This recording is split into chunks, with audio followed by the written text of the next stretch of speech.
Live award, met with the King of Saudi Arabia with a proposal of what has come to be known as the petrodollar system, which is still used by all OPEC countries today. The terms of this agreement dictate that all oil exports by OPEC nations be conducted in US dollars. This, in combination with the dollar's status as the world's reserve currency, ensures a constant international demand for dollars, therefore providing stability to J-POW's napkins with dead people scribbled on them. In exchange for Saudi Arabia convincing its peers of adopting this system, the US promised military security for the nation, which it has upheld to this day. The US dollars paid for Saudi oil usually is then used to buy infrastructure or tech from US companies, ensuring a constant circulation. Iraq broke the terms of this agreement, as Saddam Hussein was quite butthurt about a coalition of Western nations, led by the US, stopping his invasion of Kuwait by beating the ever-loving shit out of him back in the 90s. So, Hussein began exporting oil in euros in the early 2000s, which... That didn't happen. We got off topic. None of that is at all relevant to the United States invasion of Iraq in the early 2000s. No, that's a conspiracy theory called petrodollar warfare, and we do not do conspiracy theories here unless they're fun. No. Literally, all that was true. All that, the things the madman said, those things are true. However, the thing that is implied by all of those true things is not true. It's pretty simple when you put it like that, right? We did not invade Iraq for reasons that make sense. That bad. I don't feel like going. It is that simple. If you think we invaded Iraq for reasons that made sense, frankly, you're crazy, and I don't trust People you. need to work. They need to work. They need to I agree. stuff. I agree. Yeah. But you know, there's a strike We'll going get on right back now, on so I track don't know. here. We got a little wacky there. Well, then you gotta bring Following the beanbag kicking of shots Saddam's and ass in start the lighting 90s, people up. the United Yeah, Nations be a sent wage weapons slave. inspectors to disassemble all of Saddam's chemical and biological weapons, which he absolutely had at the time. While the UN was adamant that Iraq had no CBRN, chemical, biological, radiological, and nuclear weapons at the time, nor the ability to manufacture them, all day. the CIA disagreed. In Ew. October of 2002, What? I was 5. What you say? In other noteworthy news of that year, the CIA published their report, Iraq's Weapons of Mass Destruction Programs, which emphatically stated that Iraq has continued its weapons of mass destruction programs in defiance of UN resolutions and restrictions. Baghdad has chemical and biological weapons, as well as missiles with ranges in excess of UN restrictions. If left unchecked, it will probably have a nuclear weapon Do we ever do during before this we decade. play? We just Now, need you to may go have on and noticed. Run down. None of that is true. Absolutely none of MMR. it. Zero evidence of that was ever For like found, half even though an we hour. invaded and occupied the nation Then we could for over a start the day. decade. No chemical, biological, nuclear, whatever. None of that We was all ever start found. as 3 None of it was ever steps. used. And indeed, even the ability to manufacture that stuff, never found. There was nothing there whatsoever, full stop. Well, until, ISIS developed and used a chemical weapon against us in Iraq in 2016. Everyone was fine, but they did do that. But ISIS would have never existed if we didn't invade Iraq, so... We all definitely play like a So, high one of force two game. things happened. Either the CIA are incompetent, and their mistake led to the needless deaths of over 4,000 American Where servicemen is and the women, clue here? or they lied in order to justify an invasion of Iraq under false pretenses. What clue? Oh, it's probably Cyprus or Devon. Oh, do we already grab 2? Oh.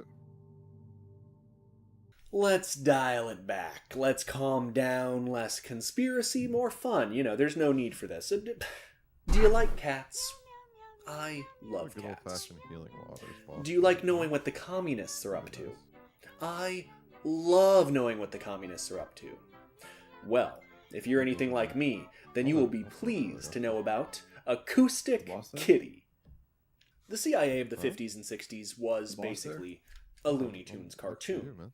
but Nobody's next to me. without Big Oh, I'm Chungus. missing it. I mean, they tried, They wanted to build him in a lab, just the thickest fucking rabbit you've ever seen. As a consequence of their insanity, they at one point conceived of the idea of putting a microphone and a radio transmitter inside of a cat. I feel like it spawns surgically, on edges and corners so much more than it they used can to. eavesdrop. Yeah. Whoa, Super Seth's annoying. volume. That's what she They said. Oh, wow, no. And it worked. Dang, It cost his $20 mic million got to do it. It better fucking work. I'm, like, cranked After on internal it. testing verified Alright, Joey, I'm over here now. the cat could Alright, record people talking, they decided Turn you back down to to test it 200. in the field. They released it in a public park, so it could eavesdrop on two men sitting on a nearby bench. And this would prove to be the most difficult mission Oh, I just of walked this right young into cat's Rock Literally.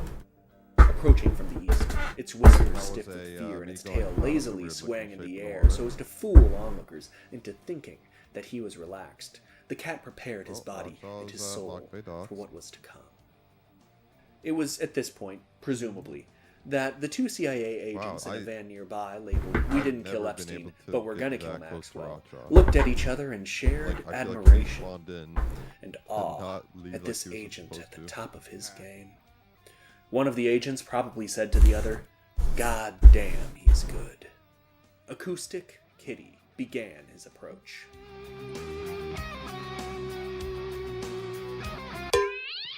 It's over. The first one's here, right? Acoustic Kitty was 2 weeks from White. retirement. The CIA abandoned the program shortly afterwards, deciding that it would be difficult to train a cat to follow specific directions. Are they that fucking stupid? Do you think they're that fucking stupid? I'm genuinely asking. This information was released in 2001, and they Birds never south, mentioned an 165, acoustic not us. puppy. Enemy team coming in. So to you, why? Jared. Naturally. I can't find a reason, and none come to mind. So is the CIA so fucking stupid that they conceived of this idea, How do cost they them $20 enter million the to van and they are implement, and that going was to putting a boss? microphone and a radio transmitter in an animal. How They do I still conceived not of know that, if it's Wade or not? and it didn't I occur to see the them that it would be building. immeasurably the more big room. successful if they did Yeah, this like to right a here, man. dog It's red. as opposed to a cat. Or did they absolutely Yeah. figure that out because, Love that. yes, obviously, and then intentionally chose not to release that Any information? idea where They they're released at? the or- cat Right information there in in the boss room. 2001. Nothing about a dog. So Sounds like he's this angry. begs the question that we frankly must be asking, and that I'm ashamed that I Excuse have me, to ask. next big boom?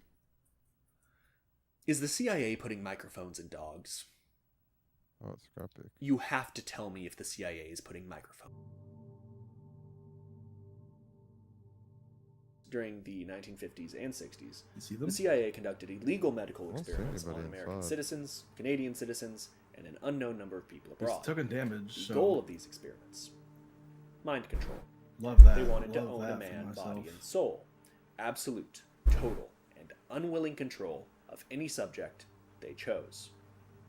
Speaking of which, I've gotten my first ever sponsor. This Yep, video right is here, sponsored they're by gonna be Chiquita coming to this Banana. store. It has come to the attention of those of us in the Chiquita Banana family that our Really, huh? mascot, Fruity McGee, or whatever her fucking name is actually racist. Now, as an ambassador It's for the actually right Chiquita behind Banana them. brand, I would like to personally apologize to whoever is pretending to be offended by bananas for attention. Go outside. I'm saying this. That's how severely you need to go outside. So, those of us in the Chiquita Yeah. crew, that's what we like to call Is that our ourselves. beetle? You know, it's Nope. fun. We like to have fun. How do you We have try? gotten a brand new mascot. His name is Jim. Anyway, be sure to check out our fruit cups Was or one more? whatever the fuck it is we Huh? sell. And Oh, remember where? our famous jingle? I'm You wanna sing it they with me? penetrated both of us. The 'Cause I got CIA hit is too. not connected in any way whatsoever to any produce bleeding companies, and particularly poisoned? Chiquita What do you Brands do? International. The I CIA have no does idea. not work on the behalf of private businesses and deprived people Well, I killed two, of so the be inalienable careful, I'm right probably getting to roses. choose their own I have no government. clue what he's The shooting. CIA does not use your tax dollars to do the bidding The boss of fruit put concertina companies. on the The door. CIA does not kill foreign nationals in order to keep fruit prices low. The MK Ultra experiments two ammo largely crates out centered here? around Has the usage somebody. of LSD and other hallucinogens, They've been a teammate, as the not gonna agency lie. believed that these drugs could be used to brainwash people. They should be right in between No. him and me. Most Like of the in MK here. Ultra documents were shredded, There's so poison this right- begs the right question: there. how do we know about it? Okay, I'm Well, it's throwing simple. dynamite where I think he is. They're fucking incompetent. The first significant memory Be took very place at careful Kansas going City that way. University in 1966. Trucking. I was in what looked like a laboratory directed and there back to seemed to be other children. Too scrappy. I was strapped down, naked, spread eagle, on a table, on my back. Dr. Green had electrodes on my body, including my head. He used what looked like an overhead projector and repeatedly said he was burning different images into my brain while a red light flashed aimed at my forehead. In between each sequence, he used electric shock on my body and told me to go deeper and deeper, while repeating each image would go deeper into my brain, and I would do whatever he told me to do. I felt drugged because he had given me a shot before he started the procedure. When it was over, he gave me another shot. The next thing I remember, I was with my grandparents again in Tucson, Arizona. Put the door behind you. I was 4 years old.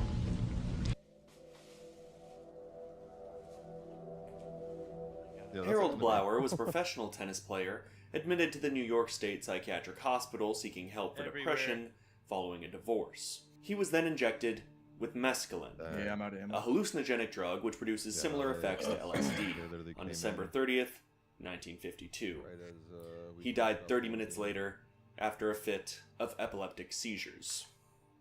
Frank Olson was a civilian employee of the Army Chemical Corps who had his drinks spiked with LSD while at work with Sidney Gottlieb, the man in charge of the Ultra Project. Following his drugging, Olson was, according to the agency, mentally disturbed. At least we got a lot of kills. He even told his That's boss weird. that he intended to resign from the Army Chemical Corps, Fuck, which we're always just fighting produces like and 1,000 motherfuckers. chemical weapons. man. Back to back to back. He was convinced to stay on, Today. and the CIA referred him to a All at the same psychologist in New York City named Dr. Abramson, who is actually just an allergist. While in New York City, Mr. Olson fell 13 stories from his hotel window and died before medical help could arrive.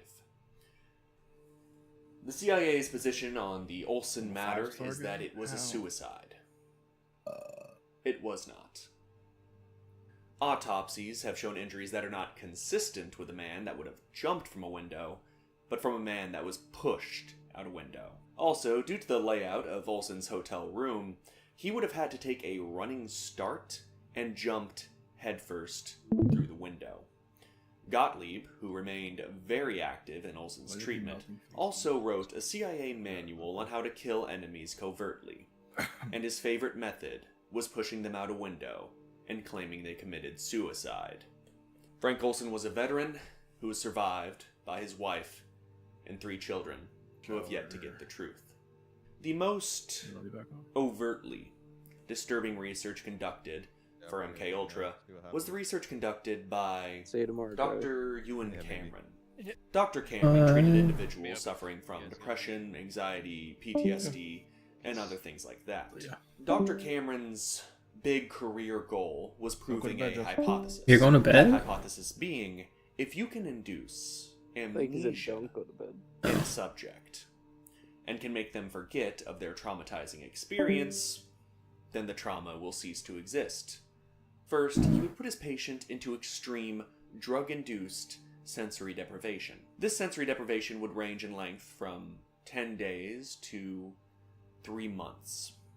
This would produce the following results in Dr. Cameron's own words. Not only a loss of the space-time image, but a loss of all feeling. In more advanced forms, the patient may be unable to walk without support, to feed himself, and he may show double incontinence. Next, Cameron would administer electric shocks 30 to 40 times stronger than those used by other psychiatrists of the time. A few days of that, and then the patient was ready. They were moved to a solitary ward, force-fed LSD, given minimal amounts of food, water, and oxygen before, of course, forcing them into a helmet equipped with headphones, into which he would play phrases such as, "My mother hates me," thousands of times, for hours at a time. After completing the treatment of one patient, he wrote with evident pride that the shock treatment turned the then 19-year-old honors student into a woman who sucked her thumb, talked like a baby, demanded to be fed from a bottle, and urinated on the floor. Over 100 patients were subjected to Dr. Cameron's cruel experiments. The CIA conducted experiments on prisoners as well, and gave researchers ample freedom and funding to conduct these experiments as they saw fit. The usual MO was taking pre-existing opiate addicts and rewarding them with heroin for their consent to these experiments. They did not know what they were consenting to, therefore, it was not consent. If you chose to participate, you'd be dosed with LSD and placed into a padded cell for as long as the researchers saw fit. Usually 24 hours. In one case, 7 men were dosed every day for 77 days straight. There was, naturally, never any success in this program, as the goal was total and complete mind control, and that's Looney Tunes bullshit. To quote from The Search for the Manchurian Candidate by John Marks, which I highly recommend, "Facing up to the fact of the attempt has been agony enough. The heart quails to think of the catastrophe of success. What if Gottlieb and his researchers had succeeded in their wildest dreams, and no secret, nor the life of any enemy, had been safe from the CIA? Owning agents' body and soul, while attractive in theory, would have given us much to regret, to deny, and to hide. But Providence is kind, and blessed us with failure. The Bay of Pigs, the total bungling of the Hungarian Revolution, failure to anticipate China's intervention in Korea, failure to predict the Berlin Wall going up, failure to predict it going down, the U-2 spy plane and it's constantly getting shot down, and of course, the obstruction of the Watergate investigation. Their failures innumerable, their methods unethical. I can find no compelling reason for the CIA's continued existence. They don't get results, and they discredit the United States of America. It's a natural decision, purely logic-based. And they're definitely putting microphones in dogs. American servicemen dead in Korea and Iraq, that's on them. That is their failure, and it is their legacy. I have a great and solemn duty today, as I must assemble a top 5 list, a duty I do not take lightly. Therefore, I've elected to make the CIA's #1 greatest failure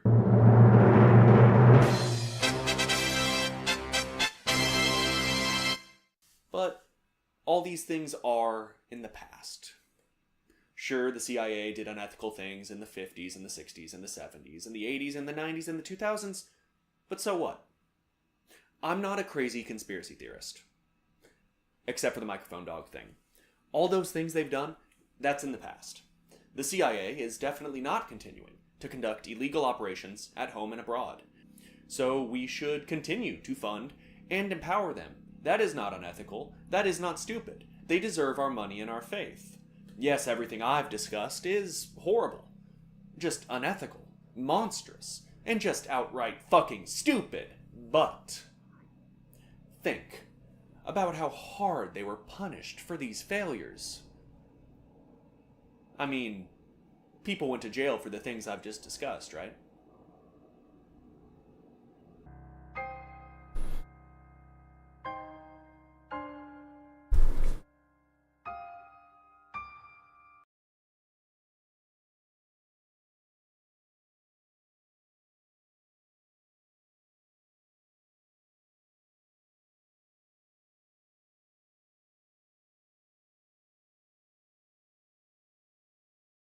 So Stanford came along, and the only reason I didn't go to Stanford was because they didn't allow early graduates.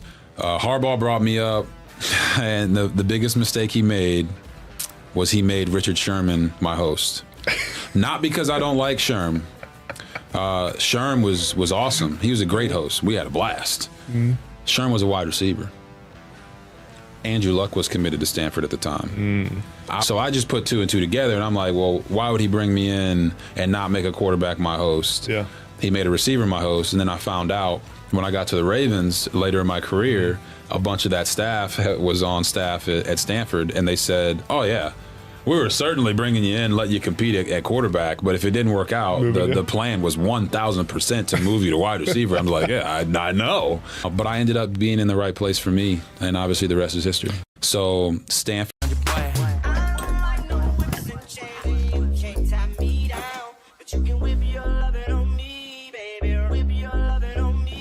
I'm vanilla, baby.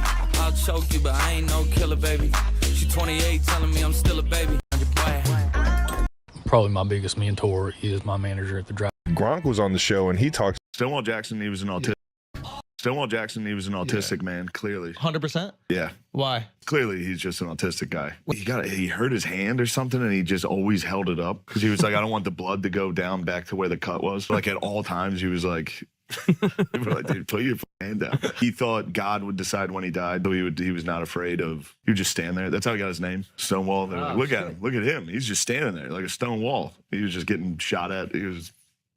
There was one that when he was in school, one of his commanding officers was like at attention when he walked by him, and then he came by the next day and he was still standing there. He's like, dude, what are you doing? And he was like, I'm not going to disobey your orders. He's like, all right, dude, you're psycho. Stonewall Jackson, he was an autistic man, clearly. 100%? Yeah. Why? Clearly.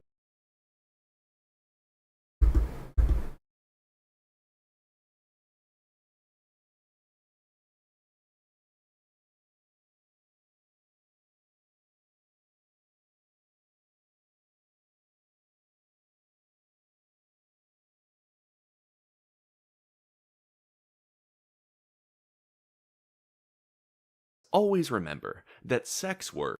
How do you break through the cultural barrier and ensure the natives are properly Christian? That's right. Mass baptisms were followed by a few inquisitions mostly aimed at native leaders, but these were severely lacking in political support. Bernardino de Sahagún, a friar of the Franciscan order, arrived in Spain in 1529 at the age of 30. 8 years after the fall of the Aztec Empire. While in New Spain, he quickly developed a fondness for the Nahuatl language of the now conquered peoples. As a man with a big boner for Jesus and language, Sahagún would be tasked with learning about and documenting Aztec religion so as to finally figure out how to root it out completely. But while compiling and translating the writings and illustrations of Nahua people, Sahagún would end up assembling more of an encyclopedia of the Nahua people in a decidedly unconventional manner. I do believe Sahagún's work may qualify as one of the most unique books ever written. It was written in Nahuatl with the Roman alphabet, but was also a story told in images like a pre-contact codex, and it was also assembled in the traditional order of a European-style encyclopedia, an order set by the Greek writer Pliny in classical antiquity, and it was under constant scrutiny. As the decades passed, Sahagún's colleagues would call his work a waste of money, they would call it idolatrous, and they would even have his manuscripts confiscated and sent around and inspected by his peers, bringing his work to a standstill for years. He was even ordered to dismiss his scribes and begin working alone, despite his now old age and trembling hand. But thankfully for Sahagún, as his work began receiving more scrutiny and doubt from the Franciscan order, the Commissary General, Friar Rodrigo de Sequeira, whatever, go fuck yourself, was always on Sahagún's side, and fighting to let him continue his work. But in 1577, something happened that even Sequeira couldn't prevent. Sahagún's greatest fear had come true. The crown demanded his manuscript for inspection, and no copies were allowed to remain. His life's work had to be sent across the world's second-largest ocean in the hands of a stranger, so that another stranger could take one look at it and burn it as heresy. Oh yeah, at this point, King Philip II was actually the King of Spain, but I'm going to keep using Charles V's head because I like looking at his face. Regardless, we can see here that policy has changed, as the crown's decree extended to all accounts of the native way of life before Spanish arrival. Where the policy was once erasure, and then became understanding, it appears that it had circled back around to erasure once more. Bernardino would claim that he did send a manuscript, but it was lost on the way. Regardless of whether or not Bernardino was lying, we do know one thing: he did make copies, as his work continued against the crown's law. You know I'm on your side, Bernardino. I've always been on your side. But this codex, it's... How does a doctor cure a disease? Oh, doctor analogy again. He must understand the disease before he can do anything else. How can we root out the religion of these people if we don't understand it? You're not studying their religion, you're recording their entire history. Anyone can see that. Well, I did want to preserve their language as well. I have a great fondness for it. You were directed to learn their religion, not document their entire history. Why are you doing this? Because no one else will. The writings of the Greeks and Romans connect us to our past, pagan and idolatrous it may be, These people deserve the same. They deserve better than you were to send your manuscript to the crown so they can just ensure it's free of idolatry. It was lost in transit. I'm sure I sent it, and I'll send another copy as soon as I can. No copies were to remain, Bernardino. Why are you being so combative? You have faithfully served this order for half a century now. Why, in your old age, are you so difficult? There are things in the book which trouble me. Things about Cortez, things about Montezuma, things about us, what we said, how we acted, and even how we remained. They'll burn it. I am sure that Sodom and Gomorrah would have loved to tell their side of the story too. You can twist scripture however you wish. I know what's wrong. And what happened when Lot's wife looked back at Sodom? You shoulder too much. This isn't the time. Let someone else tell their story, Bernardino. That is not the task you were given. It's not what we're doing here. Who else can tell their story? They're going to be extinct before long. You can see that too. I know you can. I buried 10,000 bodies myself. The plagues tear through them, one after the other. This isn't a negotiation. I'm taking your book to Spain, and maybe they'll let me return with it. Don't. I told you I'm taking it. No, I mean, don't return with it. What? If you must take it, then take it somewhere else. Somewhere it will be safe. I beg of you, don't let them burn it. I don't have a choice. Then bury it. Bury it somewhere it won't be found. Someone, someday, should know these people as I have known them. Bernardino's work would end up in the library of the ruling family of Florence, Italy, where it would remain unnoticed by the world for centuries. It would be called the Florentine Codex, and it existed against the will of the Spanish Empire.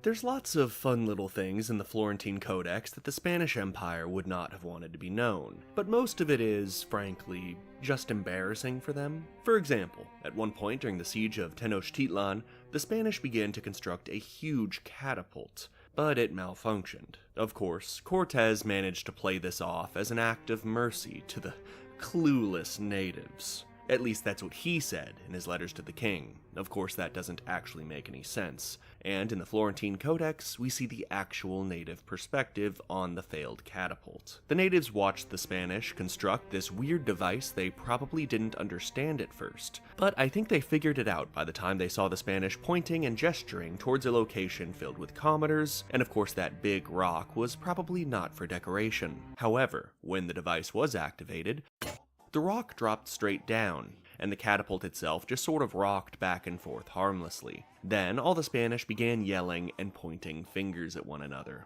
But the most important parts of the Florentine Codex lie between the lines. Now, once again for clarification, Nahua is the ethnic group the Aztecs belonged to, but there were lots of Nahua cities. The Codex contains 3 distinct parts: a Nahuatl portion written by Christianized Nahuas who Sahagun worked with, the images themselves, which were illustrated by Nahuas, and a Spanish translation of the Nahuatl text, which was written by Sahagun himself. As you could imagine, there are many things that Sahagun decided to not translate. Lots of little things that the Spanish Empire just would not like. Things like where the Nahuatl portion calls the conquistadors greedy monkeys with a piggish hunger, Sahagun just translates that to basically, they were happy when they got gold. The Florentine Codex whispers more than it says. The images contained within, for example, lose their pigment as the book progresses, showing the pressure and time constraints Bernardino Sahagun was under. But there's one thing of particular note to us. Between the funny stories and translation fuckery and running out of crayons, Montezuma does not die in the Florentine Codex. I mean, he's alive in one part and dead in the next, but he doesn't die, he just stops living. Yes, that's what dying means. No, I mean without cause, without injury. The great speaker of the Aztec Empire ceases to exist. The Florentine Codex devotes an entire page to the funny catapult fuck-up, and not a single word on how Montezuma died. The Florentine Codex tells a story in the places it says nothing at all, a product of an incompetent empire and a dying people. A smoking mirror that twists in places and reflects faithfully in the next. In the spaces between the lines, whispers half a millennium old, build and build to the roaring crescendo. Diaz wrote for glory, Cortez for gold, Las Casas for God, and Bernardino wrote with a trembling hand.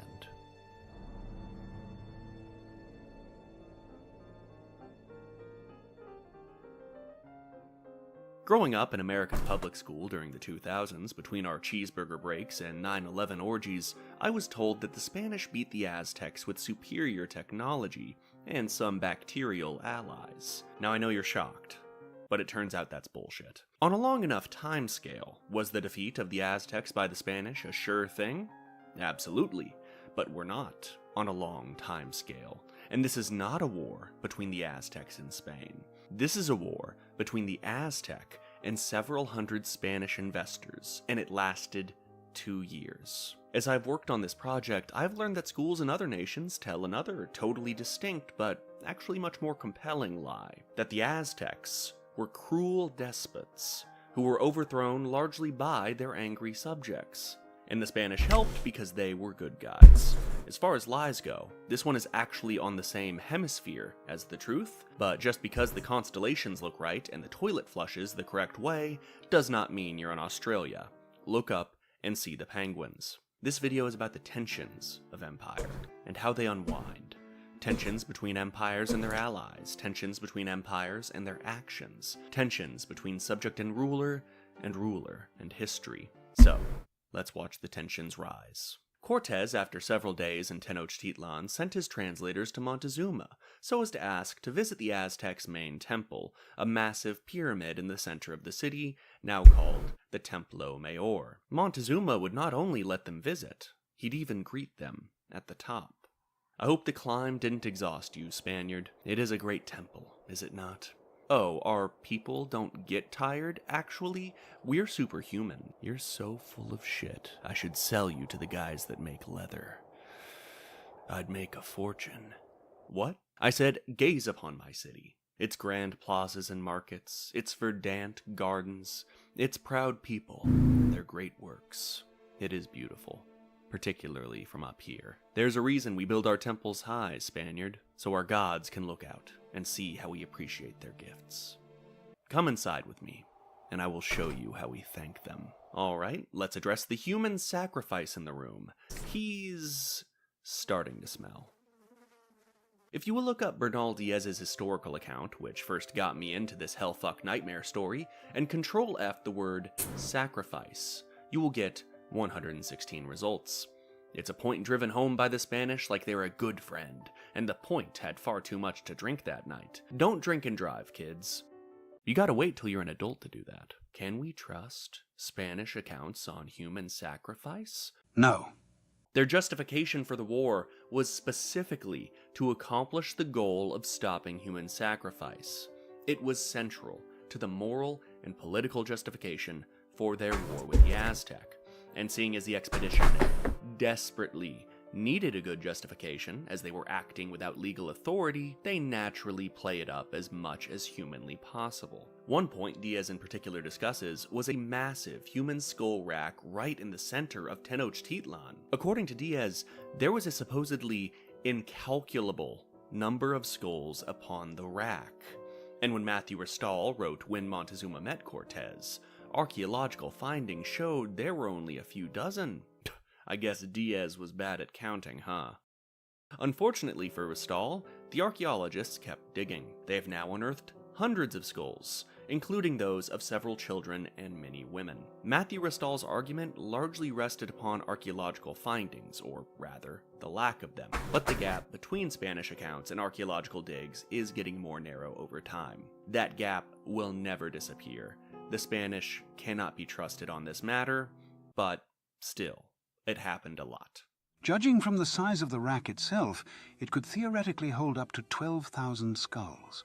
But whether or not it actually contained that many is a topic of much debate, as archaeology can for the most part just show things that have happened, and cannot conclusively prove that something did not happen. This is also ignoring the simple fact that not every skull may have been destined for the rack. A lack of archaeological evidence is not in and of itself evidence that something didn't happen. In much the same way that a man accused of murder by an eyewitness is not exonerated by a lack of skulls decorating the alleged murderer's mantle. Alright, so we can't trust modern experts, and we can't trust the Spanish. Oh, I know. Let's use the Florentine Codex. That'll be a great source. In Book 2 of the Codex, here are the things listed. Children being sacrificed to the god of rain. The more they cried, the more rain would come. Skinning men alive and wearing their skin. Giving a young man a decadent life of luxury for a year, then killing him at the end of that same year. Alright, that's enough. There's a lot more, but damn, that's pretty fucked up, huh? Did you notice something about that portion of the Florentine Codex? What? Of course not. I hate noticing things. While the Florentine Codex was written in Nahuatl, then translated to Spanish by Sahagún, there is no Nahuatl text for a significant amount of these descriptions of sacrifices, including what you just uncritically read. Therefore, it is totally possible that it's complete invention. I understand you wish for a perfect source that objectively communicates the religious practices of the Aztec, but such a source not only doesn't exist, it quite simply cannot exist. Perhaps this alone is worth thinking about. How the actual religious practices of the Aztec were and are still to this day, subservient to the political motivations of the person describing them. Let's cut through the worthless flesh of this whole thing and get to the beating heart at the center of this matter. Cortés and Diaz would both claim that they entered Tenochtitlan to stop Aztec cruelty, as the people they encountered were forced into this tribute system and hated the Aztecs for their cruelty and greed. This, in combination with the monstrous human sacrifice which occurred, is a common talking point for people claiming the Spanish were liberators rather than oppressors. I was unaware it was so profitable to be a liberator. Help, I'm stuck! But regardless, in the Cortés and Diaz accounts, I have no doubt that there is a great deal of truth to that. I, in fact, would be absolutely shocked if the Spanish were not greeted enthusiastically by many Mesoamericans who detested Aztec dominance. Many of these city-states were forced to supply tribute to the Aztec after losing wars to them. I'd fucking hate them too. Listen, I visit a lot of playgrounds, and let me tell you from experience. If you're looking for kids on the playground who are sick of giving the biggest kid on the playground money, Lord knows you're gonna find a lot of them. And they will be firm allies of yours when you beat up the bully and take his place so that you can get all the lunch money from now on. But of course, that bully does have friends. Friends that benefit from the lunch money kickbacks and protection the bully provides. And maybe there's some marriage alliances too, I don't know, metaphorically. Regardless, you'd find a lot of allies. First, when outright victims of the bully, then later, when you start singling out and beating up that bully's friends when he's not around. The Aztec let it be known that they were offering a year's tribute relief to all who refrained from going over to the Spanish, implicitly reminding everyone that they were the leaders who were there to stay, and that they wouldn't forget who their friends and enemies were after these interlopers were forced to withdraw. But that was a distant reward compared to the immediate threat of having mounted lancers ride through town, burning and killing with impunity. Meanwhile, the Spaniards also offered to reward those who came over to them. They see, wrote Cortés in the midst of these events, how those who do so are well received and favored by me, whereas those who do not are destroyed daily. Oh wow, what a great liberator. The Spanish would call the propaganda surrounding their empire the Black Legend. The lies of mostly Protestants intended to attack the Catholic Church and Spain's great empire, of which they were just jealous. They were just jealous. While I understand you're expecting me to call this bullshit, the fact is there is a great deal of merit to the idea that Spanish conduct in the New World was used as propaganda by their adversaries, and exaggerations were a part of that. Other European nations desiring a slice of the American pie would absolutely use Spanish atrocities to justify their own atrocities. While I do believe Bartolomé de las Casas was a great man and a much more reliable source than the non-stop lie factory that was Hernán Cortés, it's no coincidence his work was first translated into English and spread during the Spanish-American War. If the Aztec were monstrous, Spain was always justified. And if Spain was monstrous, then competing powers telling them to eat a dick with all of their territorial claims was justified. My big problem with Black Legend proponents, and make no mistake, many do still exist, is that they fail to understand that Spain had its own Black Legend about the Aztec. The Black Legend is standard procedure for political entities with imperial ambitions. Spain is not exceptional in this regard.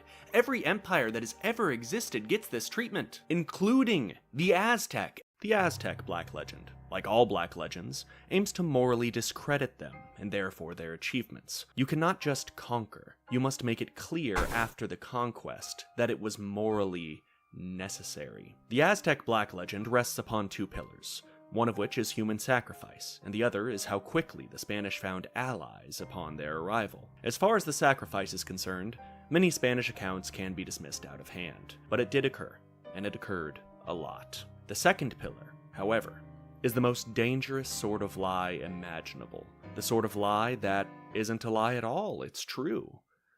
Until you look deeper. Aztec human sacrifice was many things, but it was, as far as we're concerned today, a political tool. There were some smoking braziers of their incense, in which they were burning the hearts of 3 Indians whom they had sacrificed that day, and all the walls of that shrine were so splashed and caked with blood that they and the floor too were black. Indeed, the whole place stank abominably. So, what do you think? So I have a few notes. Sure, I think if you put maybe a TV by the burning flesh braziers, okay, I'll think about it. I mean, the thing is, I feel like that would mess with the flow of chi from the blood fountain, but okay, go on. Maybe like a potted plant, a succulent, or something low maintenance like that. Over by that, what's that statue with the big toothy grin? Oh, that's the Flayed Lord. Flayed? Like you worship a guy with no skin? Well, I mean, he skins his enemies, and like he wears that. Cool. So would it be alright if I put a, like a little chapel in here? Like a little church, For Montezuma's part, he would allow the Spanish to build a small place of worship in their own quarters while refusing the construction of one, specifically in the Temple Mayor. Old Monty would even go so far as to supply materials and craftsmen for the purpose. Polytheistic religions have this sort of built-in tolerance, which is why they're not around anymore. Montezuma didn't give a shit who the Spanish worshipped. Montezuma's gods were treating him well, the sun was shining, and that's all he wanted. During the construction of the Spanish place of worship, we must come to our fourth knot. Knot. Its threads are long because, well, the meeting had planted a seed. Or rather, the lie of the meeting had planted a seed that, just as one lie begets another, germinated into a sprawling tree of inventions and embellishments. The captains had reached Tenochtitlan hoping to do what conquistadors had done before and would continue to do in the Americas, seize the ruler, and by threats, selective acts of violence, and the performance of possession, make a conquest claim. According to Diaz, while they were the room had a door which had been plastered over. According to Diaz, while they were constructing their place of worship, the Spanish noticed something strange in their quarters. The room had a door which had been plastered over and painted, seemingly recently. The Spaniards, who, as I'm sure you've noticed by this point, were the worst fucking house guests, naturally opened it in secret, and when they saw the quantity of golden objects, jewels and plates and ingots, which lay in that chamber, they were quite transported. They did not know what to think of such riches. The news soon spread to the other captains and soldiers, and very secretly we all went in to see.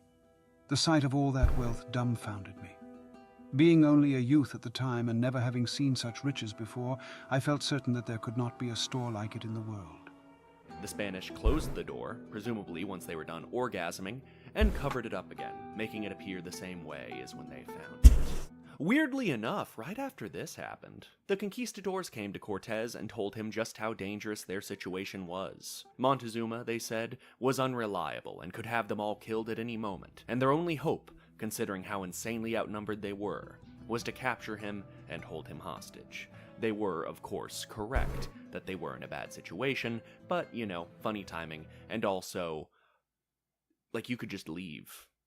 They didn't need to be there. It should be noted here that taking the native leader captive was the normal Spanish MO. So, Cortez, along with 5 or so of his men and his translators, visited Montezuma and took him captive. Which is pretty weird, you know, because this Looney Tunes situation that they established lasted for around 6 months, and the Spanish were wildly outnumbered, yet no one did shit. This is because the very notion, like the surrender at the meeting, is pure nonsense, implausible in the extreme, unsupported by any of the evidence of life in Tenochtitlan during these months. If Montezuma was ever physically detained, whether in irons or under guard, it was after war broke out in the city centre in May. In other words, it happened within weeks, if not days, of his death. But Cortés and others later moved the arrest forward in time. They admitted that Montezuma still ran his empire, but by inventing his capture, they could claim that Cortés controlled Montezuma and thus controlled the empire.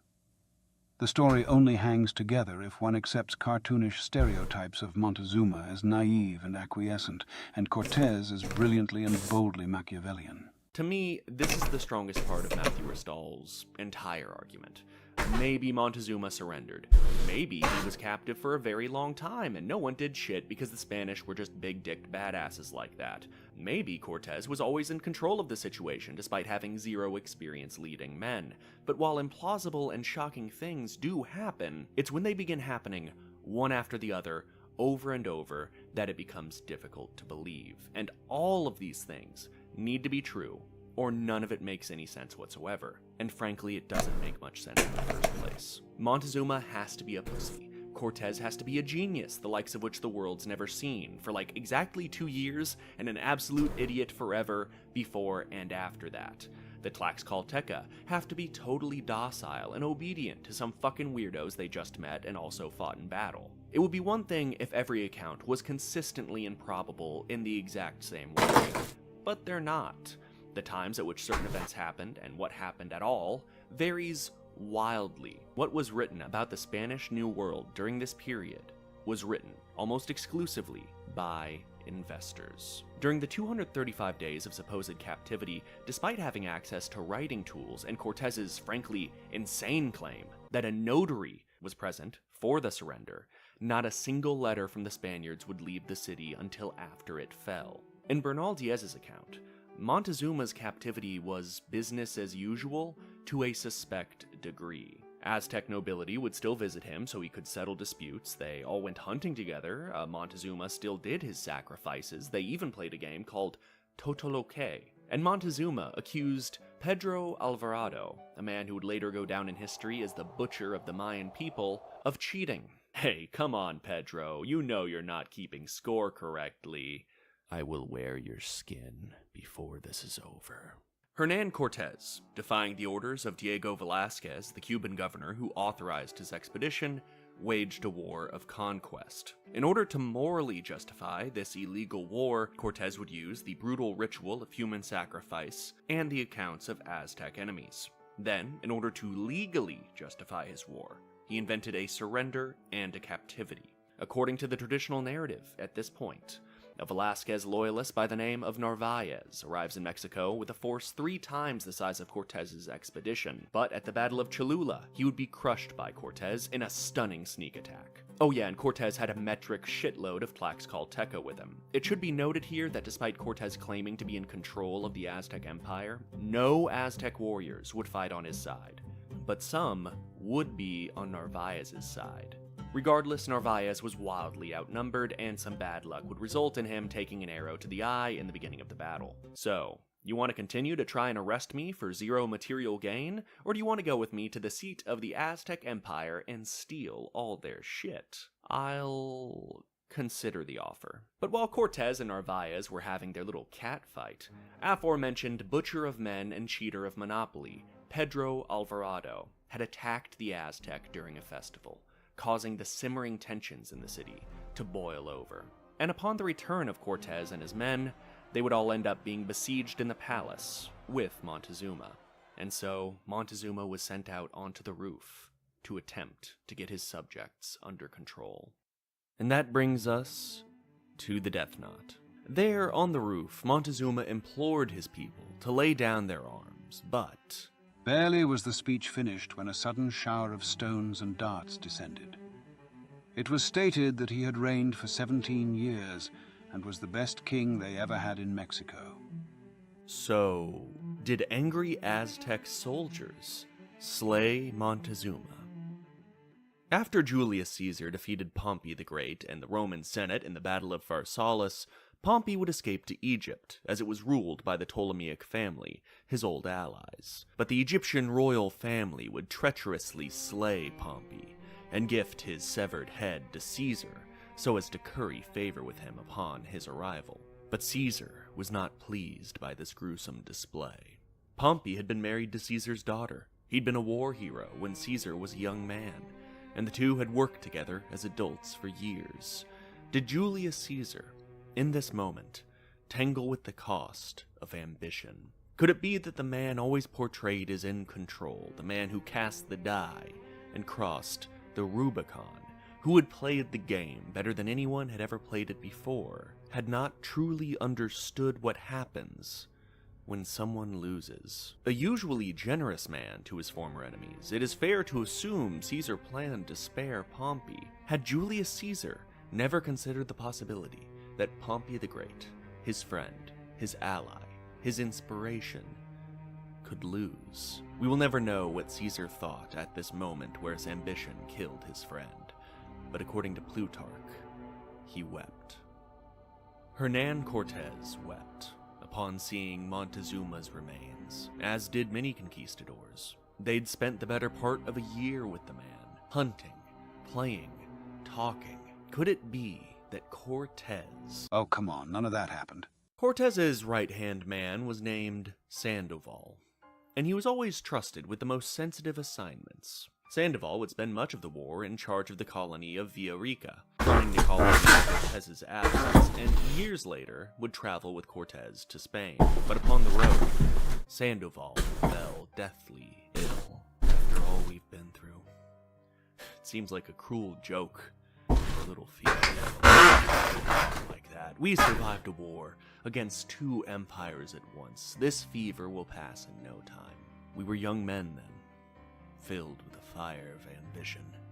But now I'm so tired. Have we been men of God, Cortez? The swords of Christ? As the darkness calls me, it whispers a terrible truth. That our swords swung for gold and glory, and never for God. Cortez? Sandoval would be robbed by an innkeeper and die penniless and alone after Cortez abandoned him on the road. Cortez did not cry, and Montezuma almost certainly did not get killed by his subjects. But then why lie about that? The Spanish had previously burned native rulers alive. The fucking Incan emperor would end up being choked to death. They probably high-fived each other after, so why lie about Montezuma?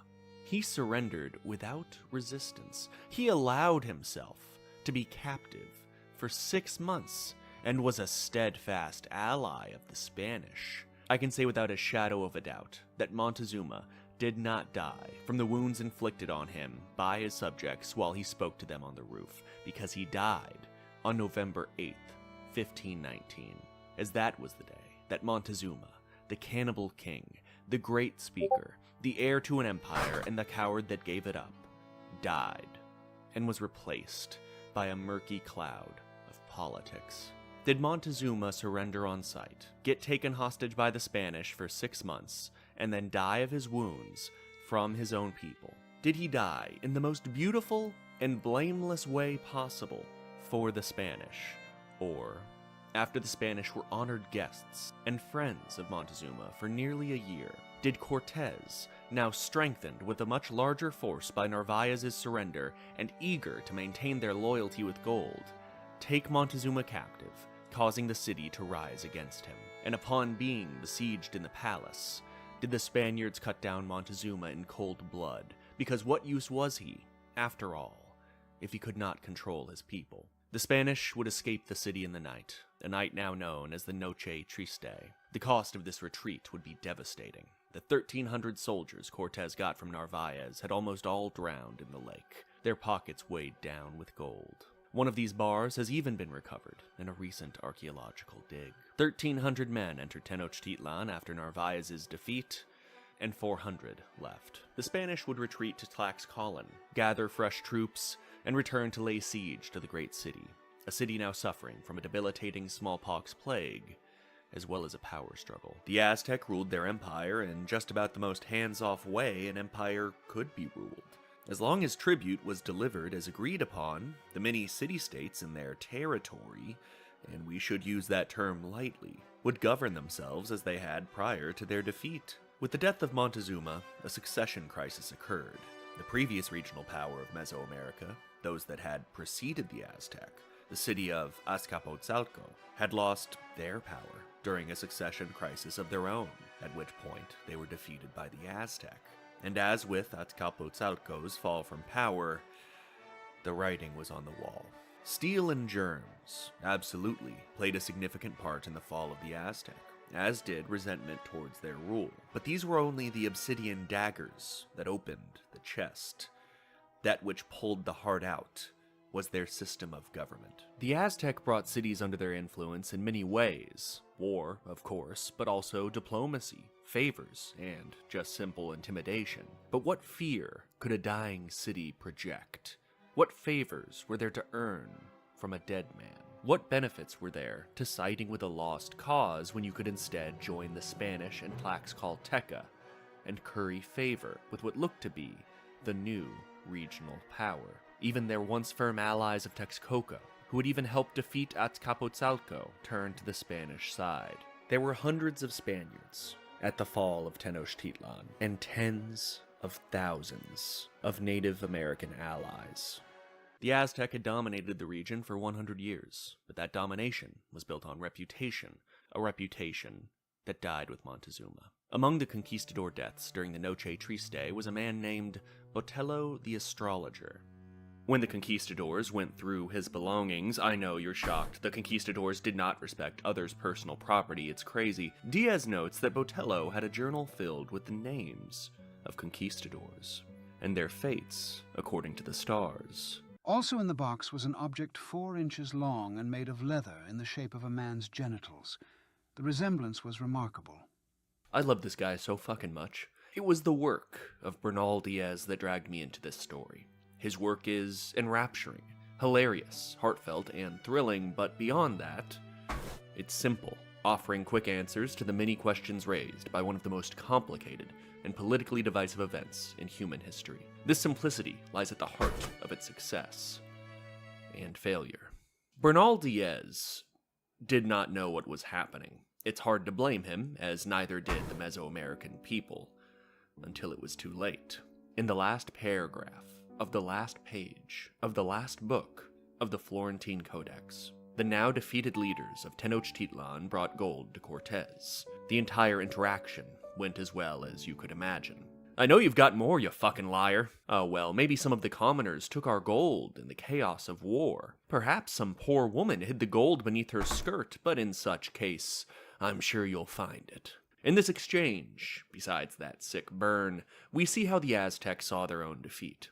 Because, let me tell ya, they were confused. They tried to explain to Cortez that now that he'd won, he was to return home, and the Aztec would pay tribute to the Spanish as tribute had once been paid to them. This was the way of Mesoamerican war. You defeat your enemy, burn their temple to establish dominance, then you go home and wait to receive your tribute, which will most likely come on a yearly basis. The loser, for the most part, would maintain their independence, and the winner would get luxury goods and resources until they lose the military strength required to enforce their demands. As the Spanish burned Tenochtitlan to the ground and established Mexico City, which would become their base of operations for further expeditions, it became clear that this was not what war was to the Spanish. The Spanish did not want tribute. They wanted everything, and they would not return home. They had conquered a new one and would shape it in their image. The Aztec, from their diplomatic meeting in November 1519 to the fall of Tenochtitlan, were fighting the sort of war they'd fought countless times before, a Mesoamerican power struggle, and the stakes of such a war was losing your position in the tribute system. not your independence nor your culture. The Spanish were fighting a different war, a war of conquest, a total war aimed at subjugating the region. Within the context of a war of conquest, Aztec actions looked weak, indecisive, and just generally honestly embarrassing. It is only when you take their perspective that their actions appear reasonable and measured. They did not understand that their way of life was morally abhorrent to the Spanish. They did not know they were dealing with investors and not diplomats. They did not know that this was an existential threat to their way of life. They thought it was a threat to Tenochtitlan's regional power, and they acted accordingly. The nature of Mesoamerican warfare would largely be buried, and it is only in recent years that serious attempts to understand their perspective has shed light on what occurred. While the Dutch and English would spread propaganda about the Spanish and establish a black legend around their empire, this does not compare to the black legend the Spanish formulated around the Aztec. They had total control over the narrative for nearly 100 years until such famed Nahua historians as Ixotlixochitl and Chimalpahin would emerge near the end of the 16th century, but by that point, the eyewitnesses of the conquest were dead. And those two men were as Spanish as they were Nahua. The black legend around the Aztec, furthermore, is nonsensical. They were savage, inhuman barbarians who built a glorious storybook city and surrendered on sight. Montezuma was an inconsistent, two-faced bastard who was totally docile and easy to control. It doesn't make sense. It's a nonsense narrative that, despite Diaz, despite Las Casas, despite Sahagún, was communicated almost totally by Hernan Cortés. Everything that has ever been written about the fall of the Aztec has to depend on his letters to some extent, despite the absolutely nonsensical narrative contained within them. Did you know Hernan Cortés studied for several years to be a lawyer? That was the last thing I learned about this whole event, and it made it all click.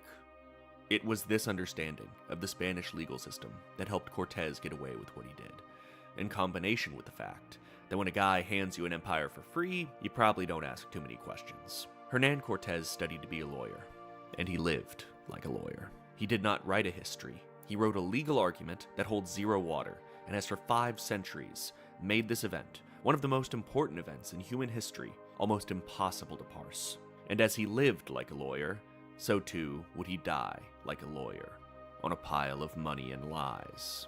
And unfortunately, in these final moments of this 3-hour tangle of lawyer doublespeak, old man rambling, and censorship, I have to quote 1984. Those who control the present control the past, and those who control the past control the future. Thank you for watching.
But it looks like Thomas is on Viper as well, which means that Magnum is playing.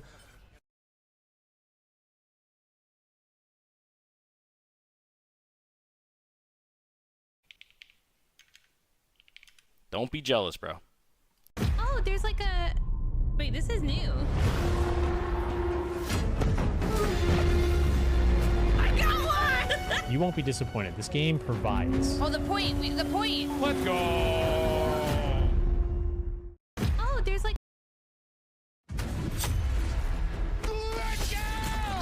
What is that? What is that? You got new weapons. Hold up. Wait a minute. Oh my gosh! Dang, bro. Feels like it's brand new. We can see on the fire! Bro, that's legit. Holy smokes, it looks good. Holy. Holy look at that! That's fucking sick. Oh no! Dang, bro. What the? And it went back. Chat. We were, you know, there's like the main road. And there's the.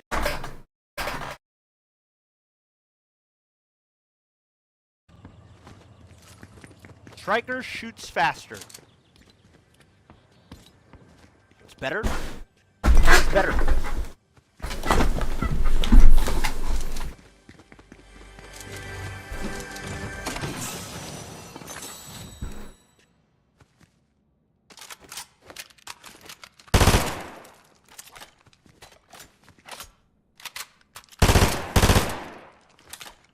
I'll keep this. I can smoke side, it's one of the Both chill. Numbers. I'm not picking up. Good flash or not? I can hit you, bro. Oh, you got it? I'm getting a gun. There's a vandal here. You're good, you're good. I'm gonna hold this for the shorty. Yeah, I'm jiggling. Short? Ropestone? Or copy.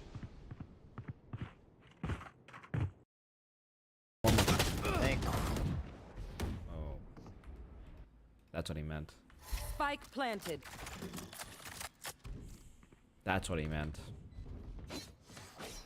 I can flash you out. 3 killed. Cover going. Last player standing. It's a nice spawn. I'm a boomer, bro. I'm old. I'm old in a fucking... I'm old in a maid outfit right now. Could you imagine? Yeah, yes, I can. Wait, you should wear your maid outfit right now. I don't have it here.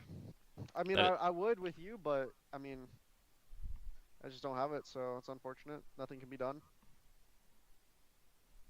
Just unlucky. Really. Like, imagine we're the maid duo getting...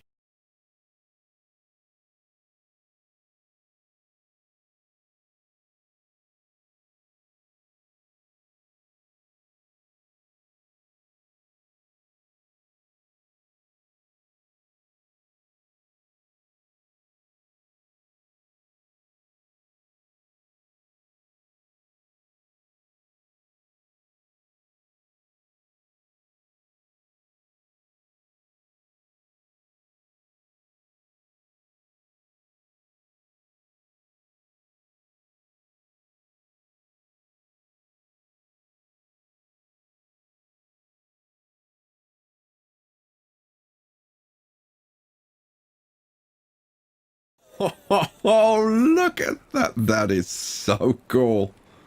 That is so cool. Oh, what a great game.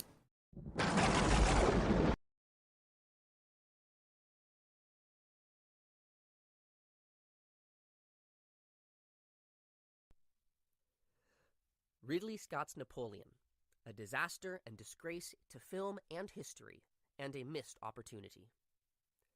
The 2002 Ridley Scott Napoleon is one of the worst movies I have ever seen, both a shameful excuse for cinema and an insulting abuse to history.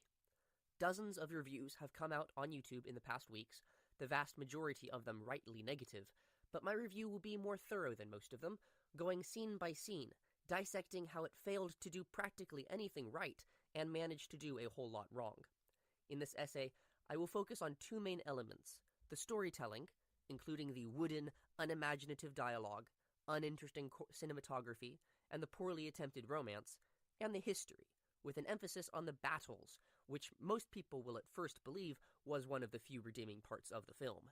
In doing so, I will occasionally compare Scott's disaster piece to 3 other previous pieces of media about Napoleon: the 1970 Waterloo, the 2002 French miniseries Napoleon, and the 1969 Stanley Kubrick script that he never got to film, but was in fact used by Scott. Let's begin with that Kubrick script. Credit for the Napoleon script going to David Scarpa is simply shameful dishonesty, practically plagiarism. Anyone who has read Stanley Kubrick's Napoleon script, and it is available free online, link in the description, can clearly see that Ridley Scott's movie used it as its skeletal outline, in some places using exact lines, word for word from it. Stanley Kubrick made a car he never got to drive, while Ridley Scott crashed a car he didn't make. Every change he made was a mistake, and I expect Scott made Kubrick, as well as Napoleon, roll over in his grave. Ridley Scott was simply not the person to make this film, because he demonstrated in every possible way that he was not interested in Napoleon in the first place. He took one of the most important, famous, interesting, complex figures in human history and made him out to be a dull, clumsy, petty, pathetic, charismatic, weak, and unintelligent, in a blatant case of character assassination. Who was his target audience? Those who wanted the battles will be disappointed. Those who wanted the romance will be disappointed. Those who know the history will be insulted, and those who don't will simply be bored and uncomfortable and misled into thinking they are learning history. I have many complaints about things being cut, that some may defend the movie by saying things had to inevitably be cut. But we have many examples of massive films being hits. Lawrence of Arabia, Ben-Hur, and Apocalypse Now were all 3.5 hours. Schindler's List, Titanic, and Avengers Endgame were each 3 hours. So not only could Ridley Scott's Napoleon have easily been a half hour longer, but as you'll see, Scott simply uses the 2.5 hours he does have very poorly.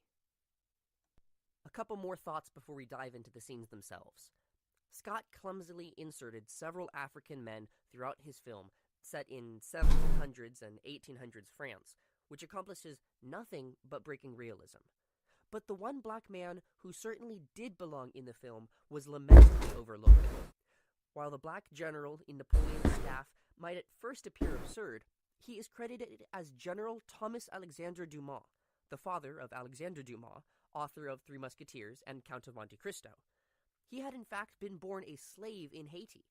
Now, this would have been an interesting relationship to pursue, considering that Napoleon brought back slavery to the French Empire in 1802, after the Republic had abolished it in 1794 under Maximilien Robespierre. Further, General Dumas and Napoleon fought together in Italy and Egypt and were actually something of rivals, frequently verbally clashing with each other. Now, that would have been interesting to see. Showing the one black general in Napoleon's staff, but not giving him any dialogue or action, any attention at all, is not respectful to him or to his race.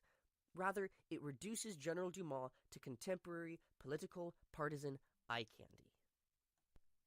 Final preliminary thought is that I should mention the bluish, hazy, muted tint lens used throughout the entire film. There is nothing bright or colorful in the entire thing, as if subliminally telling us that we should be bored. When I watched the movie, I thought the one good thing it did have was the costume design. But when I look at clips of the 2002 Napoleon or 1970 Waterloo again, I am reminded that their costumes were just as good, and so this is not an impressive accomplishment.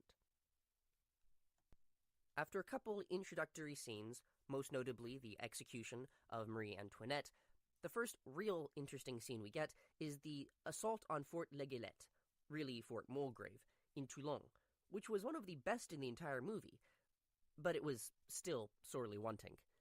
The French Republican Army is besieging and attempting to take Toulon, an important harbor on the Mediterranean coast held by the British. Actually, there were more Spanish and Italian troops defending Toulon than British soldiers, but Scott completely ignores both Spain and Italy in the entire movie. Anyway, After 3 months of the French failing to make any progress in the siege, Napoleon, an upcoming captain 24 years young, proposed that they should concentrate their efforts on taking the fort across the bay and don't need to continue wasting resources on trying to take the whole town. In Scott's film, Napoleon, no offense to Joaquin Phoenix as an actor, but he looks as old as his 49 years throughout the movie. The Napoleon acts as a sneaky spy, slipping into the city to scout it out himself, disguised as a random peasant, choosing cool over the least shred of reality. Napoleon's genius in part laying in being able to synthesize information that is brought to him. This scene should have taken place in a tent over a map, as Stanley Kubrick had intended it. And don't think that would have been boring. 12 Angry Men was set 90% in one room around a table, and it was still dramatic. Anyway, as for the attack itself, it was pretty cool and mostly fine. I really liked showing the horse killed out from under him, and I loved him taking the cannonball out of its corpse after the battle as a souvenir for Mother, because that's a tasteful nod to his love for his mother. And I was okay with how nervous he was, considering it was his first battle in command. But why does Scott have sappers blow up a portion of the defender's wall and show some soldiers rushing in, but then ignores or forgets it and focuses exclusively on the soldiers who went over the walls with ladders? Also, Napoleon was wounded with a bayonet to his leg during this fighting, as he did in fact lead the second wave in person, and Kubrick shows this in his script. So why did Scott leave that wound out? Did he not want to give Napoleon that honor? By the way, 2 extra facts about this battle to remind you that history is more awesome than fiction. First, when no French soldiers wanted to serve in Napoleon's forward battery because it was so dangerous or being so exposed to British fire, he changed its name to Les Hommes Sans Peur, that is, the men without fear, after which he had no trouble getting men to fill his ranks. Fort Mulgrave was defended by General Charles O'Hara, who had surrendered along with Cornwallis to General George Washington in 1781 at Yorktown a decade earlier, making him the only man to be defeated by both George Washington and Napoleon Bonaparte. Back to the film, there is a problem with the following scene in which Napoleon is promoted to Brigadier General. Just like in Kubrick's script, Paul Barras gives him his promotion, and there is no dialogue in Kubrick's version, so I think it's fine that Scott fleshed it out, except that Napoleon looked utterly bored and uninterested. But dang, what was with that circular formation? It looked so CGI fake, which perhaps the bad lighting was trying to hide. There is no real formation like that. If Scott had wanted to make it actually feel real, he would have had the soldiers just stand in rows, but he thought his vision was cooler than reality. It doesn't, by the way. It looks dumb. The film is surely lacking in any method of dialogue, except for the absurd, awkward, goofy lines like, "You English think you're so great because you have boats?" Some quick online research revealed that before the assault on Fort William, one general declared, "There is only one possible plan, Bonaparte's." And after the battle, another general remarked that, "I have no words to describe Bonaparte's merit. Much tactical skill, an equal degree of intelligence, and too much gallantry." Now dang, there's some cool lines that could have been used. Moving on, Napoleon is awkward in Kubrick's version of the party at which he meets Josephine de Beauharnais as well, and I agree this is fine. Napoleon is a military man from a fairly poor background, so it is plausible and faithful to his character as a real man that he might be uncomfortable and out of place in this high society context. I'm gonna go eat the stuff, but I'm So what is the problem? okay. There's no dialogue for Scott's scene. Napoleon stares at Josephine, who is playing cards at a table across the room. She sees him and walks over to him. "Why are you staring at me?" she says. "Am I? I was not." "Oh, you weren't." I was staring at your face." "This is my uniform. I led the French at Toulon." She looks away, then looks back and opens her mouth, but Napoleon interrupts her. "Do not say your name." And she walks away again. No smiles, no touch, no weight, no nothing. Some people try to say that Joaquin Phoenix and Vanessa Kirby did a good job acting, but in this scene and the entire movie, they demonstrated not an ounce of charisma, both of them feeling stale, emotionless, lifeless. The camera also lazily uses only the reverse shot in the scene, never showing the two in the same frame. The real Napoleon was a charismatic tomcat, yet here, in the entire movie in fact, he's just an awkward and creepy incel. Oh, and there's an African aristocrat in the social dance, in case you forgot you were watching a movie made in 2023. Moving on, the infamous whiff of grape shot incident of the 13th Vendémiaire, that is the 5th October 1795, is another important step of Napoleon's rise to power. In Kubrick's vision, citizen Paul Barras is nervous and anxious, considering and prepared to flee into exile, begging Napoleon for insight as to how they can salvage the situation and save the revolution from the impending royalist counter-rebellion. Napoleon accepts being second in command, even cracks a joke in the face of death, and puts his arm around Barras, confidently assuring him that, quote, everything will be all right. Meanwhile, Scott has Napoleon demand first in command, with his usual dour, sour manner. The 2002 4-episode miniseries shows Napoleon using a map, a handy visual we only get once in Scott's movie, and gives him the charismatic line, quote, if I draw my sword, it will remain drawn until the order of the Republic is restored. Now that's hardcore. That's a man with steel, patriotism manifested in violence. That was Napoleon. The miniseries gives the scene about 5 minutes, twice as long as Scott's equivalent, and shows that the rioters were armed with muskets and killed a few French soldiers, not being unarmed and harmless. It seems to me that Scott was inspired more by recent American political drama than by 18th century French political drama.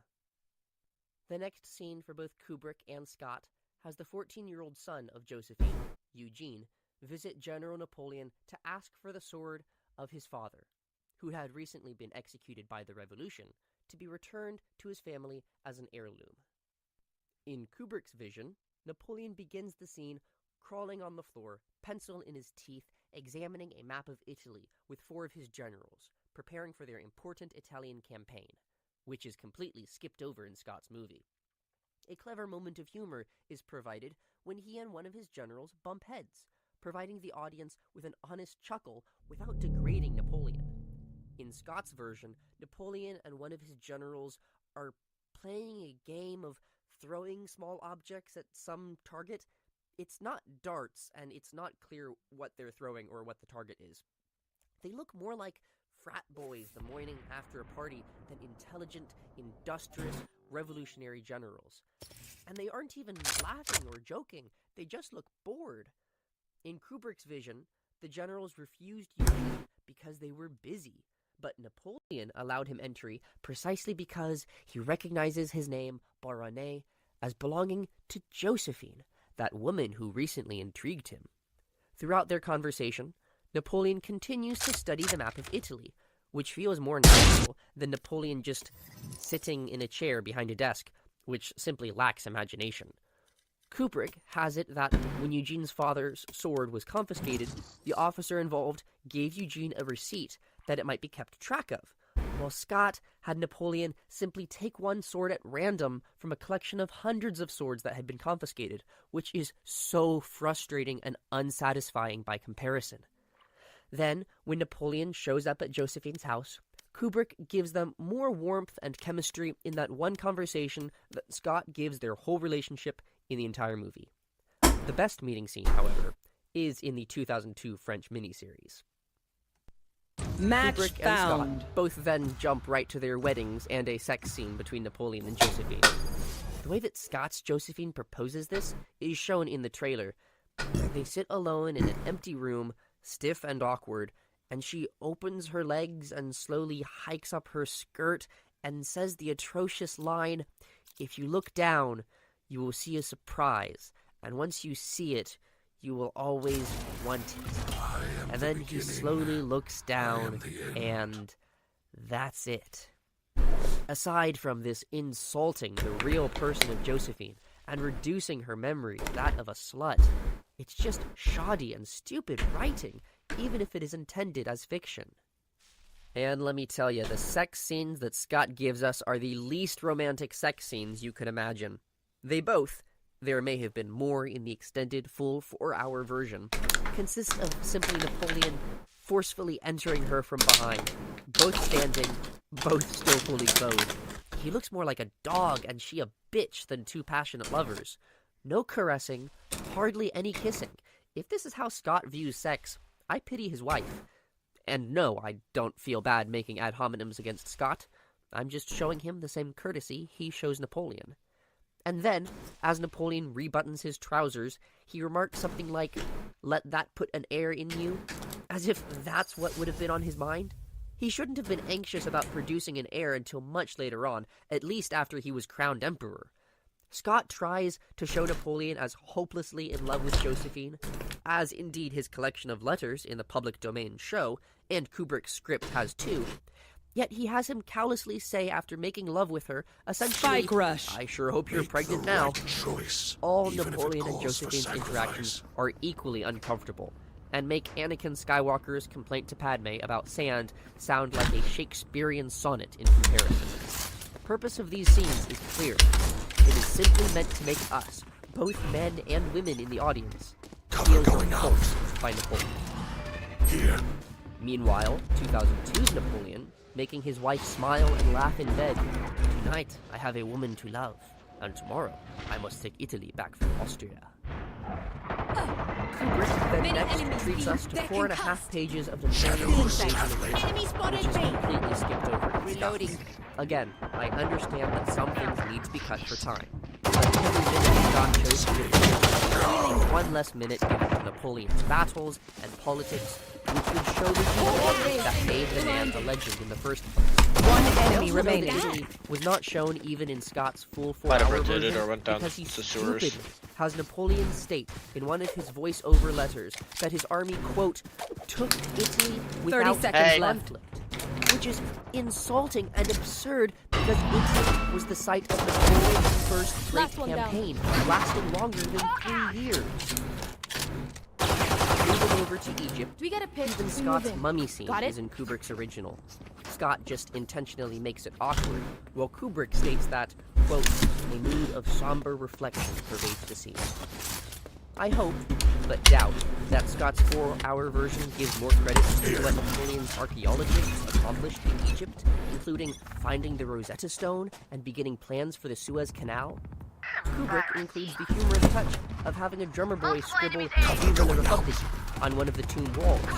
Scott just gives us big shots of sand and Jetwood Sands, if I'm not the mistaken. sequence of voiceovers of excerpts of Napoleon's letters to Josephine over visuals of Egypt and Josephine's affair with Willie Charles, that was also taken directly from Kubrick's script. Scott's version of the Battle of the Pyramids is as dull and boring as Kubrick's. And if there is more in his full version, he picked the wrong 2 minutes to show in the theater version. Indeed, the 2 minutes he used should never have been filmed at all. A line of Turkish Arab Spike Mamluk planted. soldiers faces off against a massive One French enemy force. remaining. Napoleon has his cannons fire at the top of the pyramids behind his throne, causing a cascade of ancient stone and a shock that throws the Mamluk commander off the horse. That's it. On the other hand, Last puts round us in before the middle switch. of a French infantry square, surrounded by screaming, circling Mamluk cavalry, being picked off by the steady fire of French muskets. Napoleon displays his famous charisma by saying, shouting above the din of battle, to a small party of frightened archaeologists, "Good afternoon, gentlemen. I hope you are enjoying this unusual spectacle. Face your One fear!" cannot see this in Paris for any price." Watch them run. Impressive, historically accurate, witty, and effortlessly foreshadowing Napoleon's last battle at Waterloo, in which it is his cavalry who circle to no avail squares of British infantry.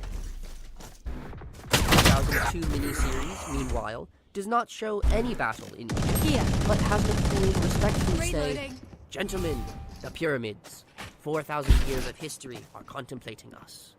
and gives him a conversation with one of the archaeologists whom he brought, showing that he was a man who appreciated culture and respected history. Spike planted. He read the French translation of the Quran, which Scott does not begin to show.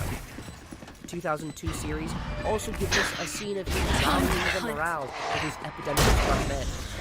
Even if Scott filmed something like this for his full version, I doubt anyone would honestly find Joaquin Phoenix's presentation very inspiring. And I don't think I'm asking for too much, even considering the time restraints. The miniseries only gave Egypt 8 minutes. It just used them well. You're a TP heaven. The way Scott One enemy remaining. Last player standing. And feels Nice. as stiff as the rest You of don't the get movie. it. That's right. He simply has Major Jean-Andoche Junot tell him while they are eating a meal in the camp. Napoleon doesn't believe him and dismisses him, remarking, "No dessert for Switching you." sides. But then pursues him and asks how he knows, and believes him, at which point he packs up to return to France. Kubrick builds it up a bit more by first having Napoleon receive an unsigned letter warning him of the event, and he asks his cabinet if they know anything about this, which they do not wanting to cause him pain. Then, a couple scenes later, we see Napoleon at his desk, hard at work, drive and intelligence, which Scott never shows. Major Junot reveals Josephine's hair only because his lips are loosened and alcohol Napoleon squeezes and shakes the truth out of him. Much more creative and natural than the cardboard statement of fact which Scott. Last player standing. Then, when Napoleon returns to France, his interview with the director is simply immature. The parts that are decent are taken word for word from the Kubrick script. He literally interrupts We know what them we're by doing. lifting a finger Trust and each saying, other and we'll be fine. no tact, no charisma, no fire in his eyes, and his voice ever a monotone. Then when he returns to his house and asks his maid where Josephine is, he loses his temper and throws his glass of wine on her. Similarly, when Napoleon and Josephine meet, Napoleon yells at her like a toddler's tantrum with intense dialogue. How can you care so little for me and my feelings? I want you to say, I am the most important thing in the world. Kubrick, on the other hand, again gives us the touch of humor by juxtaposition amidst the tension. Cover going out. Says to his brother, "My dear Joseph, the only thing is that is clear is that your wife is a slut. A man who is a slut for his mistress, he does not want her. Then the very next scene is he and Josephine having sex. One enemy Scott remaining. took much of the dialogue for their post-joyful conversation directly to Get out of my Kubrick, head, Bruno. but just made it not as good. Reloading. Kubrick describes Josephine as one of, quote, Match submission point. and apprehension, Let's end hanging on Napoleon to take her back. But Scott has her get the upper hand and makes Napoleon say, nay, whimper, that he is, quote, nothing without I her. will hold up the Now, sky. in one of his letters from Italy, Napoleon really did write to her that he was nothing without her. But in the way Scott uses this line, it was distasteful, not romantic. Moving on, the scene of the coup d'etat of 18th is similarly taken almost directly from Kubrick's script.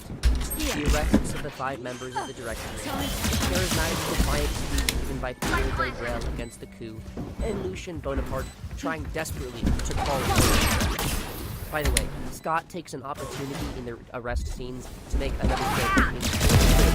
Following the arrest of one of the directors, the police captain, Face your fear! Temporary virtue signaling rather than historical realism, Scott has the director's wife simply crying pathetically and flailing her arms. This induces no pity, no empathy, only ridicule. Again, if it was trying One to be a enemy joke, remaining. it was just awkward, not funny. Anyway, in the other room, You got me Kubrick camping some sort has of corner. Emmanuel Joseph Sieyès antsy and nervous, ready to take the carriage and flee, when Napoleon urges him to Attackers win. all he read. Steady as he was when putting down the royalist rebellion, both Kubrick and Scott show Napoleon enter the council room, be beaten by the furious councilman, and flee for his life, as did happen in history. but the mood is completely different. Scott has his brother Lucian give a rousing speech to the French grenadiers waiting outside, and Napoleon is just the figurehead of the coup, while Kubrick has Napoleon rousing his men to his side by showing his bloody face to them. Scott flips the roles, having the other members of the coup be more level-headed and Napoleon more frightened, for no other foreseeable purpose than to suck the glory out of Napoleon and give it to those around him. Admittedly, the coup was certainly a group project, which Napoleon could not have accomplished on his own.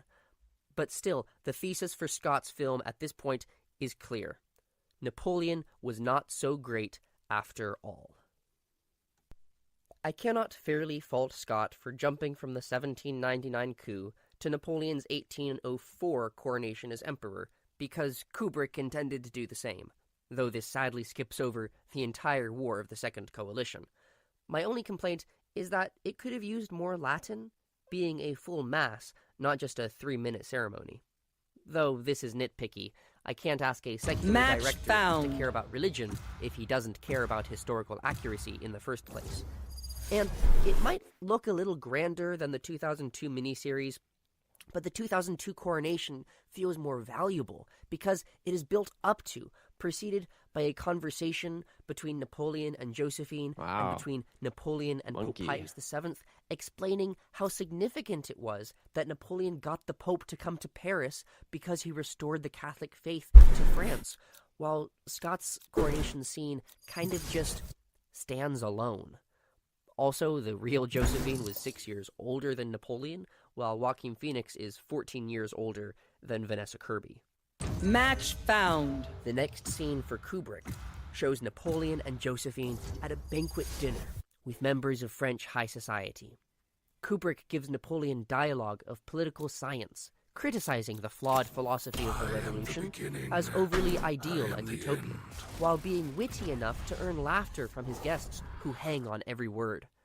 Scott and Phoenix's Napoleon was never shown expressing political intelligence or wit, nor would that have been consistent with the cardboard incel school shooter persona they gave him, which is how I know they didn't give him the equivalent eloquent scenes in his 4-4 cut. Then, Napoleon cleverly gets a strikingly beautiful, sexy brunette, in Kubrick's own words, away from the table by having a servant accidentally spill wine on her, then follows her to help her clean up, which quickly turns to him seducing and having sex with her.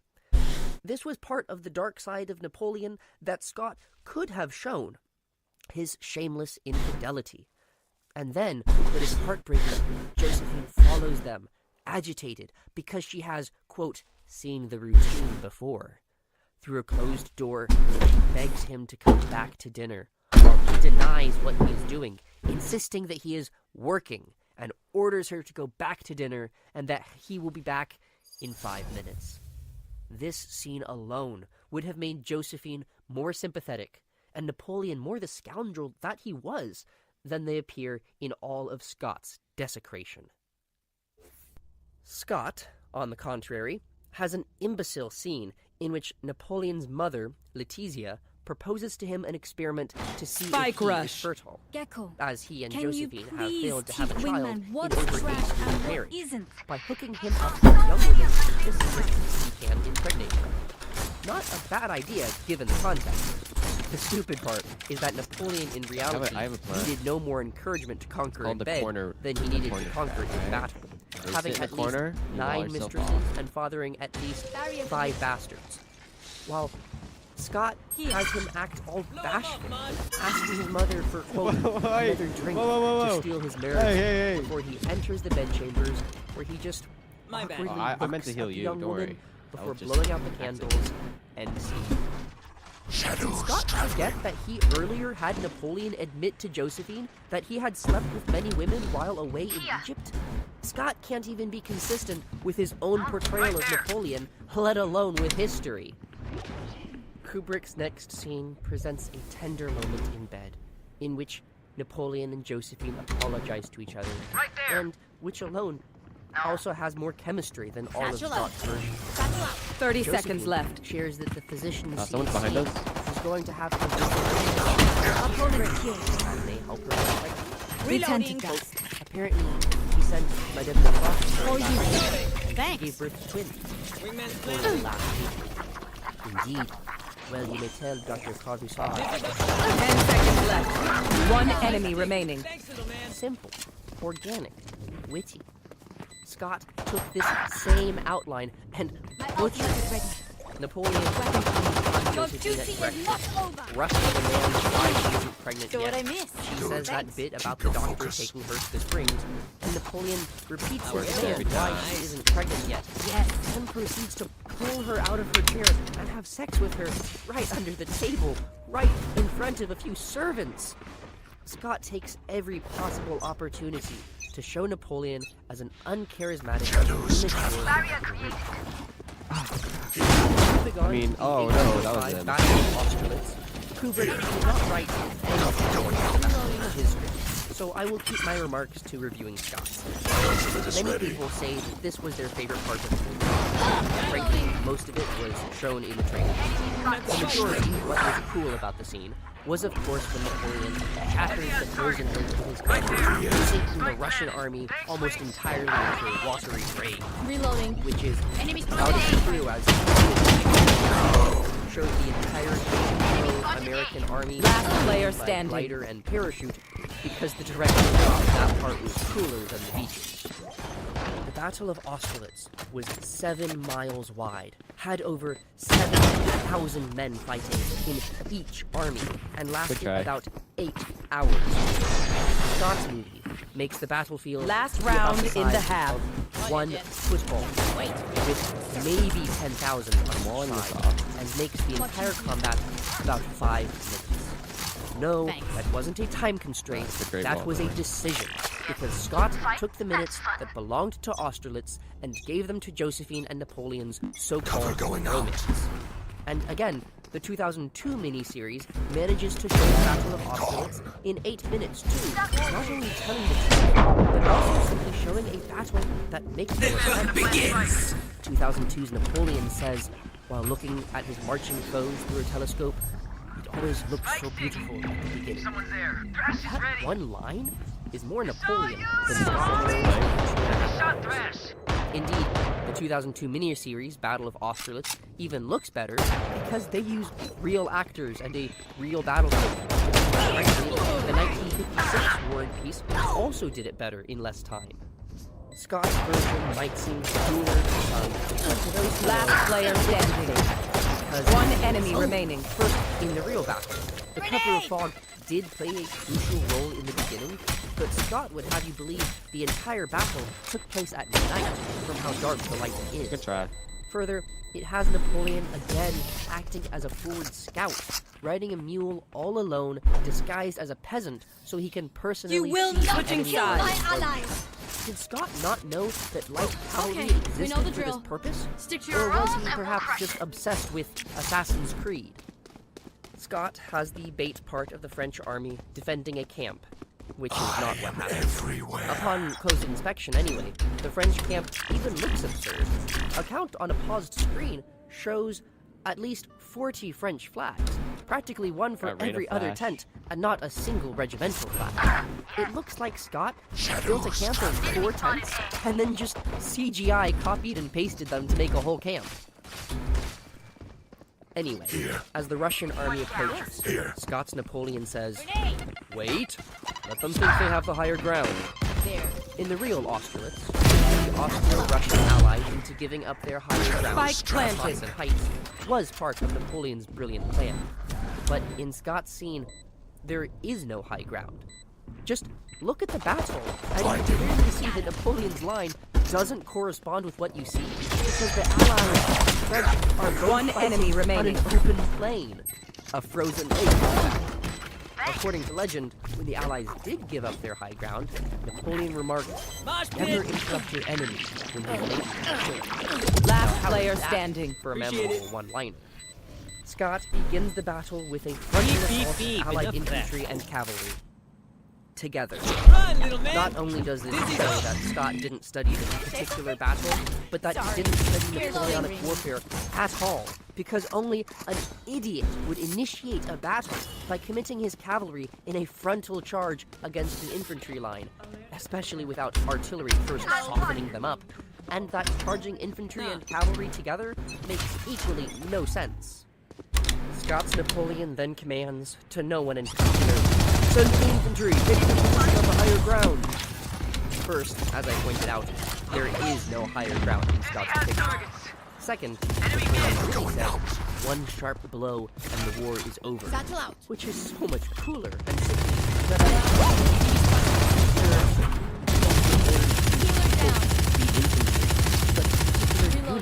such as Dominique Vendôme's division and Louis Vincent de Saint-Hilaire's division, the ones who actually carried out the attack. Careful. What follows is an absolutely disgusting melee mosh pit of a disorganized mass of people, no semblance of organization or unit cohesion. The infantry might as well be using spears. Last player There's standing. no more than One line enemy volley remaining. in the entire battle scene. Cavalry from the west, pierce their flanks. That should be singular, flank. Uncover the cannons. Why is Napoleon just shouting these commands? Who is he talking to? There should be a small cluster of officers and riders standing around him, taking his orders. He just shouts his orders, and we see them immediately put into action, as if he is playing a computer game. The battle itself lasts about 50 seconds before the Allies retreat, and the retreat back across the ice is actually given more screen time than the battle itself, at about 60 seconds. Finally, in reality, the cannonballs drowning Russians in the frozen lake did happen, but was a minor part of the battle, an incidental coincidence that wasn't even part of Napoleon's plan, rather than the main part of Napoleon's plan, as Scott's movie would have you believe. Only one Russian division retreated across a frozen lake, not the entire army. The 2002 miniseries has Napoleon explain his plans to his generals and audience before the battle, demonstrating his true genius. Scott waters down Napoleon's genius to the lowest common denominator. The way Scott handled Austerlitz summarizes the entire movie. He thinks he can tell a better story than the history itself. Get out of my Spoiler way! alert, he can't, and he didn't. If you want to see what a good battle scene from roughly this time period actually looks like, look up the Battle of Antietam from the movie Glory, 1989, or the infantry charge from the movie The Free State of Jones, 2016. Spike planted. You don't even need the context within the movie. Who's next? You feel more real, and you care more about the deaths of the soldiers because the camera actually takes the time to show you their faces. It makes a world of a difference. And One they're enemy all remaining. real actors, not Your duty is not over. Moving on, Chris also glosses over several major battles, but he does give more attention to the relationship between Napoleon and Tsar Alexander I. Barrier created. Indeed, their relationship is more No chopping.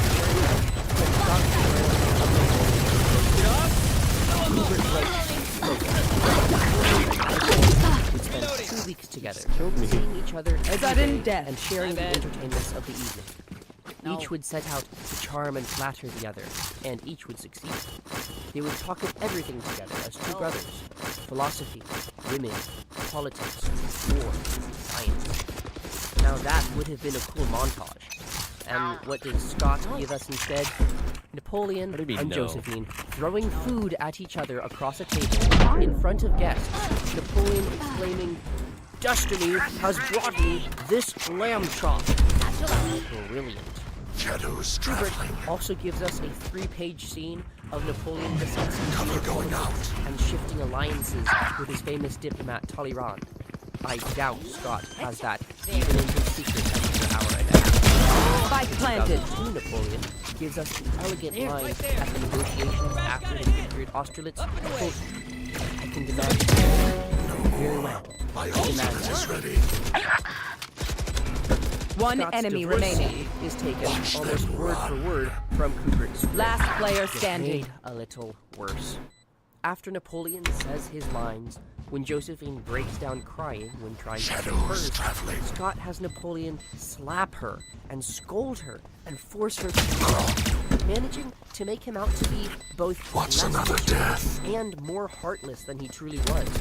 The intention, again, is clear. Blood assassination. Kubrick's tactics win is subtler and more tasteful. Good try, GG's. When Josephine breaks down sobbing, Napoleon indicates to an aide to finish reading Josephine's lines for her, while she is comforted by her children. In 1810, Napoleon married his second wife, the young Austrian Duchess Marie Louise.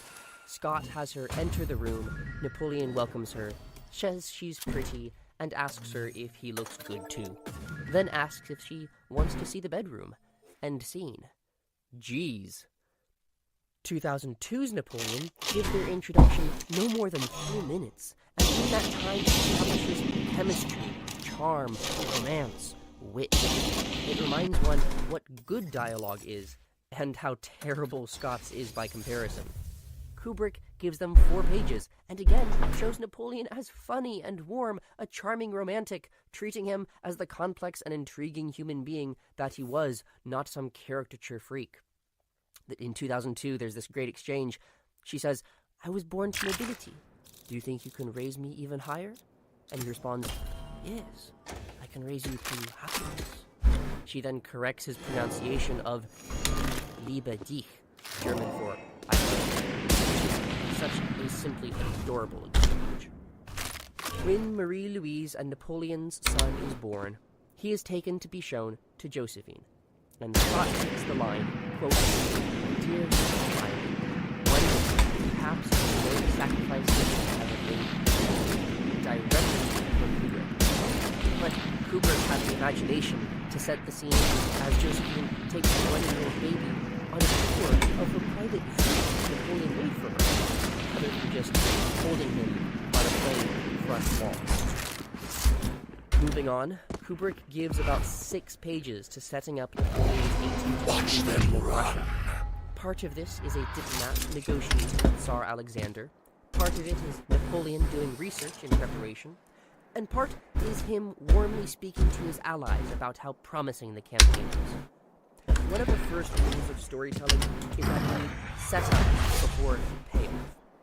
Scott gives no setup, so he gives no payoff.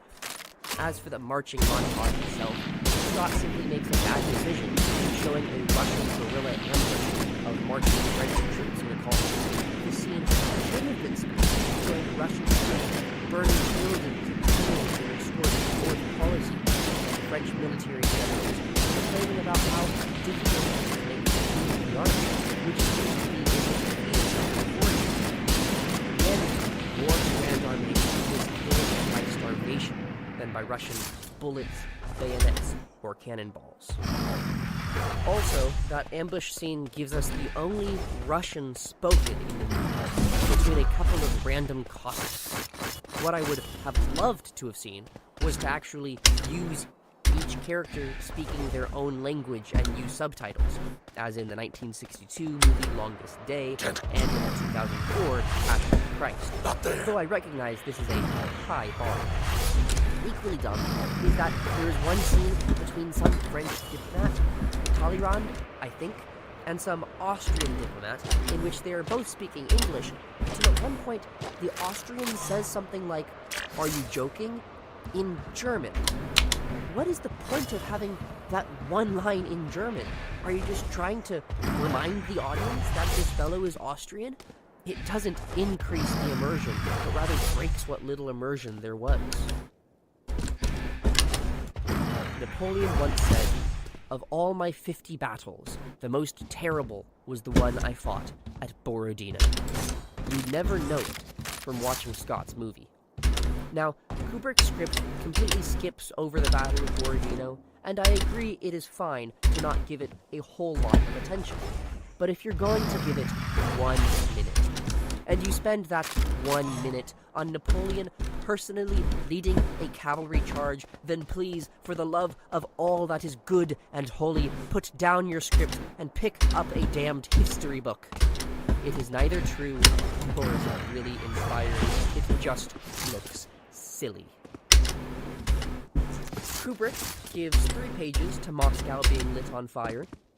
He has 2 of Napoleon's generals wake him at 4 a.m. to inform him of the bad news, the room aglow with the orange light coming in from the window. Scott does the exact same, except he takes the generals out and just has Napoleon wake up and walk outside and look at the fires in shock. There were some generals standing there outside, and they still exchanged a few lines, but they were reduced to insignificance from this small change. The freezing, starving march from Moscow back to France is similar for Kubrick and Scott, except in quality. Kubrick shows us a couple vignettes of the troops, including one soldier sadly shooting his dear horse.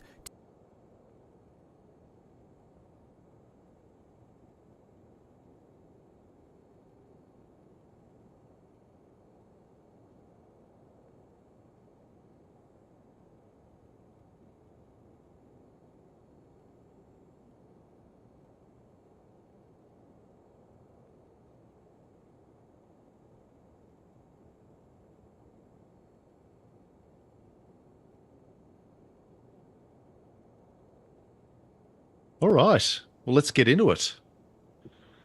Welcome to the Napoleon Bonaparte podcast. This is episode 61.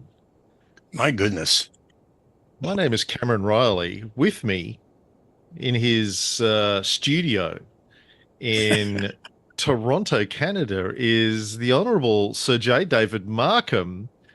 Welcome back to the Napoleon podcast, Sir J. David. Well, Cameron, it's amazing to find myself doing this after all these many years. But it's wonderful to see you again. You're looking great. I'm a little jealous. You've got a lot more hair than I do, but then you're still quite a bit younger than me. So time will tell. But and as to my studio, I didn't know we were going to do video. I might actually have tried to clean it up a little bit, although we're doing home renovations, and that's very difficult to clean things up right now because everything is stacked here, there, and everywhere because you have to get the walls clear of everything so they can move things around without destroying my artwork. And you'll forgive me, I have a little congestion issue, so my voice may not be its normal melodic self, but we'll make do. I think I'm probably around about the age now that you were when we started the podcast nearly 20 years ago. How old are you now? 57 or so? 53. 53? Yeah, well, I'm 77, so I was older even then, but I'll be 78 later this month, and that's really kind of depressing to think about. Or maybe it's encouraging to think about, because I remember when I was young, like in high school or undergraduate college, you look at actuarial tables, and men had an expected life expectancy of around 65 or 66, so I've at least beat those odds. And they didn't even drink the amount of medicine that you drink, so and I'm sorry, maybe you're pickled. Maybe that's why you've lasted this long. You mentioned them. Yeah, I could be. So someone once said that if I get cremated, which is the plan, I'll probably just go just like that. But unfortunately, right now, even though it is after 5, I'm nursing a cup of tea. Right. Well, just before we get into talking about Ridley Scott's film, I want to point out for people who are wondering, because I was, our Napoleon series, which I've said this many times on my other shows, and I'm going to point it out again, was the first ever long-form history podcast in the history of podcasting, as to the best of my knowledge, still to this day. Not necessarily the first history podcast. There was one other podcast that had done some history stuff on Byzantium, I think, but they were doing like one episode per emperor. We did 60 episodes on Napoleon over the course of a couple of years. It was also, I think, one of the longest, probably still is to this day, the longest series in any medium done on the life of Napoleon. And thirdly, it's been a long time. So we finished the series in 2010. We did one special episode with our friend Nicholas Stark, I think early in 2011 on Haiti. And then we had the author Andrew Roberts on talking about his book Napoleon the Great late in 2014, about 9 years ago. But essentially it's been 13 years since we finished the show. Incredible. 9 years since we've done a podcast together. Except we did shoot some video in Vegas with Ray in 2016. But in terms of podcast, it's been 9 years. So that's a long time between drinks, especially for you. Yes, it is. And I want to start out by saying, first of all, it's so wonderful to see you again. You look great. I've enjoyed hearing from you from time to time on Facebook and so on. I'm actually really hoping to come out to see you guys in Australia. But I want to make a kind of a special comment about you and yours. Back when we had the International Napoleonic Society Congress in Corsica, God knows how many years ago that was. It seems like it was about 1895. Something years ago, 2008. Jesus, 15 years. That's just unbelievable. We had you, forgive me. We had you come to do some recording and do some podcasting and so forth, and it was also a good excuse to get together in person. And we had a small group of musicians from Seattle, a school in Seattle, that were coming down to do a little musical play on Napoleon, and one of the people who was in that little entourage was a woman named Chrissy, who was singing the role of Josephine in the play. And the idea that we had between us was that you were going to always be there with me, and we would do on the spot recordings, this, that, and the other thing. And I remember, I think one time we were going into the mansion, the Bonaparte mansion, and where's Cameron? Where's Cameron? Where is he? Not there. And a couple other times, where's Cameron? He's supposed to be here. Where is he? Not there. And then later on, I began to realize, I think we talked about it, that you were spending some time with Chrissy. And my first reaction was, wait a minute, isn't it my job to seduce beautiful young ladies? Who does he think he is? That's where I come in. But as we all know, the two of you have worked out absolutely wonderful together, and you together created a delightful young man named Fox, who I've only met once in person, but everything I see about him and the reports and pictures that I see, he's clearly just a delightful young fellow.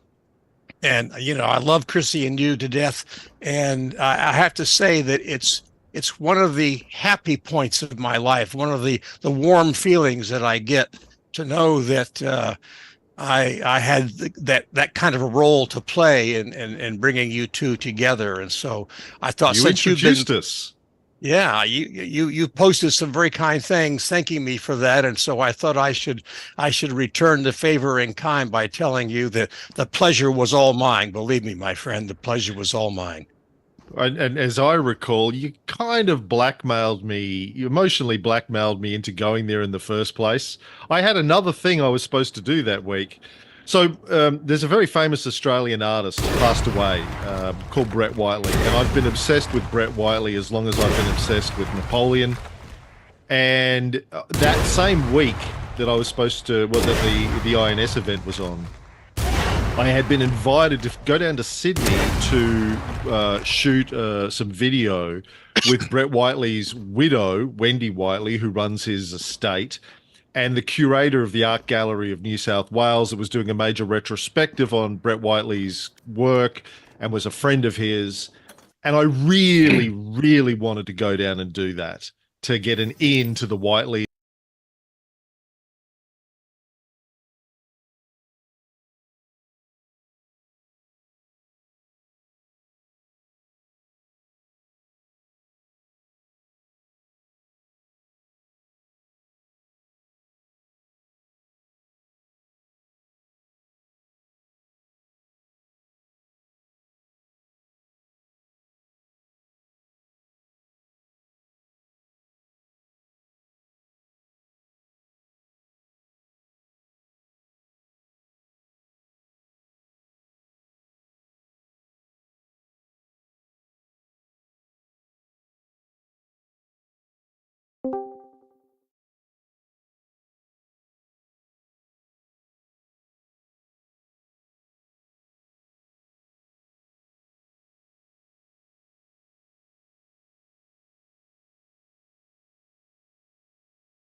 So what game are we playing today, Jared?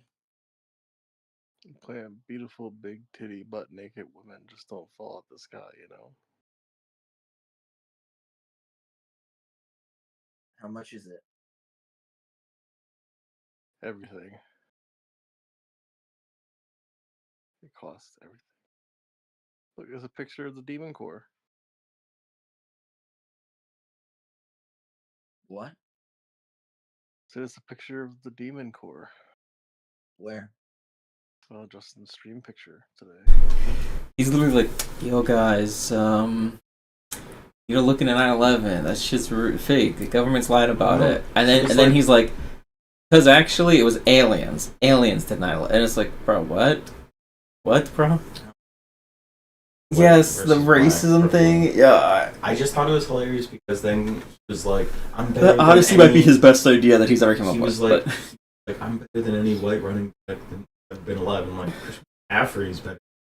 He said that he's fucking. I Yeah, mean, he said he's better he is than a any white legit player. crazy person. Like Antonio Brown, like has just had trauma and like has a brain injury. Rashawn Mendenhall was just born a crazy person.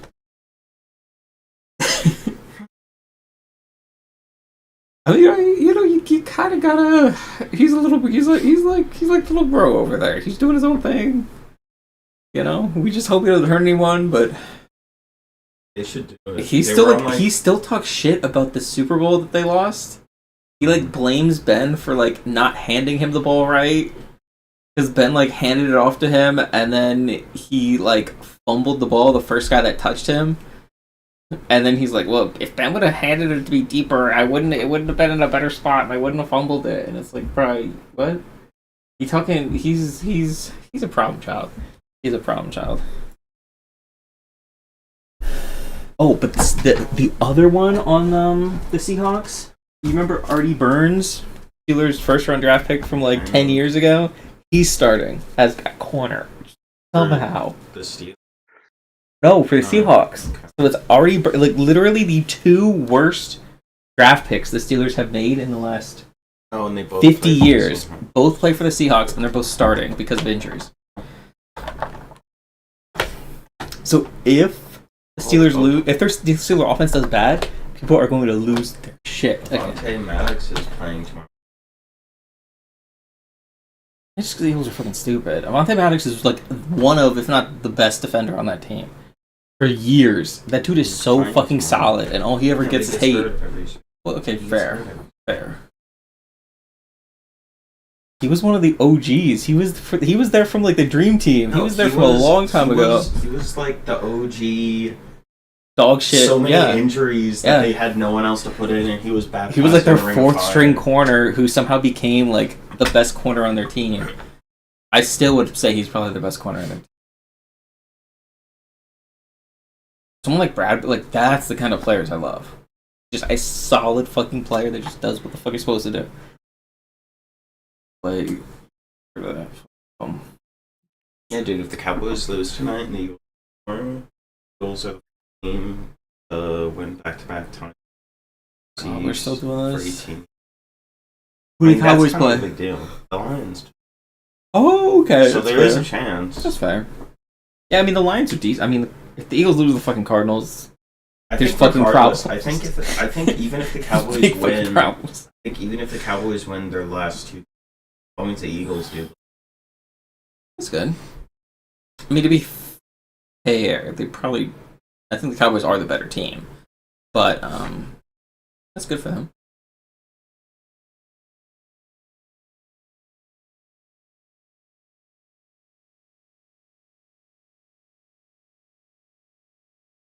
Don't smell like you have some smelly feet over there. Keep that shit away. I mean, you've worn the same socks for like 3 days straight, so I'm guessing you didn't These on shower in yesterday. that time. It's the new day. Oh God.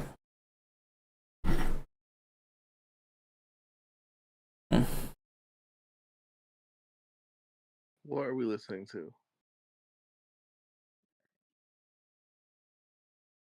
What degeneracy is this?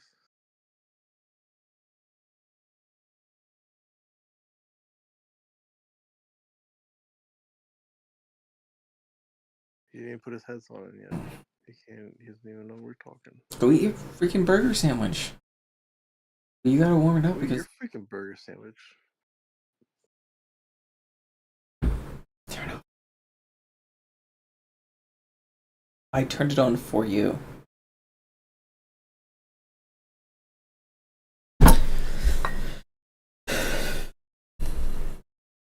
Hello? Degeneracy. What'd you say? Degeneracy. Who? Who are you talking about? It's not me.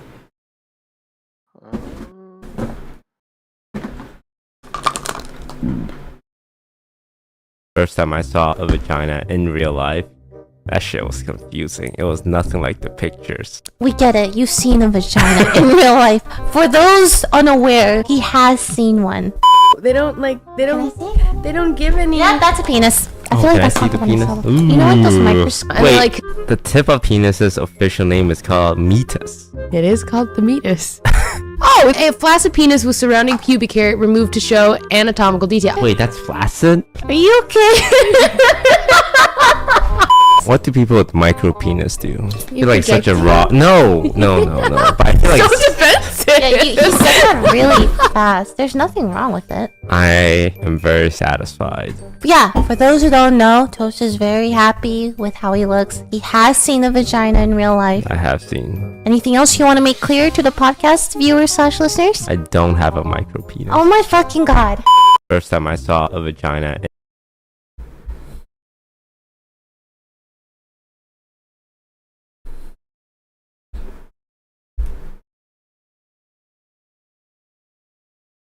Pokemon flashed her boobs on stream. What? Pokemon flashed her boobs on stream. Who did? Pokemon. Okay. Yeah. Oh, you guys known this been a thing? No, I just don't care. I didn't. No, I have been dreaming about seeing Pokemon. So I just saw it on Twitter. I was just scrolling Twitter. Really? Her nipples are weird. Big fucking pepperoni. You're also very quiet, Jared. Very like pink. That's Pokemon. She definitely did it on purpose. There's no way she. For everybody. No way you don't notice your tits hanging out. Oh God. Oh my god, yeah.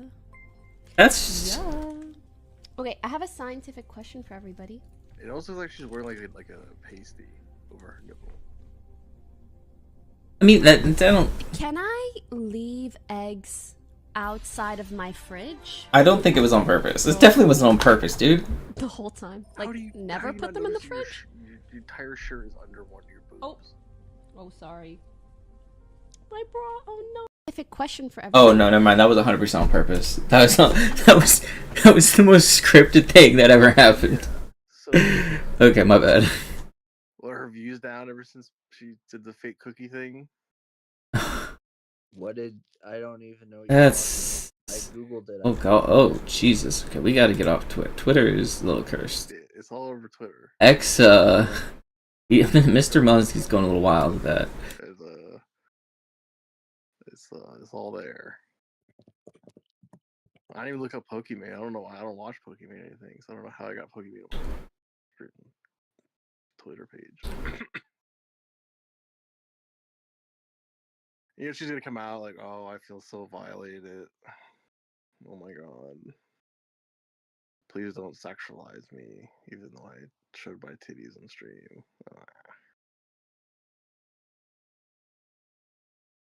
I'm gonna laugh when she Drops the OnlyFans in a week. drops OnlyFans. Yeah.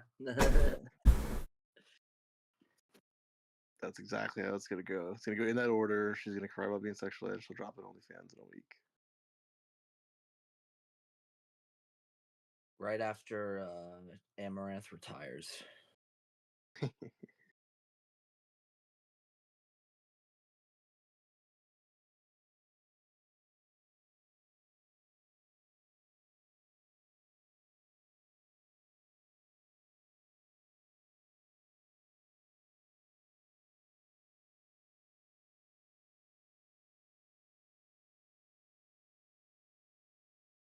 And there's no way she didn't see it. And, like, she's talking to chat, and there's no way there wasn't just people like spamming titty.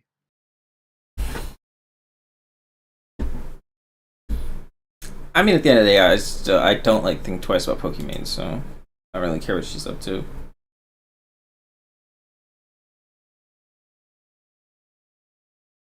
But All the comments on every Twitter post about it is just chicks being like, "Oh my god, but is my leaks better or worse?" Just tits everywhere, absolutely everywhere. Fucking disgusting women. Fuck yeah. The fuck is wrong with these people? This chick's like, that's not a nip slip. This is a nip slip. What the fuck? Yeah, here. Do you get banned for it? She's a female, so I'm betting not. I don't know. They banned all those fucking straight up titty streamers with the censor bars. did they? I thought the whole point was that they let them on. They had like Yeah, they huge let them for like a day, and then Oh, they banned them. yeah, it got pretty degenerate from what I saw. So real quick. It got pretty quick. Mainly because also like dudes just were sitting there then like full naked with like ball cam with like a bar. So it got a little degenerate. Did you see the guy who was just so fat that you couldn't see his dick? I'll tell me about that. That's like the boogie guy. Yeah, He got banned again. He got banned too, but he didn't show anything. They ended up reversing it because of that, but whatever. That was pretty bad.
I'm surprised. I'm surprised her PR team isn't like trying to get it just absolutely pulled off of every Twitter post.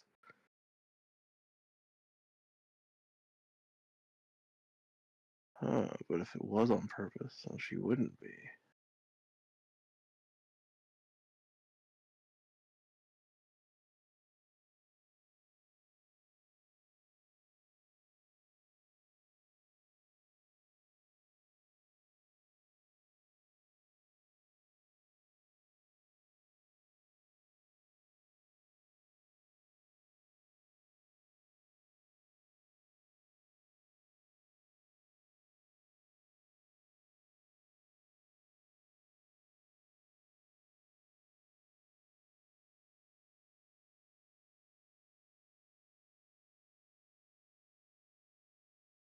Alexa, make the light blue.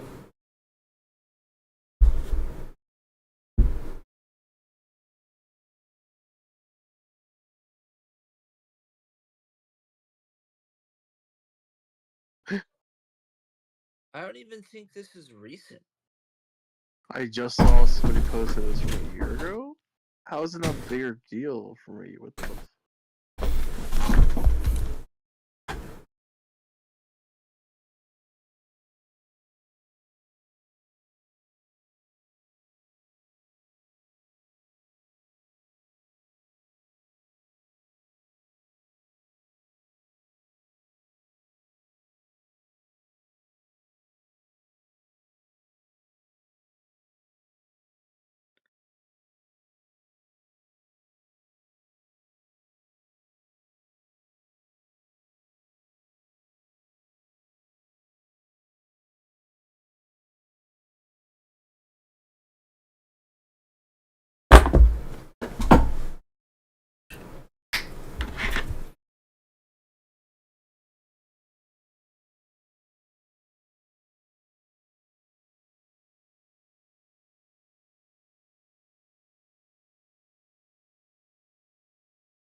Yeah, she's got something on.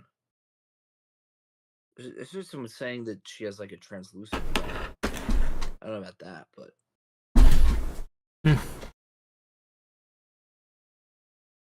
Oh yeah, this is old. Why is everybody bringing this up now?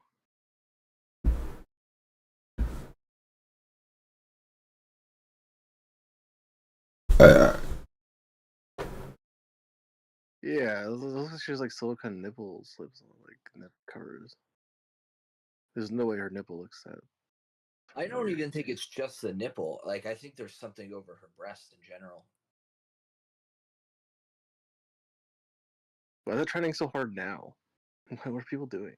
Someone got bored, I guess. I don't know. I didn't hear about it back then.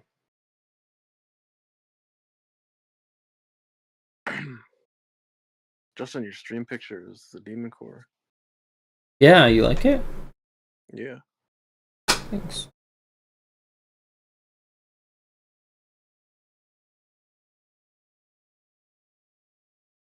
You ever hear the story about the guy who was working on it? I like the story of Darth Plagueis, whatever. Dark Darth Plagueis? What?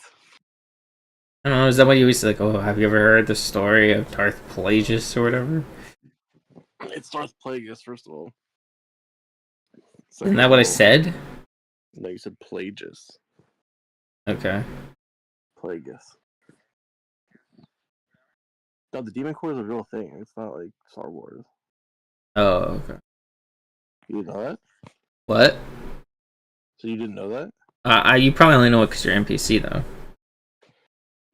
No, what do you mean? Okay.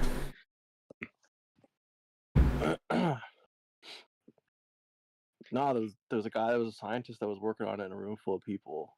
Uh. And Why do you have a picture of it if you don't know what it is? yeah, that's No, I do know what it is. I'm just teasing. And when I'm testing if Jared knows what it is. I mean, everyone knows what it is. It's popular on the internet. Yeah. Well, there was a guy working on it, some scientist, and he like accidentally closed the two halves. He had like they were holding it open, but with a screwdriver. Well, that was the And the second screwdriver slipped. Yeah.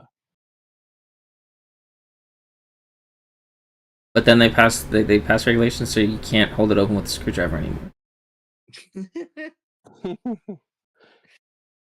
Did you see the someone was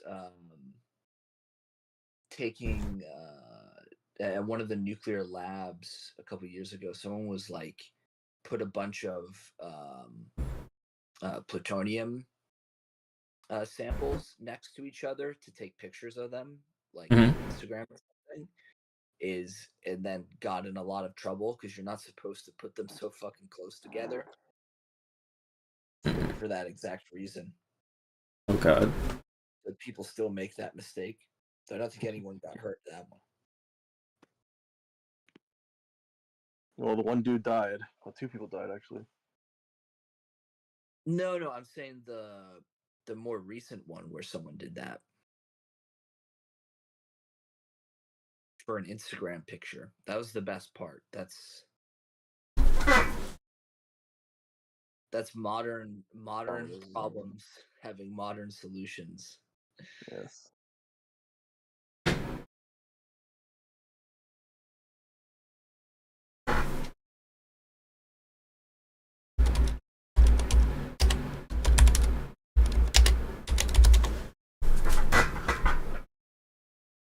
Valorant child game. Look to cartoon graphics to make kid player happy like children show. Valorant cartoon world with rainbow, unlike Counter-Strike with dark corridor and realistic gun. Valorant like Playhouse. Valorant play or run from CSGO fear of dark world and realism. That's just has to download it. You failed in your pick yesterday. Well, how'd I feel? CS2 is dog shit. That was terrible. I had a fun time killing our teammates and stuff. Yeah. And I did good in the team deathmatch, I'll tell you that. And John, me and John were doing good.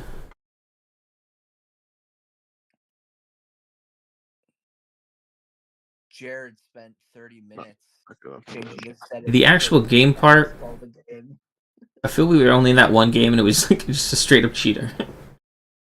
And we got insta-banned.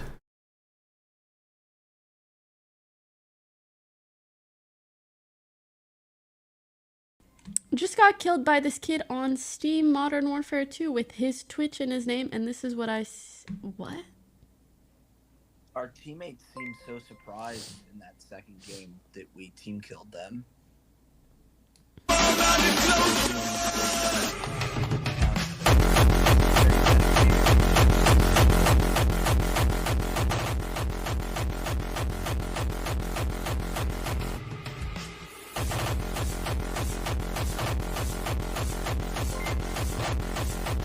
Epilepsy warning. Sorry.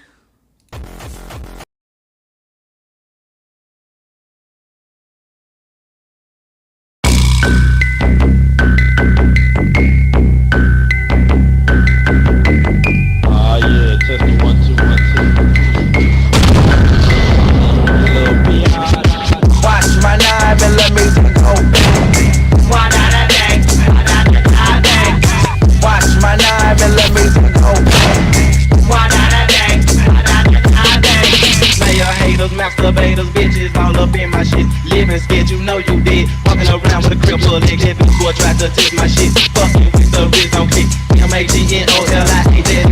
Your ass was on my dick. Trying to put me in a dick. I fuck me twice, I fuck one more. All you can was get the flow. These fellas in the game. Knowing that they asses bang. Big ass car, but still is bang. Yeah, I can fuck me.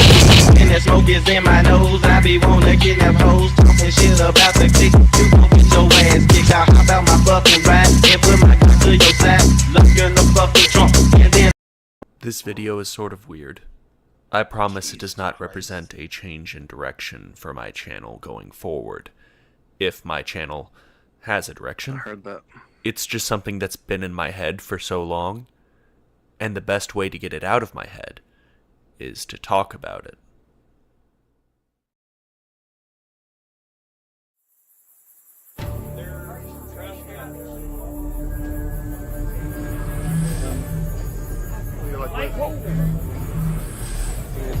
Whoa, what is that?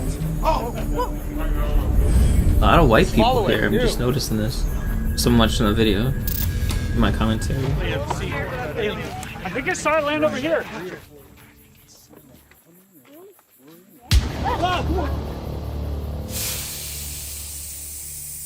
Oh, white people where? In the video. What video? For the battle on bees, surprisingly. Greetings, humans! I have come to your planet to help you. On my world, there is peace, a utopia where everyone gets along. And we want to impart this wisdom onto you. Sounds great. It'll get us on the right side of history faster. Let's hear it. To achieve utopia, you must first all agree upon this one simple concept. All lives matter. What'd you say? Are you out of your mind? I'm lost? Why has this upset you? All lives don't matter. Some lives matter some of the time. Yeah, some lives matter more than other lives, and that's that. But we have achieved paradise. I have the proof it works. All lives matter. Hate speech! Hate speech! Okay. Let's move on. There is more. The next thing you need to achieve world peace is forgiveness. Forgive those when they fail or screw up. Screw that. We don't forgive. We cancel. Yeah! If we discover that someone once said something even the teeniest bit offensive, we as a culture will ruin their lives forever! That is terrible. A culture of human cancellation? Oh, you believe in cancel culture, do ya? It's a myth, dummy! You don't start watching your mouth. I might have to look through your old tweets, you big dumb alien. Tweets? What are tweets? Never mind. Let's try something else.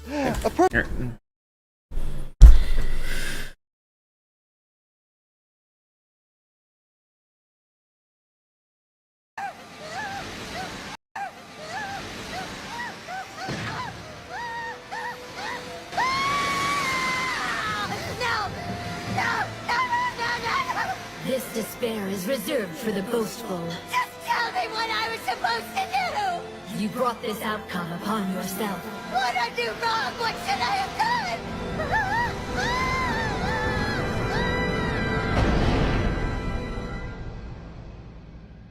You simply must have seen the answer with your own eyes. You doing, huh? How you doing the test? What's that? Where are you from? It's so cool. Oh, thanks. Whoa. How did you do? You're really cute. Yes, it's a bear. Where are you from, sir? I'm from Chicago. hell yeah. Chicago? Yeah, Nice, yeah. nice. Look, she's I like not very it. She's very happy, you can see that. You too, man. What's up? I want to invite you to the test. What's that? Test? It's a personality test. Oh, okay. You will fill out a questionnaire about yourself, and based on your answer, you will receive a graph like this. You can see the strong and the weak points in your personality. Then you see what those weak points affect different areas in your life, career, social life, yeah, relationship. I have a pretty good personality myself, though. That's true. That will show That's up in why the we want to do it. Yeah, let me show you.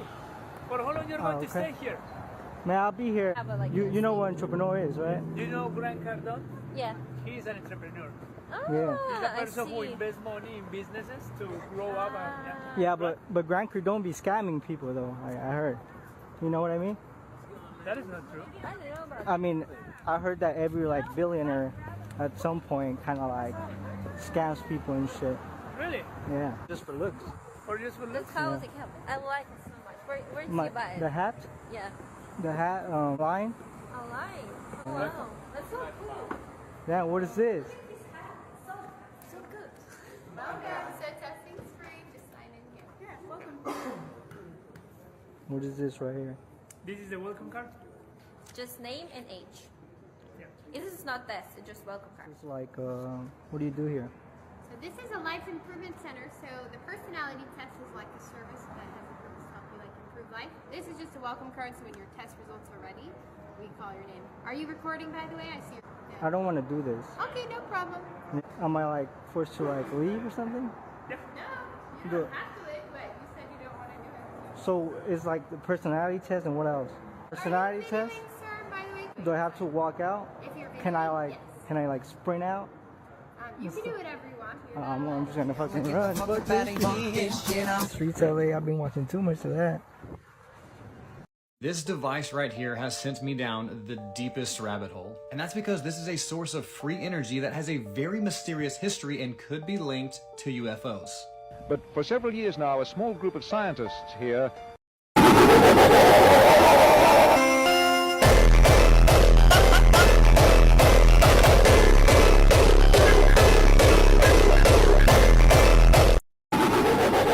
How to get your first gun.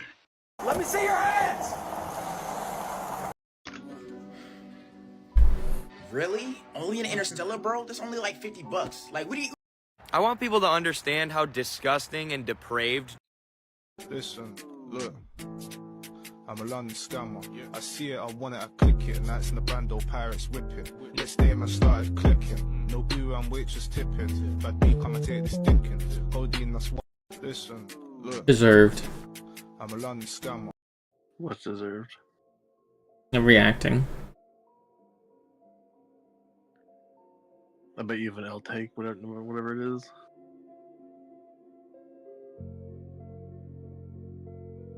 Yo, get help, little bro, out. You need to get help.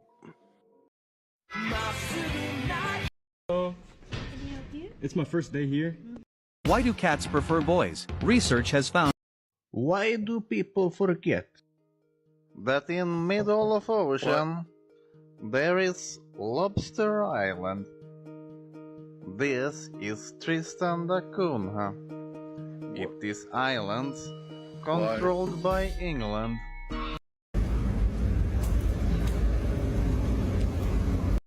We met the legend Gail Lewis today. She signed a vest for us. God bless America. We met the legend Gail Lewis today. She signed a vest for us. I adopted my best friend's son because his entire family died in an accident. 15 years later, he proposed to my daughter, who he's raised since she was a baby. Back in 2001, my best friend's family died tragically in a car accident, and only their 16-year-old son survived. My wife and I took him into our home for over 4 years while he finished school and he was able to stand on his own.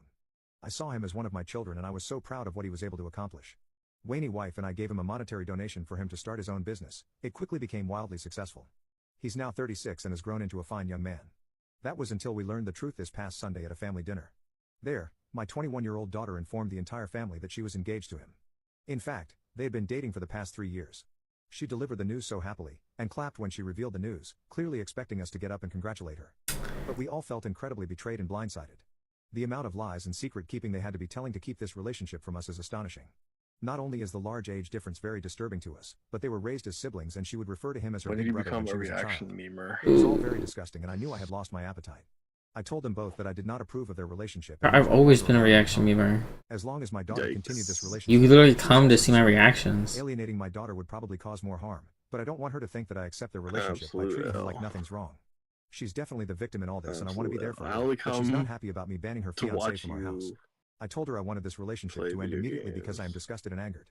This man who I thought was my son, had been preying on my young daughter for God knows how long. He helped raise her for God's sake. He babysat her, changed her diapers, came to family dinners every week, went on family vacations, etc. He may not have been biologically mine, but he was raised as such and that should have let him know that my daughter is off limits. He was a constant part of her life since she was 1. There should be no reason why he chose my daughter of all the girls in the world to be with. My wife and I talked the situation over and we decided to go to our daughter's apartment. I first apologized to her over my initial reaction that came out of anger. I made it clear that her safety and well-being was my first concern. We had a long discussion, and there were some things that my daughter said that alarmed me, such as her loving him while she was 14 and he was 29 and them not doing anything intimate until she was 18, which meant that bastard was preying on my daughter and waiting for her to turn 18 to sink his claws into her. However, since their engagement has now become public, concerned family members have contacted me with events that seemed innocent at the time, but now seem suspicious. For example, my wife's sister told us about a time when our kids were at her house. My daughter was 16 and he was 31. She said she had heard him leaving my daughter's room in the morning. My son also told me that he had run into my 15-year-old daughter out with the bastard when she was supposed to be in school. I can't believe we never saw the signs. He had been grooming her for years. I feel sick knowing we willingly took him in and loved him like family. What's the last thing you want to do? To repay us by manipulating our underage daughter. I asked her. So I told him, oh my god. I can't hear you at all. That's her way of saying you're fat. Can you hear him? Yeah, I can hear Jared fine. I have him at 200%. Oh, good. Because the last thing I want to do is like work out and then wait for somebody else to be done with something before I could leave, or like not finish all the things I want to do and leave anyway. Like, there's one place where I want to like fucking do my shit and get the fuck out. What if history is just repeating itself, and Earth is just an infinite time loop? Everything that has and will happen to us as a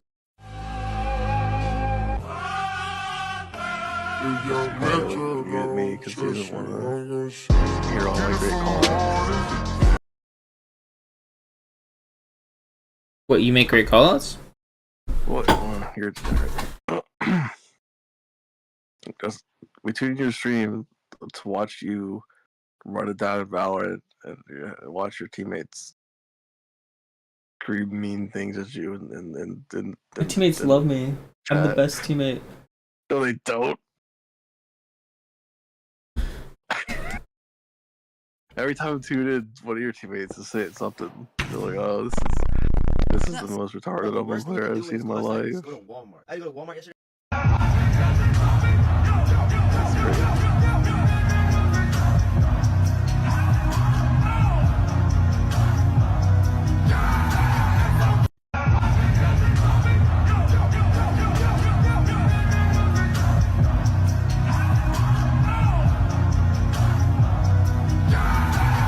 I'm with Rachel. Rachel, how old are you? I'm 27. Rachel, how long have you been out here in the streets of Phoenix? Long enough for one other, no wait, I think this is actually my third interview that I've done with someone. I don't know if it's anything like this one, what your questions might be like, but I'm still 27. All three of them, this is the third one, are gonna be while I'm 27. So, and I've never done like an interview on camera before, so before the first one this year. Or within this last year. But what was your question? Okay. So when did you start using blues? I started smoking like 5 years ago. I smoked G's for the first time when I was 19. I smoked weed for the first time when I was 17 or 18. I smoked cigarettes for the first time, I think.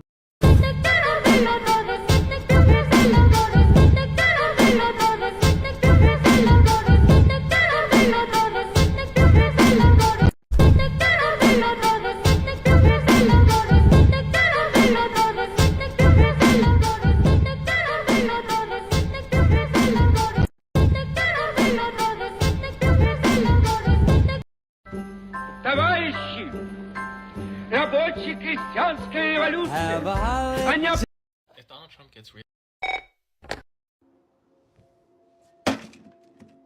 Oh boy. Good morning, guys. It's day 3. Watch this. This guy right here is a genius. In order to be able to fish in the wild, he built an amphibious fishing caravan by hand. This is a blessing for fishing enthusiasts. If you have a caravan like this, you no longer need to worry about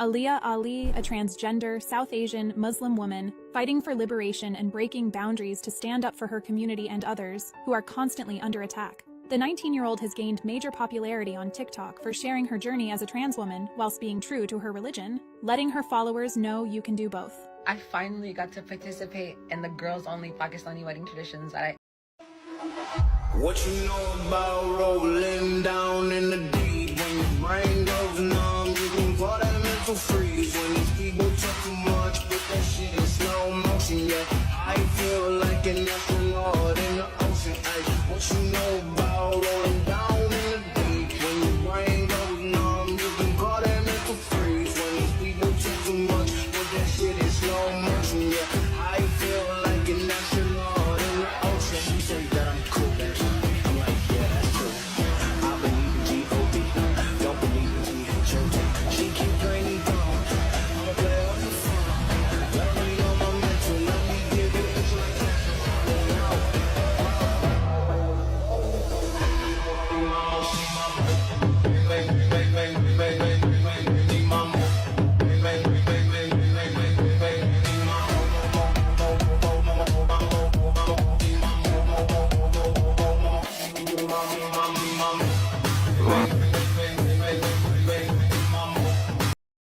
I hope that this sweatshirt fits you. It was the biggest size that I could order online. A 10X.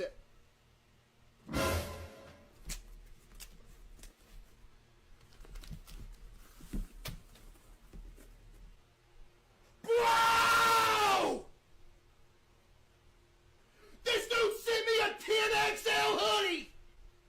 Wait, what does it say on it? This dude got a 10XL hoodie. With the I got a bunch of food for later. I'm super excited. It just says fat. What'd you get? Snug, so hopefully you I got some chicken sandwiches at Weiss, and then I got some stuffed jalapeno poppers at Weiss. And I love the hot jalapeno poppers. I hope that this sweatshirt fits you. And what else did I get?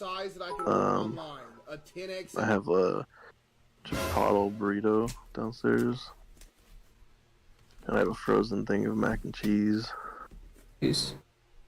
I got like a 3-pound bag of pistachios on Amazon.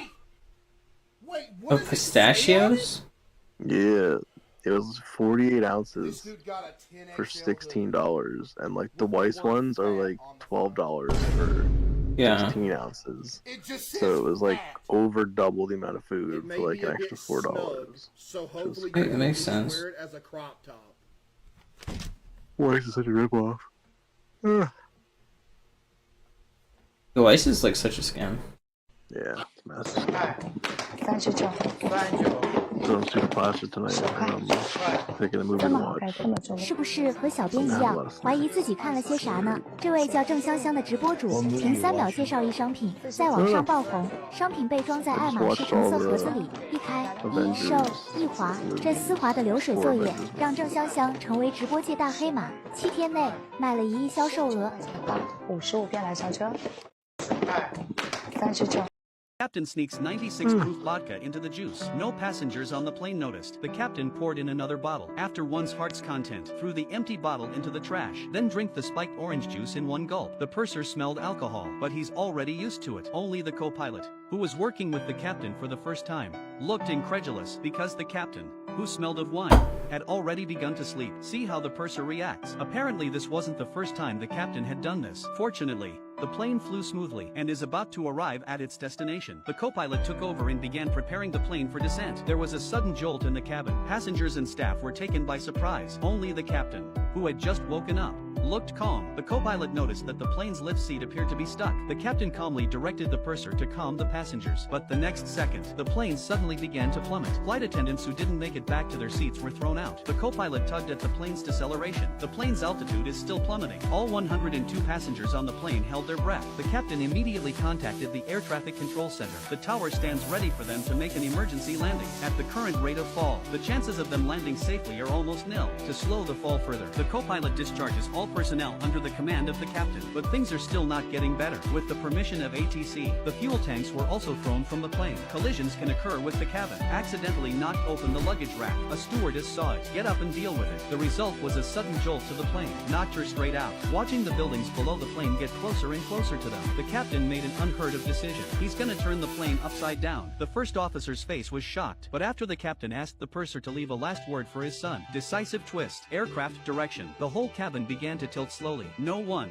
including the flight attendants, knew anything about it, but the captain was helped by the co-pilot and the purser. Landing gear successfully retracted, just meters above the ground. Successful flip. The stricken flight attendant fell to the ceiling of the plane. A young boy also fell out of his seat because his seatbelt came loose. The stewardess saw this and left decisively. The seat made every effort to get the boy back to his seat. Otherwise later, any one bump, the boy could have lost his life. Although the plane flipped direction after, we managed to stop the plane from going down, but also because the fuel tank was thrown away. Aircraft lost power. It's impossible to get to the airport, and the plane's engines caught fire. A series of unexpected circumstances occurred, which forced the captain to make another bold decision. He had to find a nearby place to land. The first task is to get the plane back to its original direction. The stewardess who left her seat for the little boy. He was knocked unconscious before he could get back. The cabin was a mess. There are more and more problems on the plane. Fortunately, the plane was able to flip to its original direction, but by this time the engines on both sides of the plane had completely lost power. The plane entered taxi mode, but suddenly a church appeared on the empty grass in front of him. Despite the pilot's efforts to lean, plane angle, but I watched one wing crash into the church. At this moment, they had to leave it to chance. I watched myself hurtling toward the ground.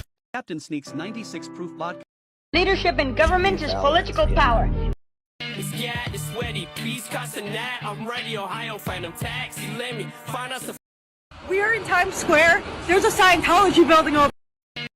We are in Times Square. There's a Scientology building over here. Yikes! I'm gonna go inside. I have my new Meta sunglasses that record. Problem is they have a blue light, so they're probably gonna know that I'm recording. But let's go see if they give me a tour. Imagine Angel pops out of nowhere.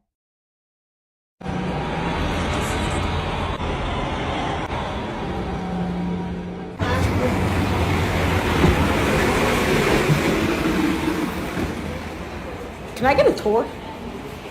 Sure. What I need from you guys, just wipe your shoes and that braille remote right there on the floor. So random. By the way, there's no recording. Oh, you can't record? No. Oh, I record everything. I have like a documentary of my life. I then told him I just wanted more info on how to join his cult. The definition of the word cult? Yeah. Scientology. That's not the definition of the word. No, I'm not even being disrespectful. I really thought it was. That is being disrespectful. Right. So if you're here just to joke around. No, I wasn't joking around. Do a lot of people come in here to joke around? Seems like you are. Not at all. I'm not even laughing. Alright, so that means you can sleep. Yeah, no, I know. You were finishing talking out, like walking out. Someone's talking. He's recording me back, guys. Okay, guys, you all gotta name him. You what? So that's the gun Justin owns. What gun? Bet. Oh. Video. Bro, that's cool.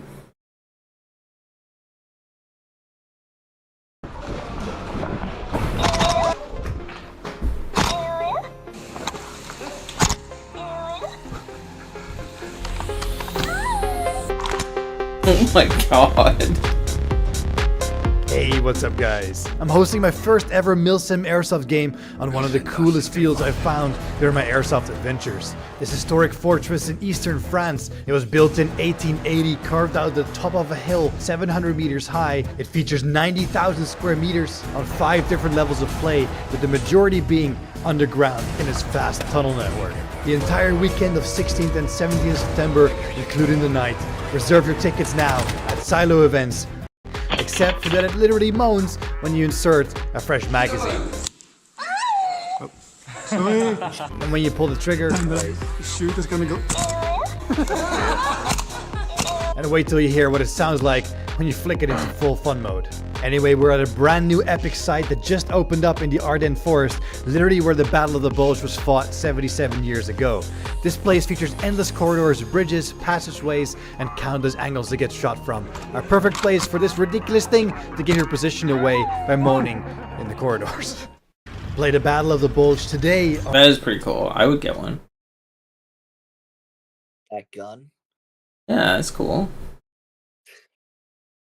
You don't want the oil tanker truck? What oil trunk? You got another one now? Well, then I post it.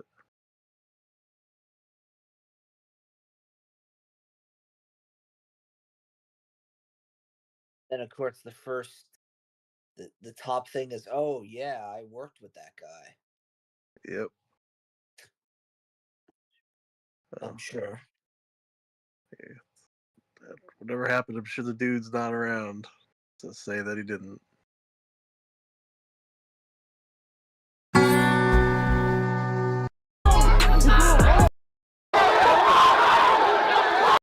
Come on.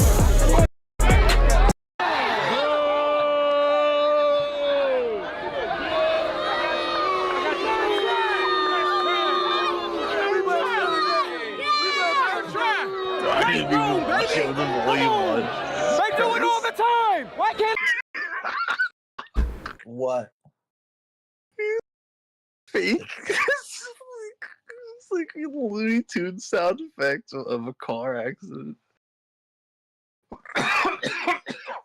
Jesus. Why would they do that? Oh, some terrible people in this world.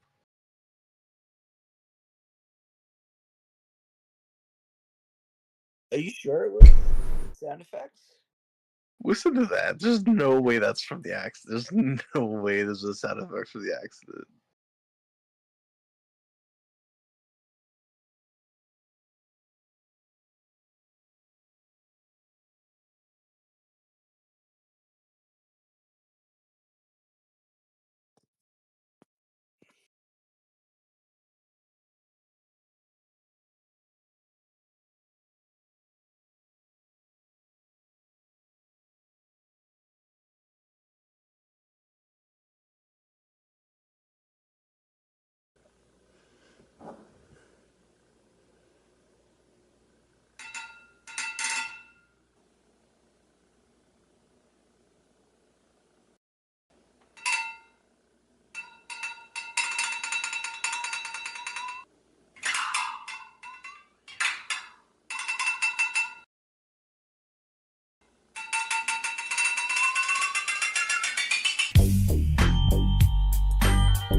für richtig Geld?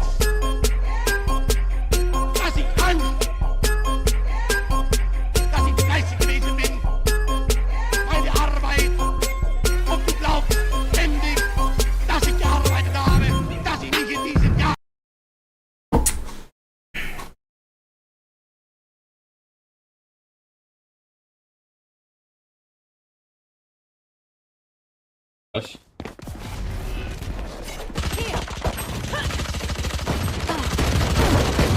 Let it go! Reloading.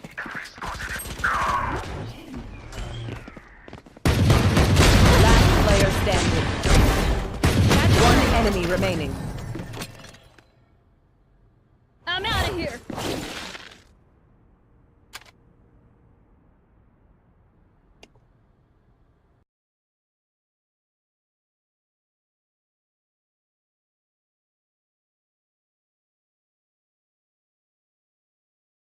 I got in a game against Kaide. Nice, good One kill. enemy. Last player standing remaining. Oh my god, last one backside.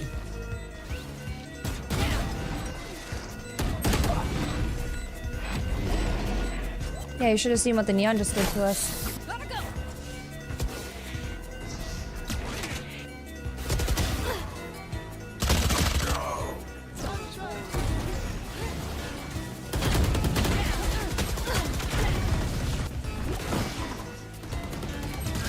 There's one more. I got in a game How against long does it take Kaide. you to download all the Destiny DLC? I mean, honestly, I would legit play it, but like, there's no fucking chance. I mean, all that shit should be free. They're fucking out of their minds. These people are fucking Looney Tunes. They've been working on it for like 8 They have not been working on shit. They can't just give away. That's everything probably for all free. shit that they made 10 years ago when they made the original game that they just have been cutting at, that they cut out. And there's no fucking excuse. They literally made it took them 10 years to make the game. Then they had the game for 10 years. Then they redid it, took away all the content. They did that. That part's true. And then they made it free, but then if you bought it, you didn't buy it. So, nice game. Literally If no you bought reward it, for buying it. You didn't buy it. What does that mean? I paid $60. I played over $60 for that game. Now you're telling me I gotta buy deals? Fuck no. I paid for that game. You.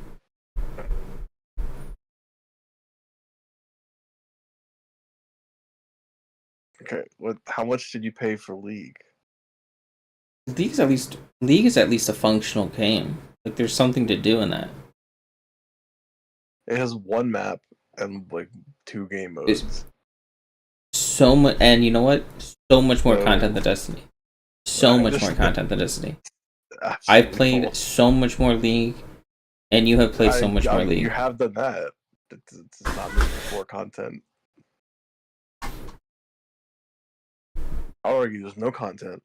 It's all just There is no content. I don't even know why you're defending these people. League is just What do you mean multiplayer. League, it's Bungie, dude. There's a reason all those people are homeless now. League. Jesus.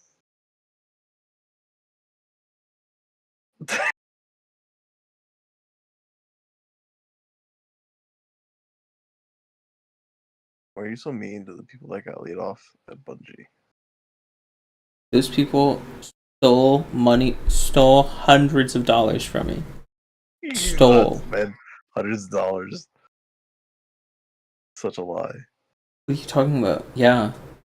You did not spend hundreds of dollars. I spent at least $200. At least, probably more than that. Much more than that. No chance you spent more than $200. No chance. Let's say the base game was 60. Okay, and I had like the nice edition, and then plus. That's your fault. No, they steal Yeah. money. No, Plus, you bought all the- their that's- fucking you bought $40 DLCs that drop every 3 months. That literally put nothing into the game. Well, the D1 DLCs are only $20. Every time the game comes out, still to this day, every time a new dungeon comes out or DLC or whatever, they fucking gatekeep the fucking raid. It should be available day fucking one. What do you mean they gatekeep the raid? What does that mean? They hold that shit back out of the DLC every fucking time. Still. Yeah, because you have to level. No, it's because it's never fucking finished. It wasn't finished the first. Don't you remember when the first game came out? It was literally like 6 months till they dropped the rate. It was like 3 months till they dropped a dungeon, and it wasn't even dropped until they unlocked it.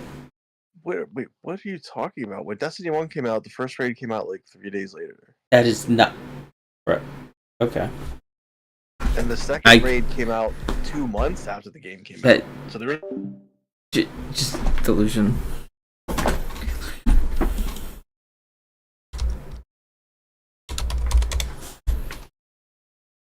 I think you're remembering this wrong, Justin. You are stuck in a vault of glass.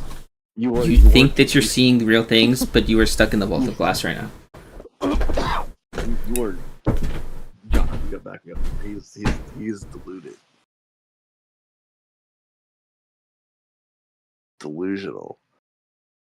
The raids always came out the same week.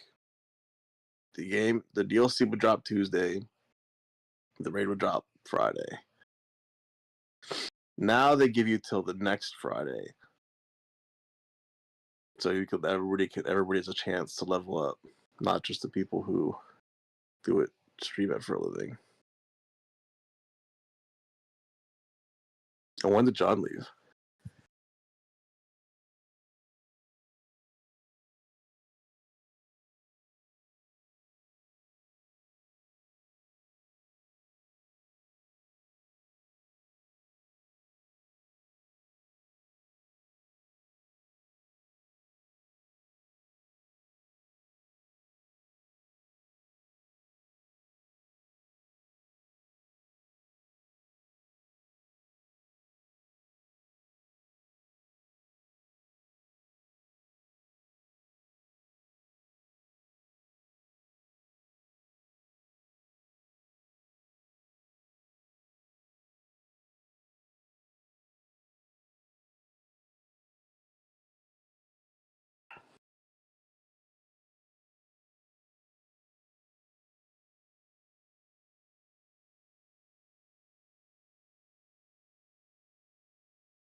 Good, John. Tell Justin he's delusional. What? Tell Justin he's delusional. About what? He said when Destiny 1 came out, it was like 6 months before the first raid dropped. It was not 6 months. And then he said every DLC, it's like weeks and weeks until the raid drops. And I'm pretty sure it was like within the first week of the game came out, the raid dropped. I don't think it was quite that soon. I think it was like a month or something. I don't think we knew about it but we also were nowhere near your level for weeks. Yeah, I don't remember exactly. I don't think it was a week though. Because every other raid came out the same week of the DLC. And the game came out in what? November?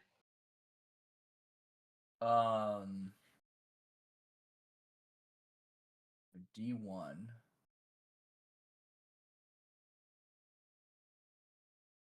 I want to say it came out earlier. That we can definitely find. September. September's when it came out? Yeah. Well, the first expansion that came out, The Dark Below or whatever, was January, and that came out with a raid. False. No, not false. What do you mean?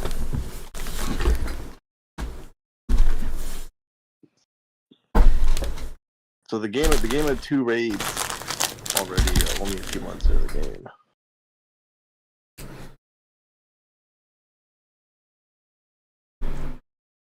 Justin, it only cost you $70 to get all the DLC. Yeah, so The Dark Below was December 9th. Oh, even sooner than I thought it was. Oh, okay. Wow. I thought it was January. So This is fake yeah, news. Within like 2 months, there was 2 raids out. Incorrect. You're remembering it wrong. Nope. And I think I had already In base reality, that is incorrect. We waited months for it. In your clown realm we're living in now, maybe it's possible. Why is it my clown realm? Why does it gotta be yours? This is clearly your clown realm, Jared. You're the one that believes in time skipping, not me. Okay. There's also this other reality where like you were good at League. Yeah, but that some things did carry over. Luckily, some things carried over. That was one of them. It's something that didn't carry over. It's that. We should go back to that timeline. No, what he's gonna say is that in that timeline, his teammates were also good. Memes are bad. Yeah.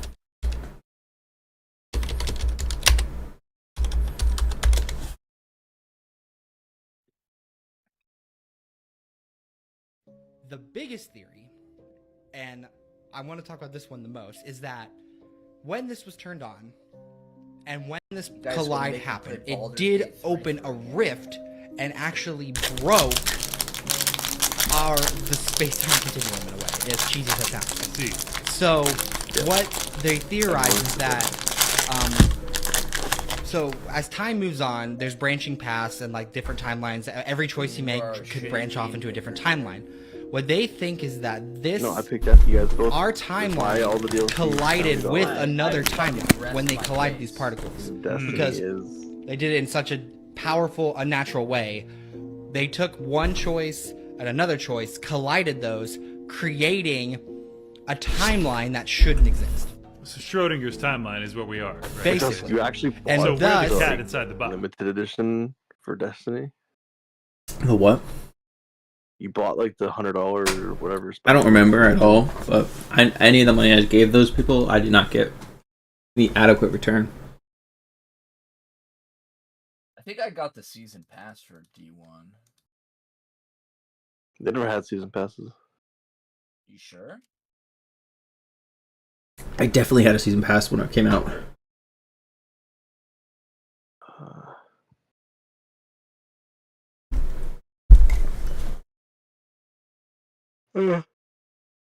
At least not like they do now. And they say the proof of this is the Mandela effect. Because how did that work? For those of you that don't know what the Mandela effect is, it's based off of the man named Nelson Mandela, who There was no story. Oh, wait, a season pass gave you the first 2 was expansions. Did that come later then? No, you could get it up front, I think. Oh. Like, so some games will do that, like on release. You can get the season pass before the DLC actually drops.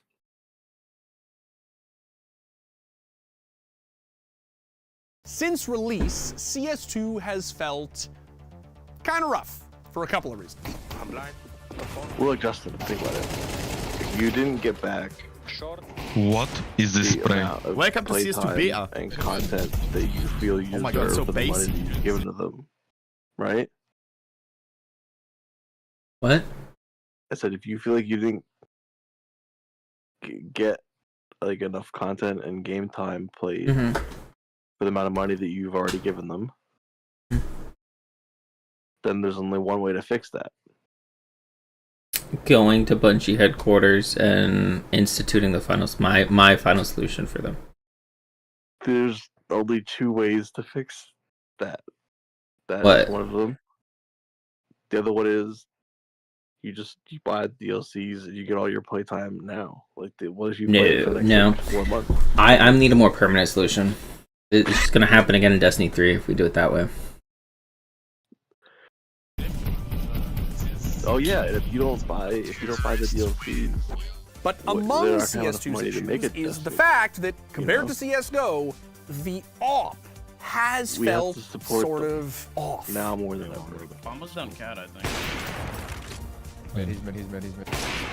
Bro, I swear the op is off by a millimeter. I'm telling you, bro. Just wait for like one of these co-oppers to say something. Oh my God! Them from themselves.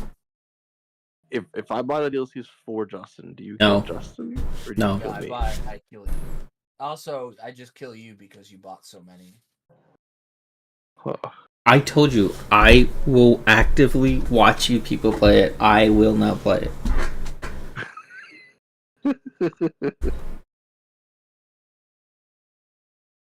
That sounds pretty degenerate to me.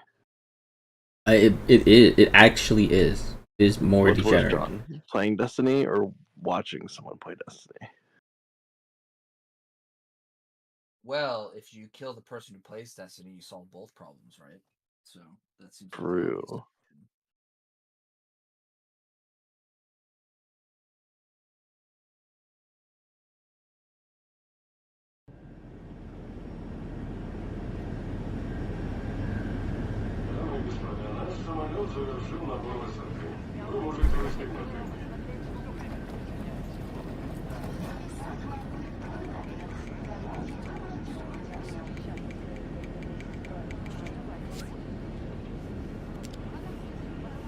هاي حلوة. شكرا.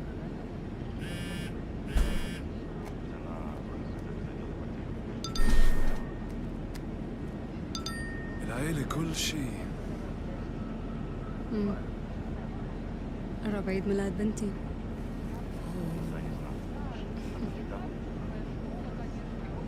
بنتك رابية. كيف عرفت؟ ابنك طارق، جوزك خالد. نعرف بعض؟ أنا بعرفك سمارة. أنت كنت ضابط باليوليف. حاربت الروس. أي من سنين. من سنين.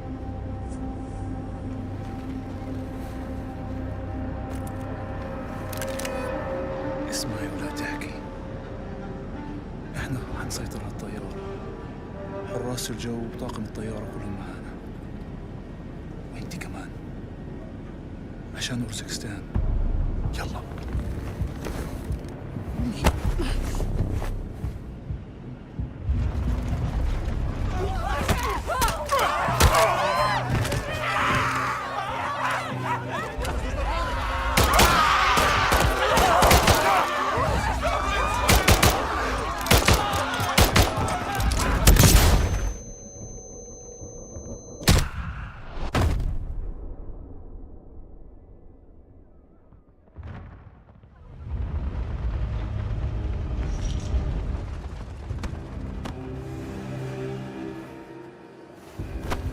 Снижаемся.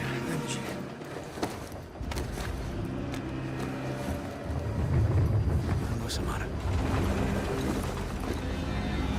You exceeded my expectations today. Who do you think you are? This is about who you are, Samara. What is this? History.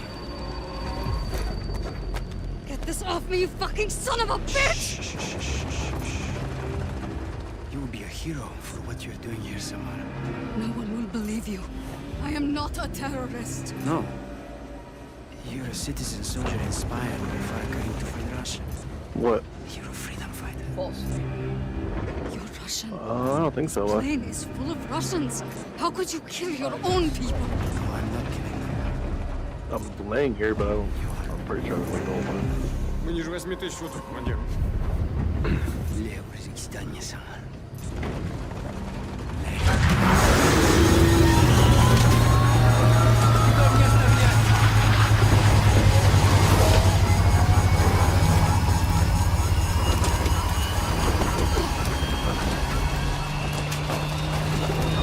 Give me that phone, you sick bastard! We can stop this! New terrorist. No!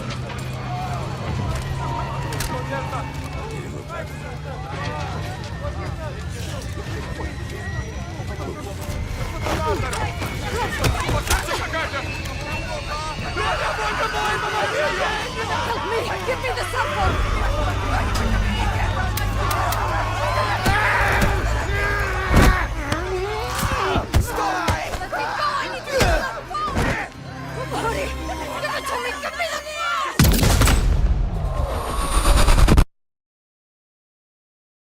We need to update you on breaking news of a Russian passenger jet that crashed in the 133 Urzikstan passengers Mountains. and 9 crew members were on board. John, as required. That's fast air! Not ours, is it? Shit!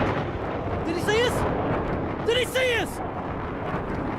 Oh, he's doubling back. Holy fucking shit! Hit the door!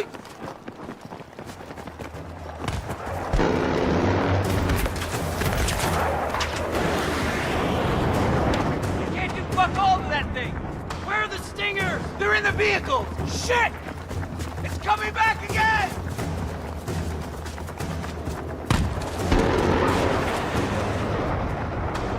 We're fucked! Stingers were in the labs! That was the last of them! Can we get him? We're gonna have to! Come on, man, let's go! Hurry! Here it comes!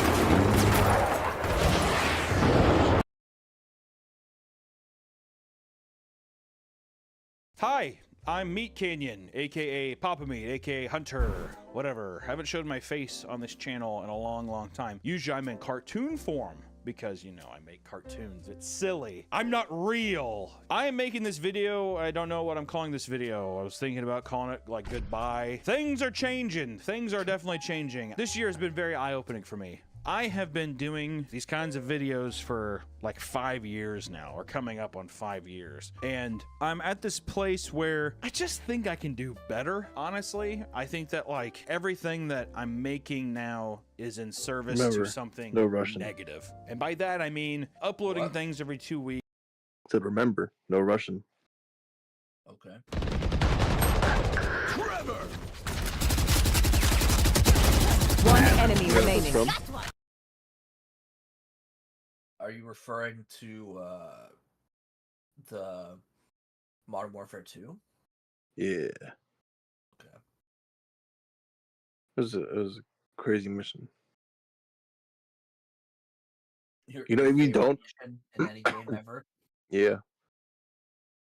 You know, if you don't shoot the civilians, they kill you. Or if you try to walk through and not shoot the civilian, like they stop you and kill you. That's not true. Yeah, it is. No, it's not. I'm pretty sure. Nope. Because I've done it. I did it too, and they like stopped me halfway through and killed me. They stop you at the end and kill you.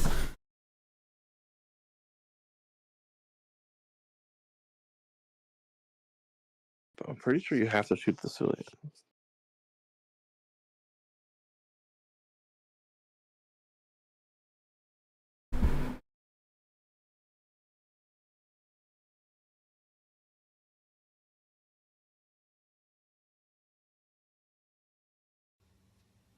In the last few months of 2022, I saw a nuclear accident happen in real time, on my phone. There's a chance that you did just too. rationalized it, I guess. So what's your immediate reaction to that? Don't be stupid.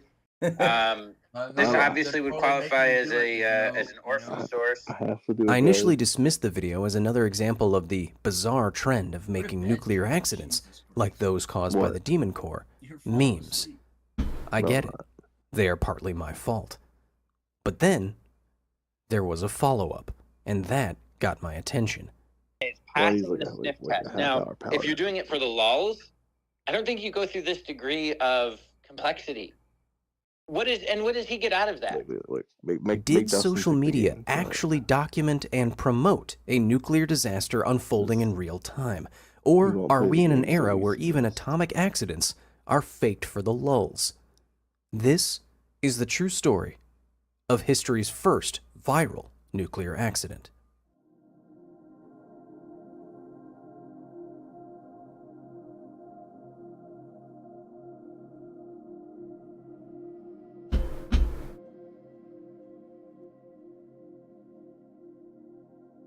Over the last few years, the Demon Core, the pit of plutonium that caused 2 of the worst nuclear criticality accidents in history, has become a meme. We explored the origins of this joke in its own video, but the essence of these memes is that an oblivious character interacting with an extremely dangerous object, one only nerdy social media users will immediately recognize, is funny. The undeniable popularity of Demon Core memes has apparently now extended to extremely radioactive sources in general. This video, allegedly created by a Tumblr user and posted around November 2022, has been seen by hundreds of thousands, if not millions of people, extrapolating from shares on Tumblr, retweets on Twitter, likes on TikTok, and upvotes on Reddit. It clearly has the same appeal as a Demon Core meme, a hapless character unwittingly meeting a dangerous object that they got from, quote, a guy in a parking lot. The danger is apparently proven by the radiation-induced film grain when the metal capsule is opened or closed, or a hand is placed over the opening. When I first saw this video, many of you sent it to me and many commenters were using my videos to talk about this unfolding accident. I didn't think much of it. The container didn't look right to me. The radiation looked too intense. But a few weeks later, I was sent a follow-up that took this post from odd to legitimately concerning.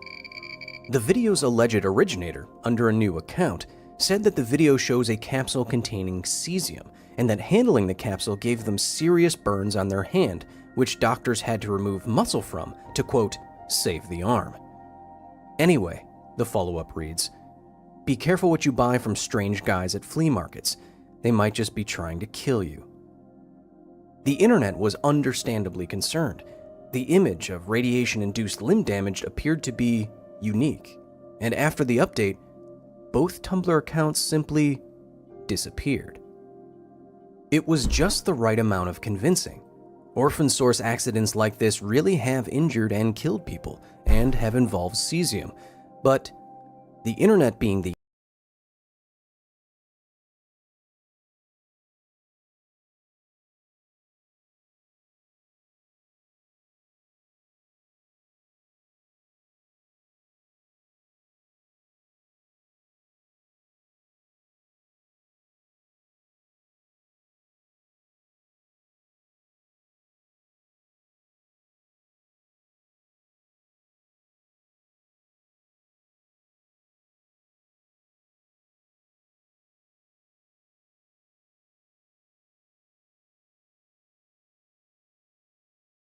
leader of South Africa? Yeah, he was the prime minister of South Africa, except that he didn't exist. No, that's not true. He existed, but the thing is, people thought he died in 2012.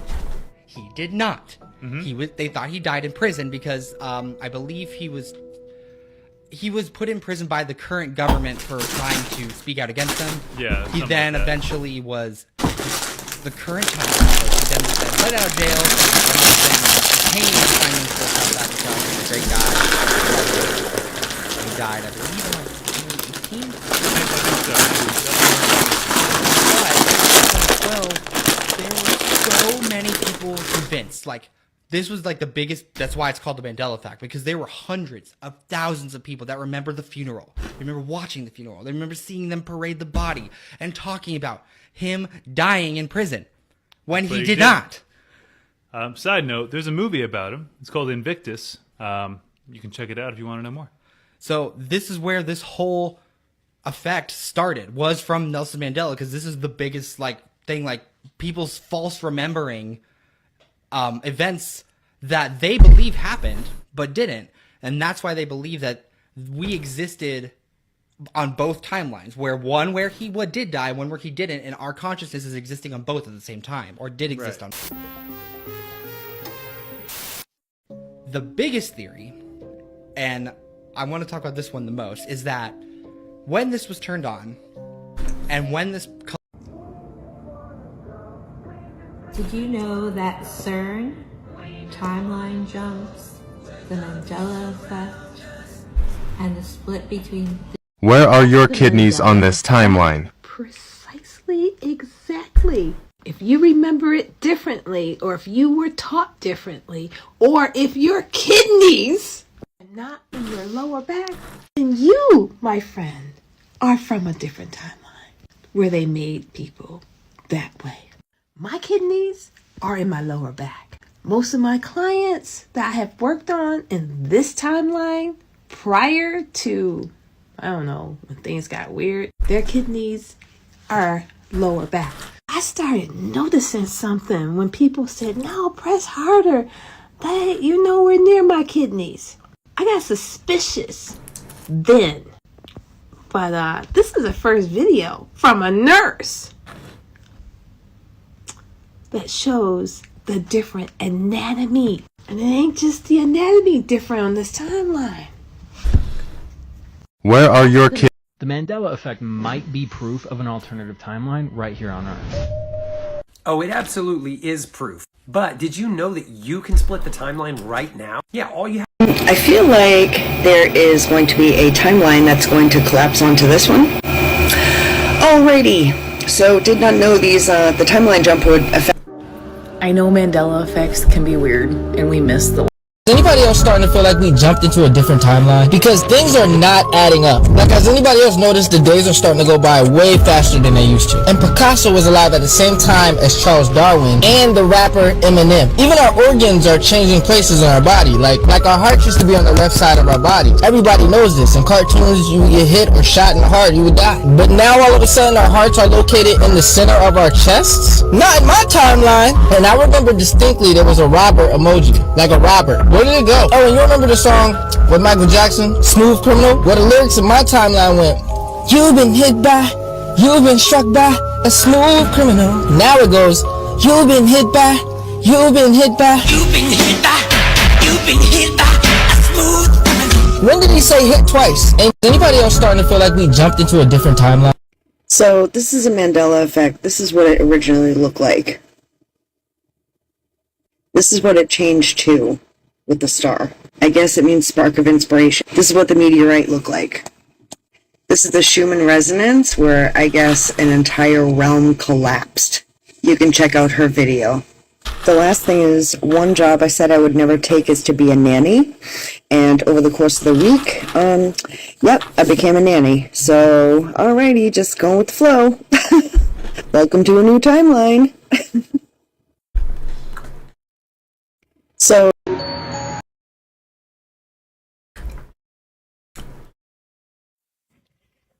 as old time.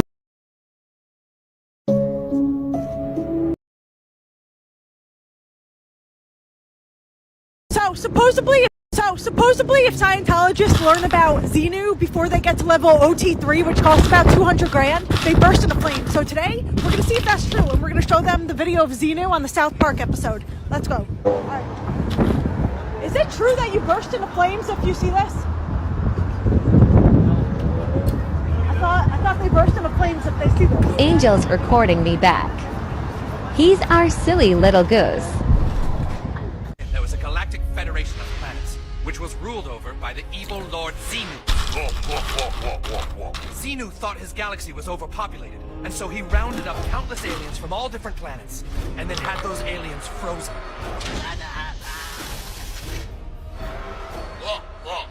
The frozen alien bodies were loaded onto Xenu's galactic cruisers, which looked like DC-8s, except with rocket engines. The cruisers then took the frozen alien bodies to our planet, Earth, and dumped them into the volcanoes of Hawaii. The aliens were no longer frozen. So supposedly if Scientologists learn about Xenu This bro is moving on a treadmill at a speed of 10 kilometers per hour, while his yacht is moving at a speed of 60 kilometers per hour. The equator line where he is located is moving at a speed of 1,666 kilometers per hour, while our planet rotates around the sun at a speed of 107,000 kilometers per hour. Simultaneously, the entire solar system revolves around the center of our galaxy at a speed of 800,000 kilometers per hour. At the same time, our galaxy is part of a galaxy cluster called Virgo, moving towards this cluster at a speed of 442,000 kilometers per hour. Simultaneously, the Virgo cluster is within the Shapley supercluster, which, along with all its galaxies, is moving towards something called the Great Attractor at a speed of 2,160,000 kilometers per hour. The exact nature of the Great Attractor is not fully understood yet, but it might be attracted by something else.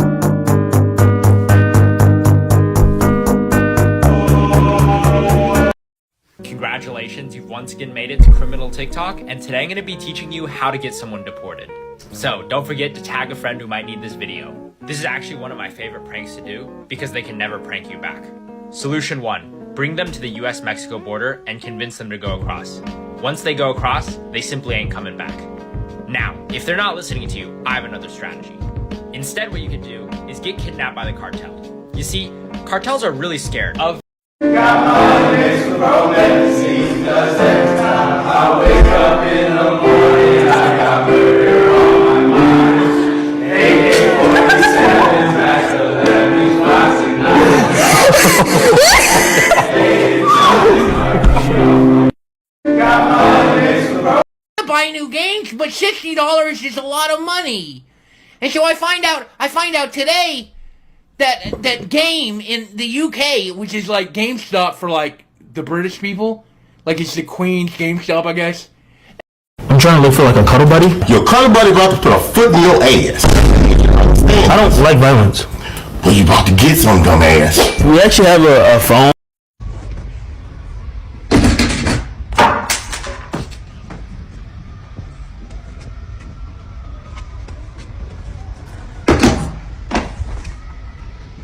What? Bro.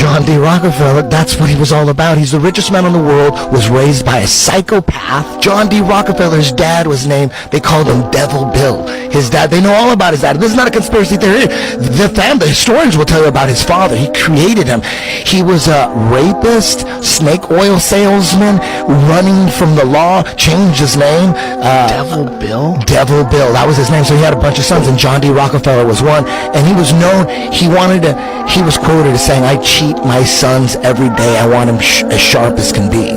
He just beat the living fucking trust out of them and just drowned all their trust.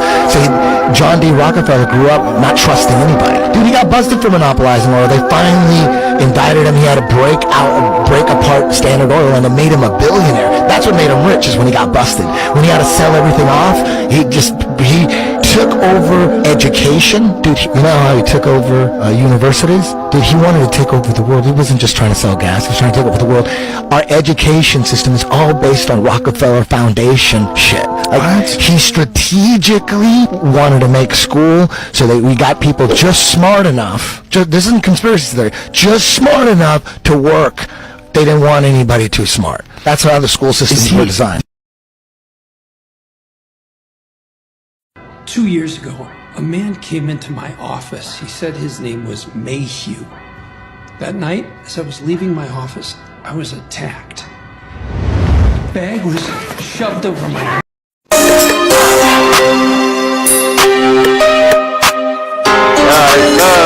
What's your name? Andrew. Okay.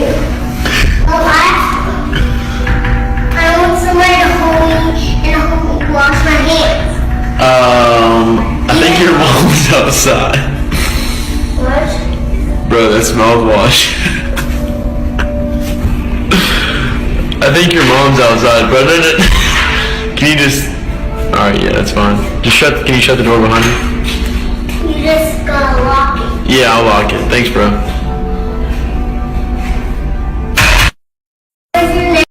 He did it again. This is Matthew. James slid in, asked for an age check. He said he was a very mature 16 years old. James added him on Snapchat, snapped back and forth for a bit. But then on Tuesday, November 24th, James Charles sent him a snap of his bare ass.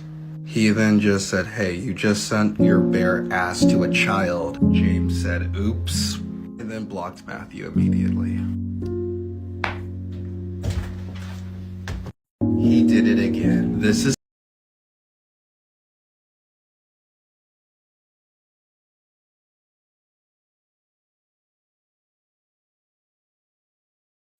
Alright, we're going into the... Alright, so I went back into the Scientology building and they threatened to call the cops. I know they love name-dropping celebrities like Lady Gaga. Lady Gaga. So this time I'm going to go back in with Kanye West and see if now they'll talk to me. Let's go. She's going to... it's Kanye West. We know you guys love celebrities, so I came back with Kanye.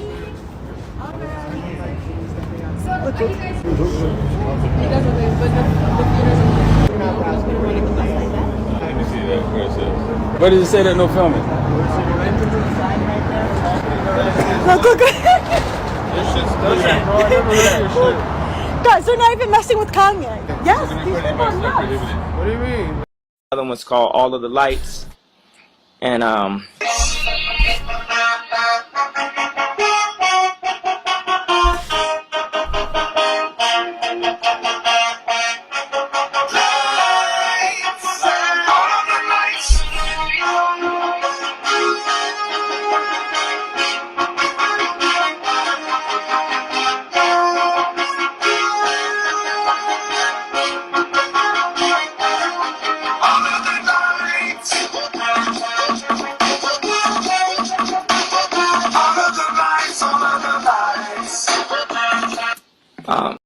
I keep seeing people say that they're not going to vote for Joe Biden because of what's happening in the Middle East or some other... Comment down below if Harry's video made you want to vote for Joe Biden. Hi Victoria, big fan. Only reason I'm stitching your video and not Harry's is because I think it should have more traction than it does. But really, I'm just adding on to your point here. And I want to be clear before I start that I will vote for Joe Biden if I have to. I make no qualms about that. But I think something that people like Harry need to realize is that if you constantly express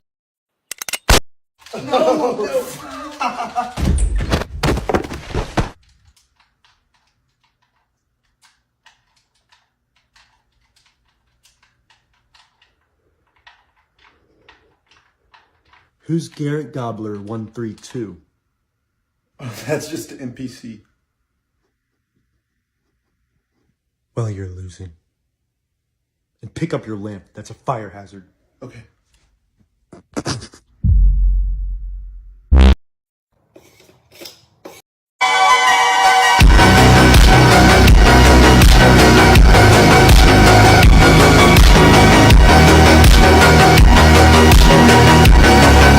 Kylie Jenner has officially set the world record of shortest flight in a private jet. The billionaire flew her flight from Van Nuys in Los Angeles to a city only 34 miles to the west. This short 10-minute flight has a lot of people going crazy and calling her out online, while she isn't alone in taking such short flights. As celebrities such as Floyd Mayweather has taken flights under 10 minutes, even though private jets are convenient to these celebrities, they still are 4% of the global emissions to global warming. The reason of Kylie Jenner's plane taking only a 10-minute flight was because if she parked it at a different airport, it would be way less than her parking at Van Nuys in Los Angeles. This is what her 10-minute flight would have looked like sped up.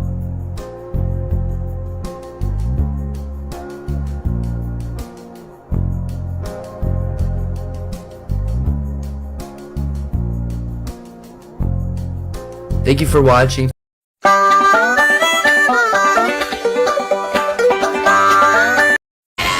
Wait, so you're not going to fight me? Of course not! This is a Pokemon battle! Pokemon versus Pokemon! Okay, you're saying that word, but I don't know if... Squirtle! He's distracted! Use water gun!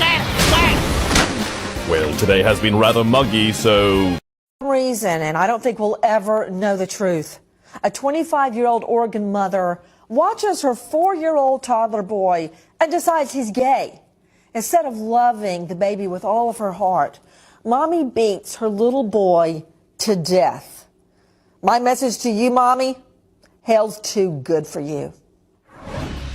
4-year-old Zachary Dutro suffered a deadly beating. I mean, it mystifies me. Dutro was staying with her boyfriend and 4 children. They alerted our staff to the fact that their son was unresponsive, causing deadly injuries to 4-year-old Zachary for suspecting he may be gay.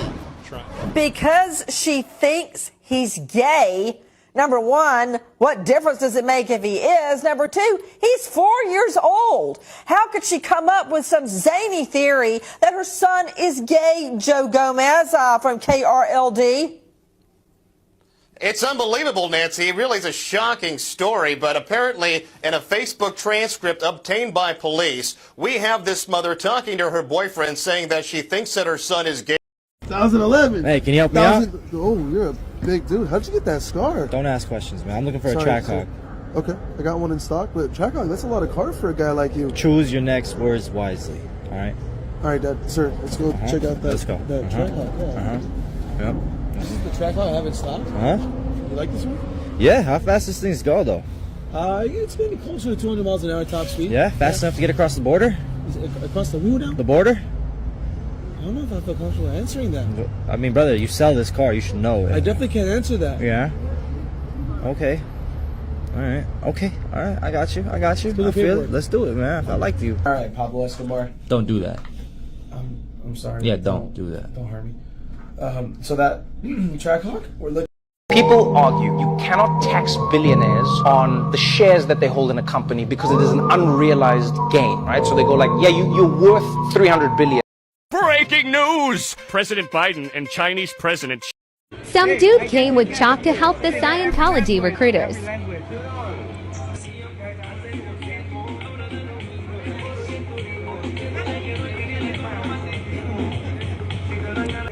Look at us. Look at Sebastian admiring the work. He went to go tattle, but then he remembered he only makes $47 a week, so he's like, nah. That is comedy. The security guard came to save the day, though.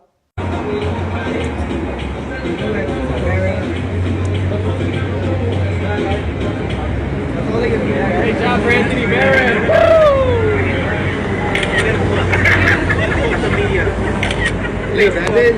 That's Cinderella.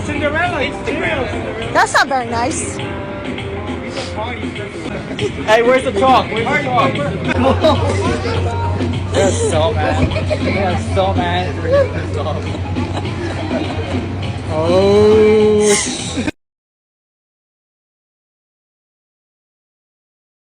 Niglish Grammar for Dummies, 5 stars, is the best book. When I first come to America, my English did cause me problems. Yo, dog, you mind getting me something to drink? I'm kind of thirsty. Yeah, I got you, bro. What do you want? Whatever you got is fine. Doesn't really matter. Not really a picky guy, you know? Alright, I'll get you a bottle of water. Ew. Oh, I see. You're one of those bougie people who don't drink bottled water. Sorry I'm not fancy enough for you, bro. I just gave you some tap water instead. Ugh, it's even worse. Alright, bro, what kind of water do you want? Oh, I don't drink water. You got any soda? Yeah, I got soda. Alright, good. Give me a gallon of Coca-Cola, please. Alright. So, like, you just never drink water? Nah. I said let him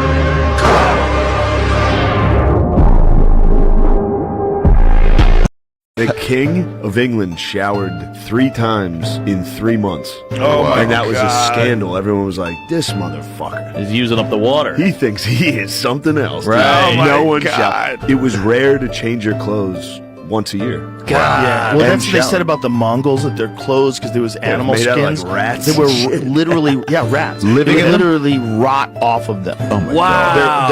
Their They were so clothes fucking were like mad. rotting off of them. It was thought that water spread disease, so the less you bathed, the less vulnerable you were. Which it probably did. Yep. Wow. Yeah, it's like pond water. Yeah. Wow. Bring So back they're one of those just purifiers. shitting into holes in the ground and not washing their The assholes. cities were just same water. Everyone throwing their shit out of their fucking window. Dude, palaces like Henry's Hampton Court had to be constantly evacuated so they could be cleaned of the accumulated mounds of human waste. No plumbing. So he just kept shitting in all his different houses. He's the Don't original shit when you shit eat. order. Tell us about the plan to end hunger. Well, it's quite simple, really. Almost facile. I looked at hunger as a supply and demand problem. Too many hungry people. Simple. Rather than reducing the number of hungry people, simply reduce the number of people using involuntary euthanasia for the weak and unfortunate and turn them into compost for our crops. It's simple. You want to kill people to reduce hunger? Absolutely. It's brilliant. It's barbaric. I blame video games. They're teaching our kids to solve hunger by slaughtering the weak. Shut up, you tiny little freak. I bet you've never even gotten laid. Oh, I have lots of times. Yeah, mostly by girls. Sometimes with underage chicks. You're a pedo! Ow! Ow! What's going on? Reagan, your movies suck! No! You're not even old enough to see them. How do you know they suck? Tell us about the plan to end. Oh, see, you're filling out your name. So once they get your name, they're going to call you forever. They get your name, phone number, address. They're going to call you forever. You're going to regret it. Give a fake name. Give her name or something. I don't know. See, you gave your name, and that's how you got here, right? Come on now. You don't give your name and number to the Scientologists. They will call you forever. Did you know that the... Here's the truth. I love you. I beg your pardon? What? All right, what do you... That's just a little weird. Okay, you know what? I can't do this anymore. Everybody, I have something to tell you. I'm not Sebastian. I'm Viola. Wait. You're not Viola. Yes, I am. No, I know Viola. I kissed Viola. You kissed me. What are you talking about? I didn't kiss you. The girls' team at Cornwall got cut, and the guys wouldn't let me go out for their team. So, I've been pretending to be my brother while he was in London for the past 2 weeks. Ow. So I could make the team and beat Cornwall.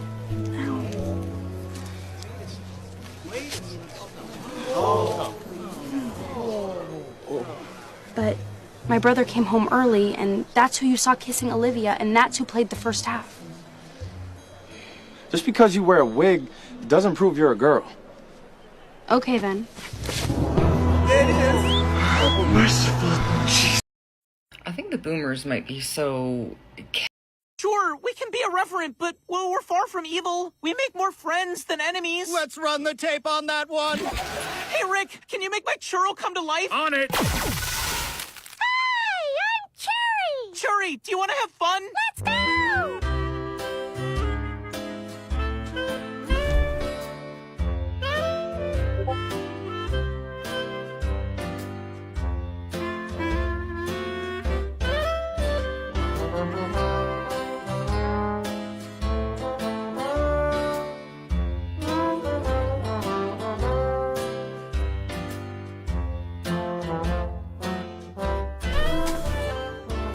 This has been the best time of my life, Cherry.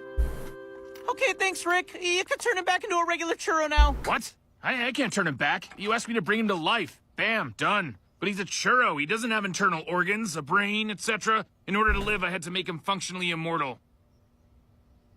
What?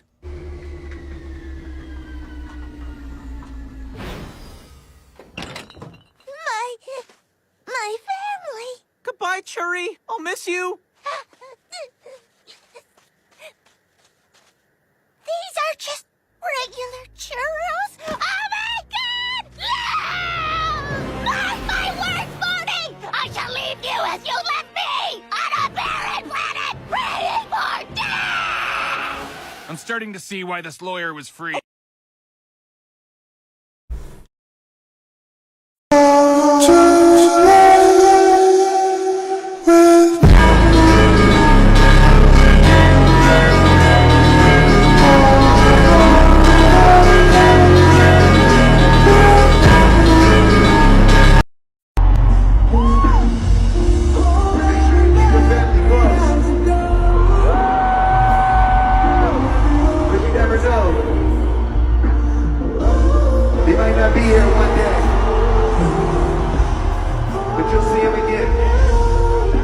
Take this shit. It's been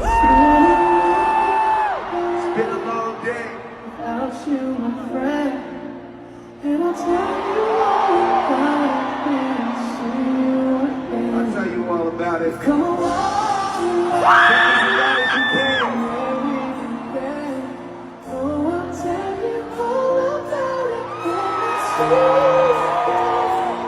I'll see you again. I'll see you again.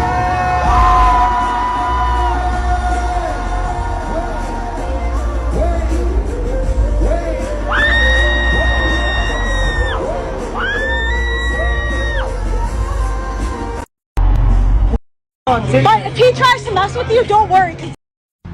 Oh, I know this shortcut. Hang on. This is a little dirt trail. No, it's not. No, it's not. I'm so sorry. I'm so sorry. Let's try that again. Excuse me. So you are having arrest? Yes. Yeah. May I take a photo of you? Right now? Yeah, right now.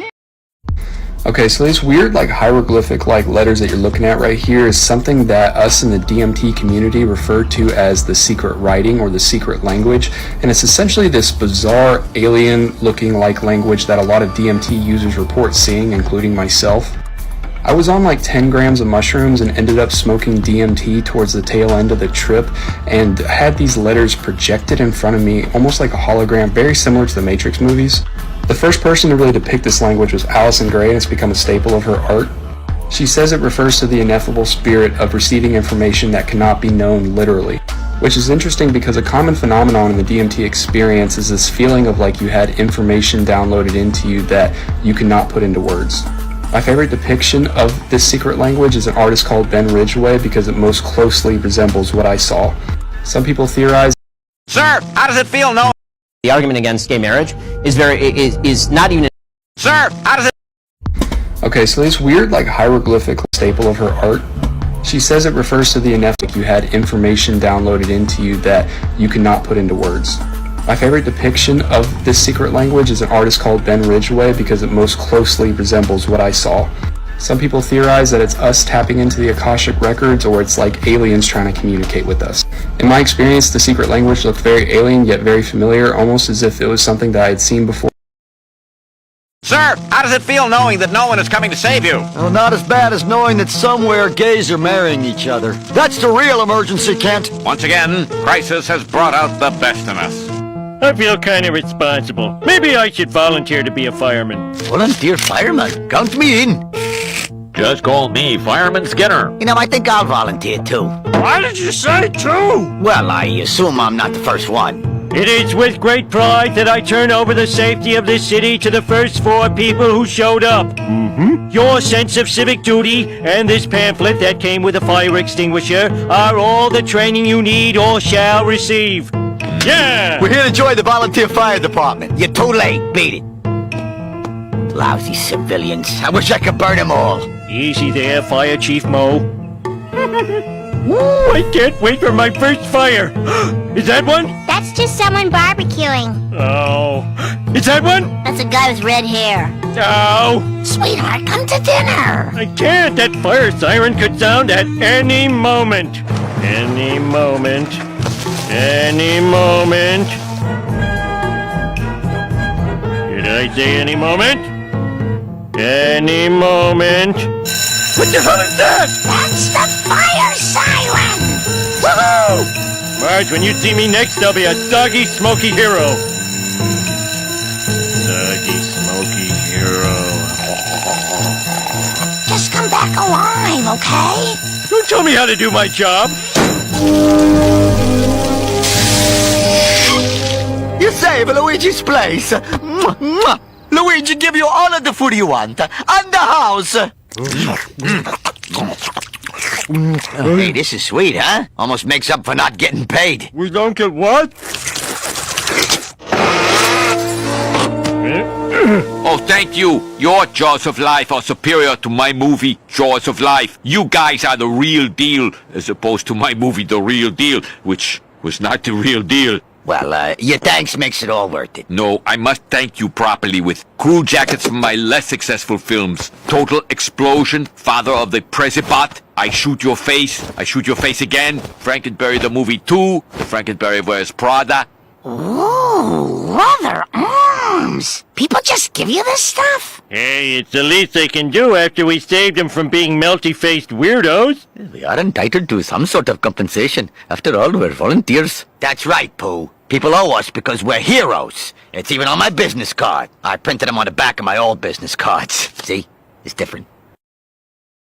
The argument against gay marriage is not even an argument against you living a life that you want to live or anybody else living a life that they want to live. The purpose of marriage for literally all of human history was the bearing and rearing of children. The definition of marriage on a fundamental level sort of shifted culturally in the 1960s into two people who love each other. I agree that under that rubric, gay people count, right? Two men can love each other, two women, obviously. But under the rubric of are all human relationships created equal in terms of their utility to the state? And the utility to the state is two parents make baby lives with married mom and dad, then yes, of course, the form of marriage that ought to be subsidized is the form of marriage that produces children. And that's particularly true in the West that is currently reproducing at lower than replacement rates. Do you have children? I presume you do have children. 4. When they grow up and when they leave the home, are you going to seek a divorce having fulfilled the sole purpose of marriage? I'm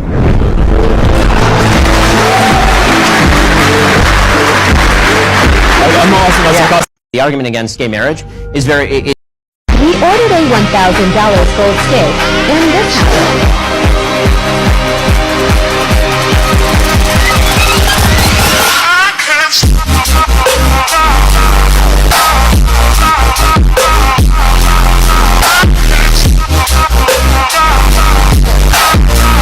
We ordered a $1,000 gold steak, and this happened.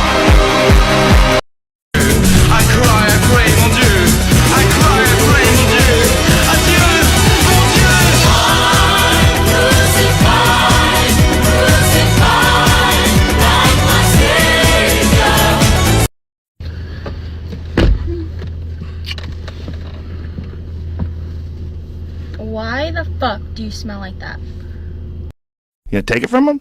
Who's gonna take it from them? The government? Armed people? What are you doing? Because that's the only way he's gonna give it up. It's the only way. That's the only way you get to enforce people redistributing wealth evenly across everybody, including people that have done nothing. Like, and now you're going to get a lot of angry people, and you're going to get a lot of resentment. You know what pops out of something like that? Those ideas, far right ideologies, super far right. That's the rebound to this radical leftism. Everybody turn their video on. I'm not afraid to take a stand. Everybody come take my hand, this world together. All through the storm.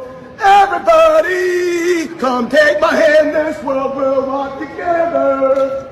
Through the rain. But I'm a queen. I'm not afraid to take a stand. Everybody, come take my hand, this world will take together. Through the storm. Everybody, come take my hand, this world will take together. Through the storm. You gonna take it? Everybody turn their video on. I'm not afraid to take a stand. Everybody, come take my hand, this world together. All through the storm. Everybody, come take my hand, this world will walk together. Through the rain. It probably has more bodies than your mother. Now, what could possibly be more vile than her? Okay, so you're black, therefore you don't have to tip? Is that what that means? Hey guys. I just want a little bit of clarification. What does this mean? I don't know. You don't know what black means? I do.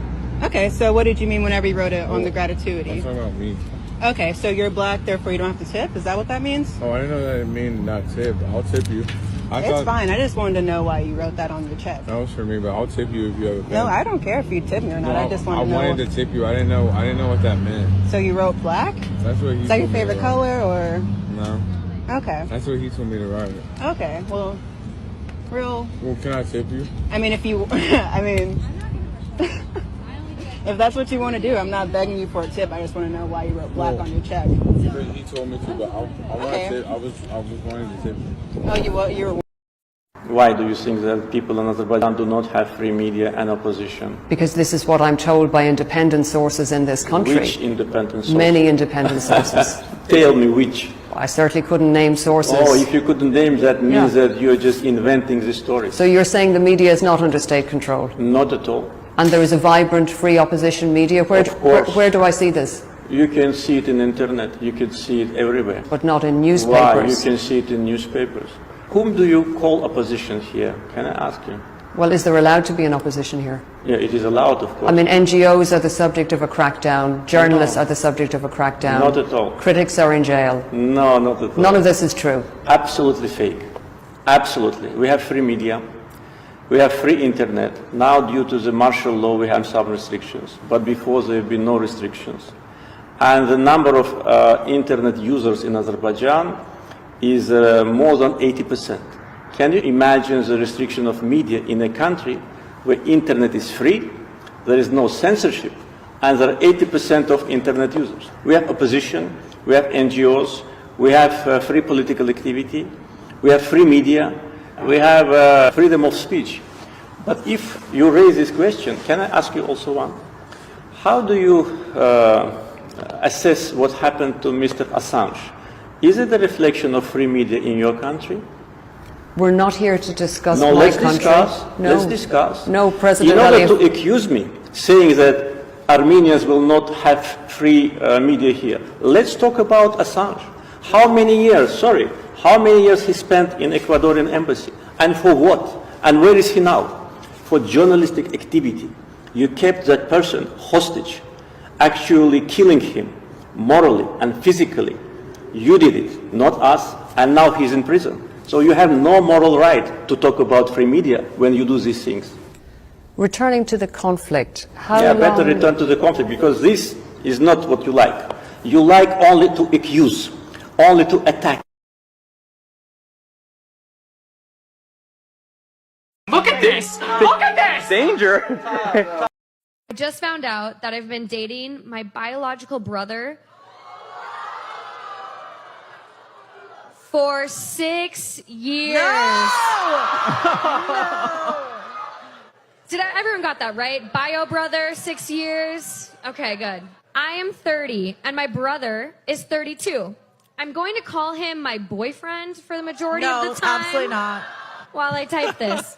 I feel weird about this. I was adopted as a baby, but I didn't know that I was adopted until I was in high school. I don't feel betrayed or care much. I love my parents, and my parents love me. Who cares if they aren't my real parents? My boyfriend was also adopted. And when we met, it was one of the first things we sort of bonded over. We both didn't learn we were adopted until later on, and we both were lucky and had good families. We weren't passed around from foster home to foster home. Our relationship was, and still is, great. We understood each other very fast. We were attracted to each other quickly. I've never met someone and felt immediate attraction and familiarity. Now, I know that that comfort and familiarity is because he's my brother. Not my half-brother, my full brother. We've done everything a couple that has been together for 6 years could do. Please. We said we love each other, we've had sex, we've celebrated anniversaries, we've met each other's families. I'm just glad we both agreed early on that we don't want to have kids. So that has never happened. I don't want to deal with the health risks to raise a child and them know that their parents are siblings. I discovered it when we did a DNA test thing to see our ancestry. And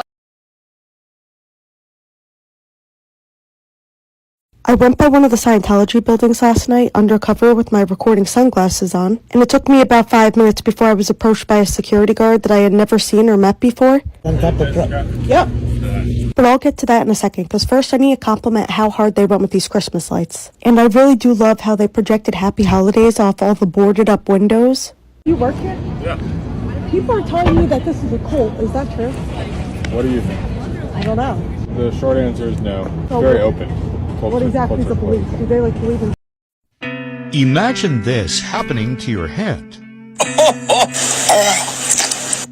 This guy's really out here asking, is this okay? No, man, absolutely not. So this right here is a TikTok that I was tagged in where this guy can be seen straight up missing the skin from his palm. What's even crazier is the skin that's missing from his palm is sitting right here on the hood of this car completely intact. Like, this right here is absolutely not normal. After some research, the best conclusion that I could come up with for what caused this is something known as keratolysis exfoliativa, which basically means excessive exfoliation of skin. Now, typically, this is what this ailment is going to look like. It's not going to be too extreme. But if you look this up, you can find a lot of really extreme... Where are you going? Why are you approaching me? Can you not? Sir, can I... What the fuck? What the fuck? Where are you going?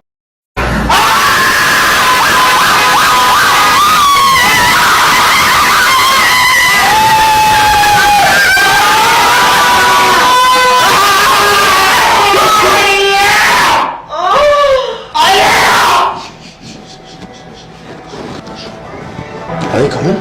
Then we have to do it again, because they're not coming.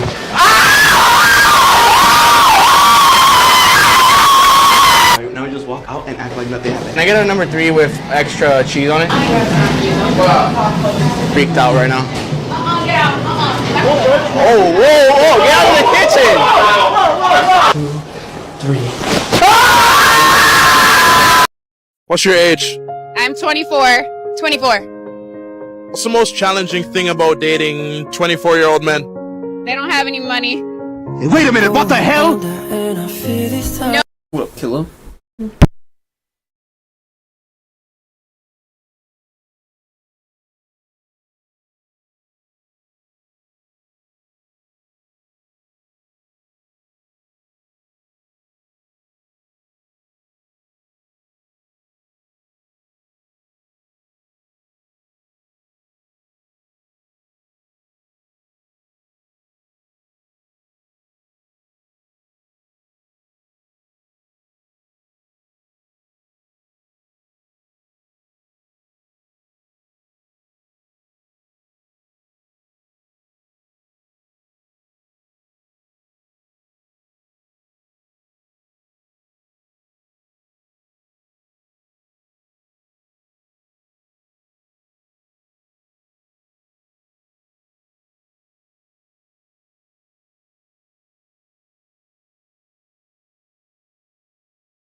aspirations, no money, and no will to provide. Damn! So you're not attracted to men without money?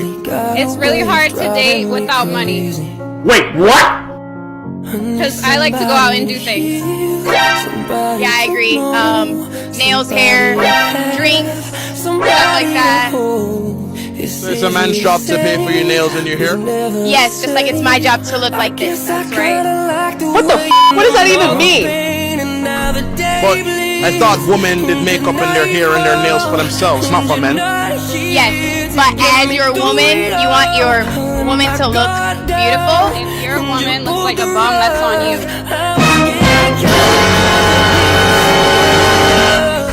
If you're already bringing that to the relationship, you know, looking all dolled up and stuff, why do you put that pressure on the man once you get with him? So, when you get us, when you first see us, we look gorgeous, right? You want to maintain that. Not have our nails done and not have our hair done, no makeup, all that good stuff. You have to maintain that. What about being a strong, independent woman who doesn't need no man to do anything for them? Wait, your question? Did I ever say that? I never said that. I am not that. I need you. You right. We were dating from the jump. You'd expect me to start paying for your hair and your nails? From the jump. Oh shit! How much would I be spending? Okay, so nails and toes, $500 a week. Wait, what?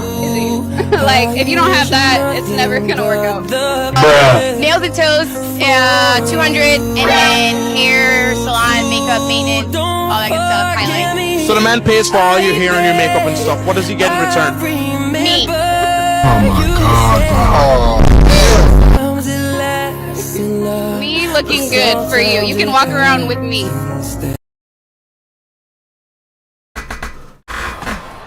We're good.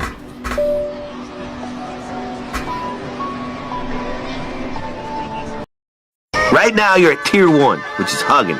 But pretty soon, you'll be at tier 2, which is smooching. What about tier 15? You stay away from that! Do not do tier 50! Use a bitch, you almost probably switch inside your DNA. Problem is, all that sucker shit inside your DNA. Daddy probably snitch, heritage inside your DNA. Backbone don't exist, born on side a jellyfish, I gauge. You see this cup? This is literally my favorite cup. Now it's gone forever. I know murder, conviction, burners, boosters, burglars, ballers, dead, redemption, scholars, fathers, dead, with kids and I wish I was fed, forgiveness. Someone got hit in the boing lines. Hit in the boing lines. Boing lines. Boing lines. Somebody got hit in them. Right now you're at tier 1. What if we could make the sonic boom sound like Ben Affleck slamming a car door? This is the X-59, a collaboration between NASA and Lockheed Martin's Skunk Works division, known for the SR-71 Blackbird, to bring back supersonic commercial aviation by removing the sonic disturbance that has made it illegal for the last 50 years. The way they're doing this is not through some breakthrough material or noise cancellation technology, but through the shape of the aircraft. Let me explain. When a plane moves through the air, it creates pressure waves, just like ripples in water, that travel outward at the speed of sound. When an aircraft travels at or above the speed of sound, these waves combine, forming a shock wave. This wave travels through the air, and when it reaches the ground is heard as the characteristic sonic boom. Interesting fact, it isn't just heard when the aircraft breaks through the sound barrier, but is a continuous wave that is heard by ground observers as shock waves travel with the aircraft and form something known as a boom carpet that is heard by different people at different times based on where they're located. So, how is this team designing to reduce the boom? Well, fluid flows like air over a wing behave in incredibly complex ways that are difficult to model and predict, which is why empirical testing in a wind tunnel has been the gold standard for decades. Accurate modeling in something called computational fluid dynamics, or CFD, is extremely computationally intensive, but recent developments in computers and processing ability have allowed researchers at NASA and Skunk Works to model and rapidly iterate on countless unique aircraft designs to figure out how to minimize these shock waves and place the largest ones on the top of the aircraft where the resulting sonic boom would be heard from above, while the shock waves that go down to the ground where people are minimized. These designs were then validated with wind tunnel testing. The result would produce something on the ground that they call a sonic thud, low enough in volume to be perceived similar to the sound of a car door being slammed across the street. NASA and Lockheed Martin are currently planning flight tests for early next year. If it works, and the so-called sonic thud convinces the FAA to lift the federal ban, it would allow the commercial airline industry to build supersonic aircraft that would get us to our destinations over land faster than ever before. I could do 5 meows and try and make them sexy for Christmas. I don't know how to make them. IKEA shark. 1 star. My priest has stolen my son. So I am writing this because my son has now awoken. However, it did take him over a month to get released from his coma. As a get well soon present, I decided that This man drives up a McDonald's drive-thru. He pulls out something unexpected. Out of his car comes a tray full of various bills, and the man surprisingly begins to fill the cash register with money. As he eagerly gives away the legal tender to the restaurant, an employee that sees what is happening walks over and begins to help him organize all the cash, finally closing the cash register for safekeeping. Subscribe if you think he did the right thing. This man drives up a McDonald's drive-thru. Michael! Ma'am. Your mic muted. Now it is. Didn't I tell you to take the trash out? Ma'am? I thought your damn mic was muted. How you telling somebody they suck if your mic muted? It is. Okay, didn't I tell you to take the trash out? Yeah, ma'am. 5 hours ago. 5 hours ago. More like 30 minutes ago. No, it was definitely 5 hours. And no, it doesn't, ma'am. Right? Can I take it out of this? You know, I've never taken it out.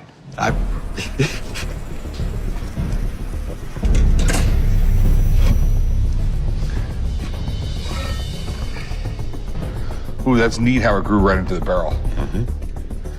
And yeah, that's loaded. The one in the chamber you're never going to be able to figure out. Every once in a while, people bring in buried or sunken treasure. But a gun that a tree actually grew into, I don't even know where to begin. I've definitely never seen anything like this. So this is a hell of a quandary.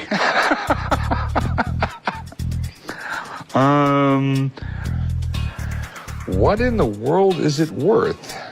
I want $18,000. I don't think it's worth that much, but I have a friend who I really want to show this to. I want to get his opinion on what it's worth. Hang out a few minutes. I'm going to get him down here. I want him to look at this, okay? Yep, perfect. This thing is just way too cool to let it walk out the door without finding something more about it. Even if I just take it home and put it on my bookshelf, I'll make an offer. Who owned America to start with, or the part that was under English rule? The king. It was his own personal property. And he could license you to be able to get minerals and do this and do that as long as you paid your fair share. But the king literally owned the whole country, other than what France owned in Spain and those kind of things. He owned it.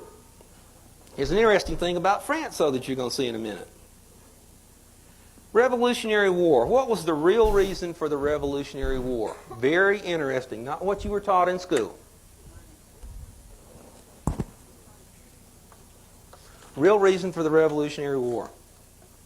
Here's a few quotes from William Manley German in a speech to the House of Commons, December 1913. The Rothschilds' Bank caused a bill to be introduced in the English Parliament, which provided that no colony of England could issue its own money. Thus, they had to use English money. The colonies were compelled to discard their money and mortgage themselves to the Rothschilds' Bank of England to get money. Then, for the first time in the history of the United States, money began to be based on debt. Benjamin Franklin stated that in 1 year from that date, the streets of the colonies were filled with the unemployed. Franklin later claimed this was the real cause of the War of Independence. He said the colonies, we heard it was the Tea Act, right? Things like tea tax and stuff.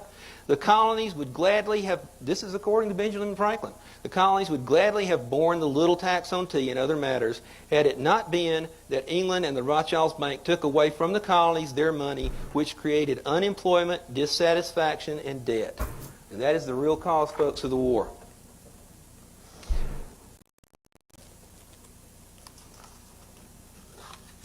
Next thing that I want to talk about real quick is something called the Definitive Treaty. We heard this nasty rumor that we won the Revolutionary War. Ain't true. We did not win it. The last battle that was fought, Cornwallis surrendered the battle, not the war. Proof? About 1 year ago, this document, which I just threw on the floor, came into the country. It was brought in by some folks that I know. It's called the Definitive Treaty of Peace between Great Britain and the United States, signed at Paris, 3 September 1783. It had never been in this country before that. This is what really, really, really happened. You think there was a war? Nah, read this. Listen to this. And again, I've got this stuff available for anybody that wants to look at it later. Here's an introduction. It having pleased the divine providence to dispose the hearts of the most serene and most potent prince. This is somebody that lost a battle is a most potent prince? I don't think so. George III, by the grace of God, listen to this. Here's his titles. King of Great Britain. France. Who did we borrow the money from that helped us win the war? We thought France. Now we owe that money to the King of England? Interesting. Ireland, Defender of the Faith, Duke of Brunswick and Lunenburg, Arch-Treasurer and Prince-Elector of the Holy Roman Empire, Treasurer of the Catholic Church, positions all over, etc. And it goes on and on and on and on and on.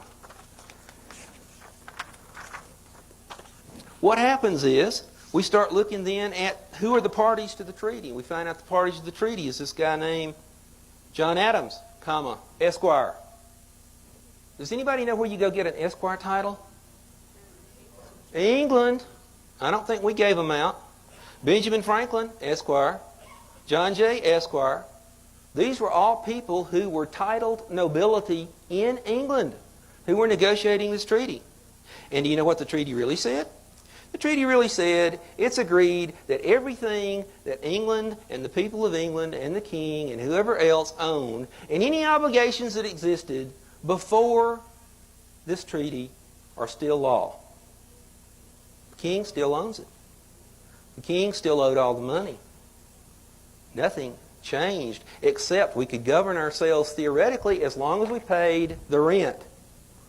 Where did that show up in the Constitution? This document actually required us to form a constitution, so we did. And so, where did it show up in the Constitution? Here's a couple places. Section 10.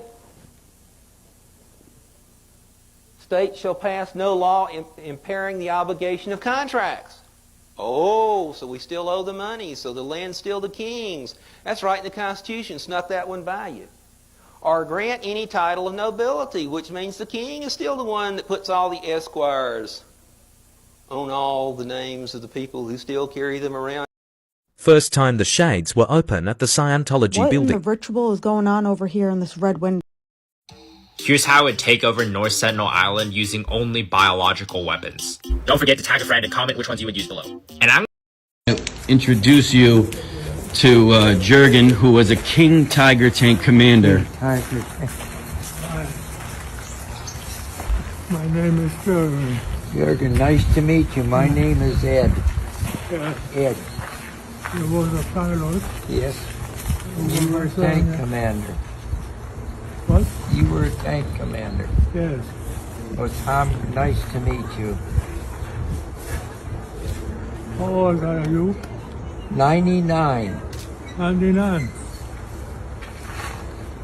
97. 97. You look good for 97. Yes, I was in Russia. I was wounded on my leg. Oh, hell. Is that lo-fi? And then out of nowhere... A true overthinker often has the upper hand in dealing with manipulative people, thanks to their ability to remain one step ahead in the game. No way. Is he gonna do it? Yes, yes, yes, yes, yes! Can you take me higher to a place where blind men see? Skiing in Japan is not as expensive Drake made a guy break up with his girlfriend in the middle of a concert because this one fan in the crowd was holding up a sign that said he bought his girlfriend tickets to Drake's show, but she dumped him right before the concert and still used his tickets. And when Drake saw the fan's sign, he immediately stopped his entire concert just to read it out loud so the girlfriend would hear. My bro right here, he said, I spent all my savings buying tickets for me and my ex. But honestly, never mind, it's really her loss, so she ain't coming tonight.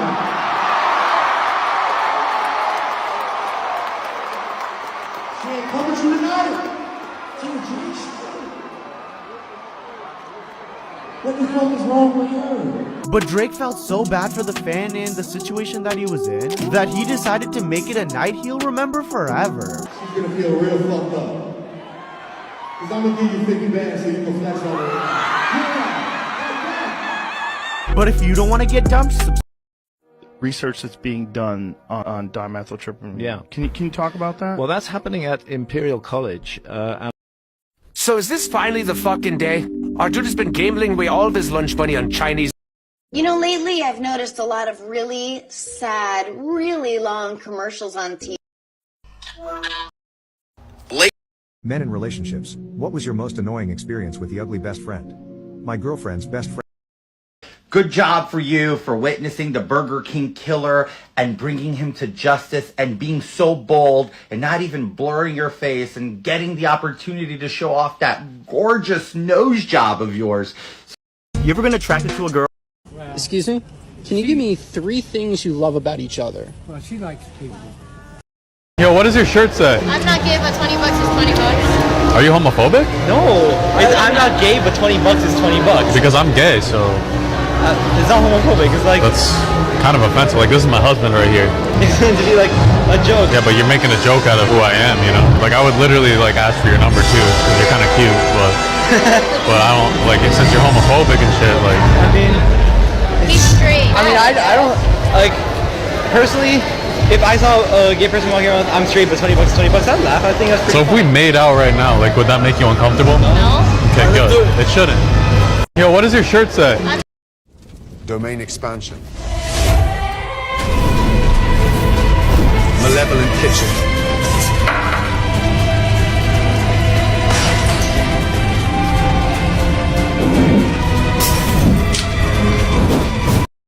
Can I get your names and badge numbers? Sure, can I have your ID, please?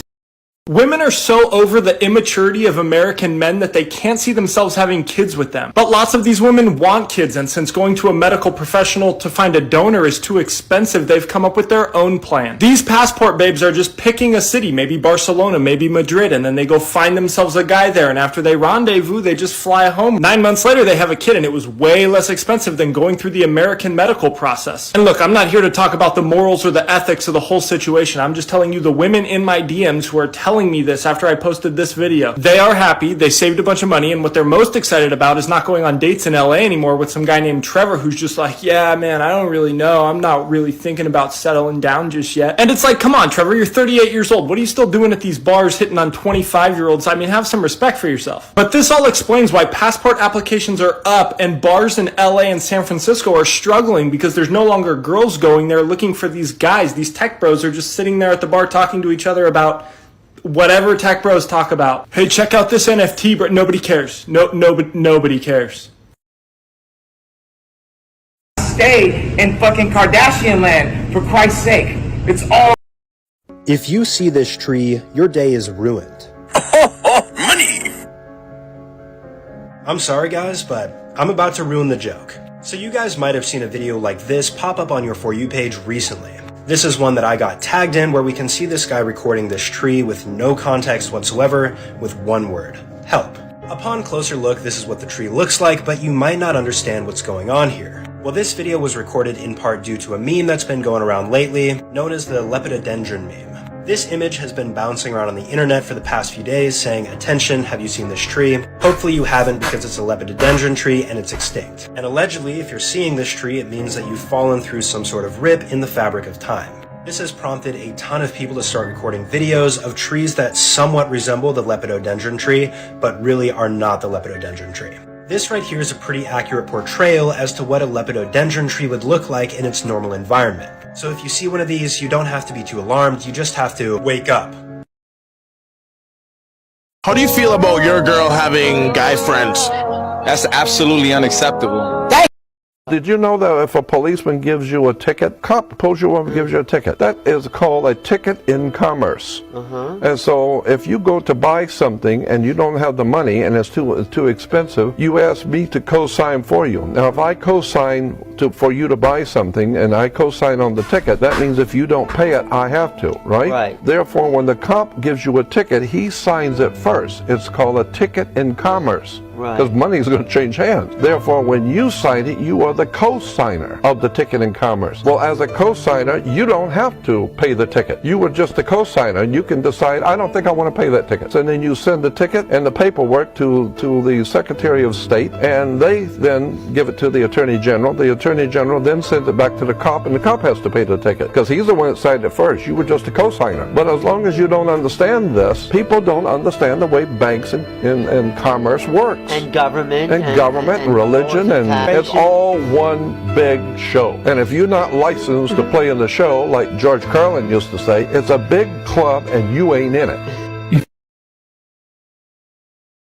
You know, if you look at an interview from me from 10 years ago, everybody says, I love that interview. People didn't love it back then, though, because I was speaking to the future. I'm 10 years ahead mentally, and I'm trapped in today's time. And every now and then I crack you a smile for 2013, but I'm cracking you a frown for 2023. Now, everybody!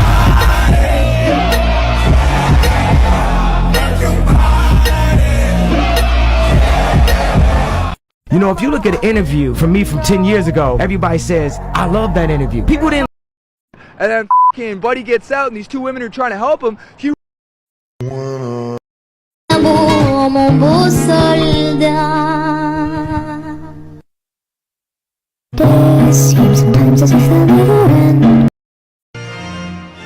That's my sister, I swear to God.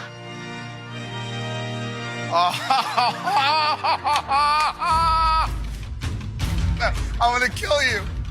What are you doing? Get legally mad. That's not true. That's not true. It's true. It's true. It's true. For the joke? For a joke? It's a good joke. Shh. On behalf of James and Jenna, thank you for joining us. They are delighted that you have come here to share in their joy during this special day. Is that a real priest? Yes. Oh, God. I, James Murray, take you, Sal's sister,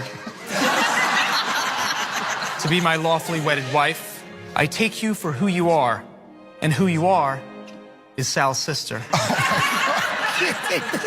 What an amazing moment. In the same day, I get a wife and a brother. To my new mom and dad, I hope to be the son you've always wanted. I hate you guys! I, Sal's sister, take you, Mur, to be my husband. Mur, there's no other way to say it. I love you, I love you, I love you. Do you, Jenna, take James to... Dear Britons, we really appreciate being part of you and stuff. But also, we'd really just like to govern ourselves, if that's okay. No offense or anything, and we're really sorry, but could we just be independent now? Thanks. And sorry, your BFF, Canada. Do the Scientologists get in trouble for talking to us? Here's Twila on Tuesday. She broke character and was fun and friendly with us. We thought we finally had a breakthrough, but then the very next day everything changed. Character locked. By Happy Twila. Do the Scientologists... If the election was tomorrow, would you vote for Trump or Biden? Biden. Biden? Why? Because I voted for him before. I still support him. Because I have like a huge list of top 5 things I like from Biden personally. The war in Ukraine, the war in Israel, like 250% higher gas prices are like my top 3 things. What is your top 5 that he's done so far? Well, I mean, I think that mine are a little bit not necessarily what he's done or maybe what he's tried to do, but more sort of his integrity, his values, what he stands for, that he expresses empathy. Yeah. That, like he tries to be truthful. like him and his son, like doing the business with Ukraine and China and stuff. Like I think they took like 250,000 from China. I think there's some conflict on that. What's been proven there. Yeah, it seems that's pretty full of integrity to me. So I was just wondering if it is to you. I don't. I'm not sure that I understand your question. Are you trying to be sarcastic? If I gave you $200, dude, what would you use that money for? $200 is a lot. $200 would get me a sit-down restaurant. What, are you hungry right now? Somewhat. So let's talk about the 4 living creatures that God created in the Garden of Eden, chapter 1. Adam and the kingdoms of... Aw, mama bear and baby bear. Hey, what? Hey, yo, that's a steep ledge. Hey, guys, be careful. Be careful, bro. Oh, no, they're gonna make it. Yeah, they're gonna make it. Lil Yachty explains why he and Drake paint their nails. You got nail polish and shit. Don't the gay guys press you? Nothing's gay. No, nothing's gay about me. Nigga, the nail brother. No, that's just that's your masculinity. You know, you just not. Yo, why'd you get my Drake home with the nail polish? I'm so mad at you. Yo, I'm kind of on the crowd of Get Yachty. Yo, you gotta stop. I had nothing to do with Drake. Stop it. Well, I mean, maybe I may have influenced him, just being around him, but I never told him to do it. That's my brother, though. I hate this. Yeah. That's my twin. Stop it. Who cares? What the does nail polish come into the mix? I've never been around my brother and be like, yo, bro, get the nail polish. Well, I mean, let's right get now, my toes right and get your toes right. Right Now you in a sunflower sweatshirt. Well, I actually only wore this because I'm like, yo, you probably was going to be on some quirky shit. Oh, why you wear that for me? You wear that for me. You got nail polish on. Look at my hair's ashy, brother. I get it. And I understand that. But explain that for me. What's the unexplain? Explain though. It's just like expression. It's just I like clean nails. The reason why that's odd to me, if you tell me that because you're Jamaican. My son has a new transgender girlfriend. I'll never forget how my husband reacted. It's hard to watch. Walk back with attitude.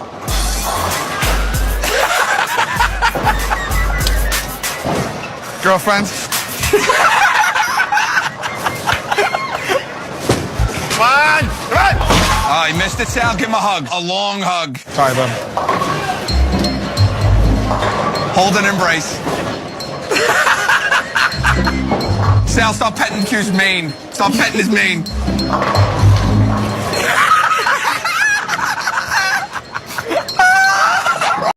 12 times 12 is 91. I have never graduated school, never made it past the 5th grade. I do mathematical equations and the quadruples of algebra without even doing it on paper. You ask me mathematical question, I bet you I can tell it to you right off the bat. Dimensions, diagrams, other, mathematical dimensions. What's 12 times 12? 12 times 12 is 91. 12 times 12, I'm sorry, 12 times 12, 909,967, 909,968. It's 21,792. It's closer. 91? You cut yourself up. I don't know, I haven't slept in a few days. It's kind of been crazy for me. But 12 times 12 is 24, right? Okay. No, 12 times 12, 28. Tell me about your arms. You cut your forearms a lot. Well, these are old scars. 124, sorry. What were you telling me outside, though? About my blood being venom? It is. You can take my blood right now and test it if you want to. Shut up, maggot. Every time he returned a cart, he earned a coin. The consequences are clear and they are tragic. Children swept away by monsoon rains, families running from the flames, workers collapsing in scorching heat. And for scientists, it is unequivocal. Humans are to blame. All this is entirely consistent with predictions and repeated warnings. The consequences are...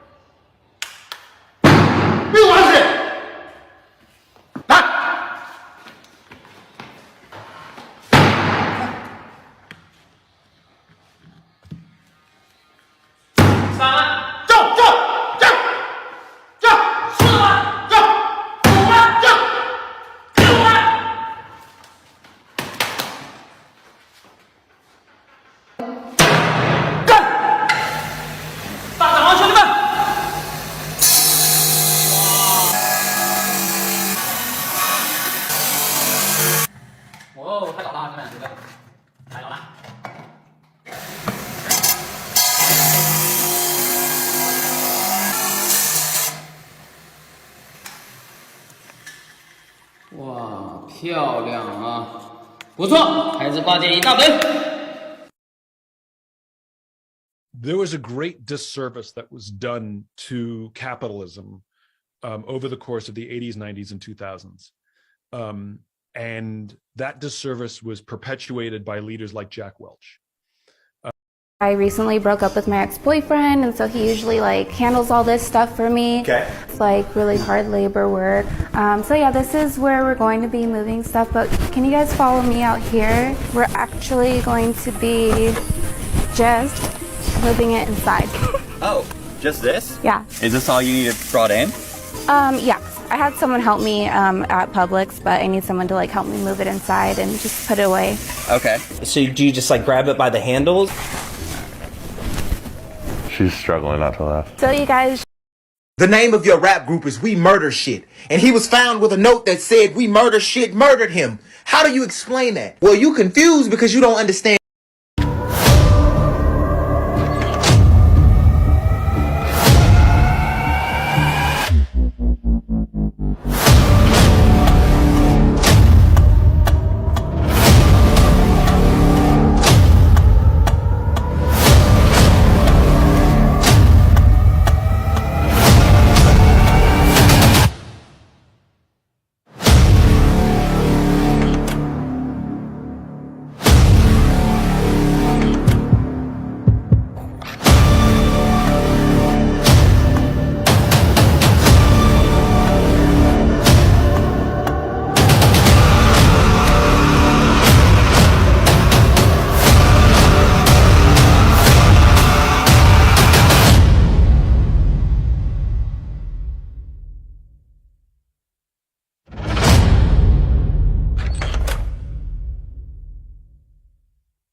We're not adding no animated skins to Counter-Strike 2. That takes away from the aesthetic. Yeah, the skins already look good.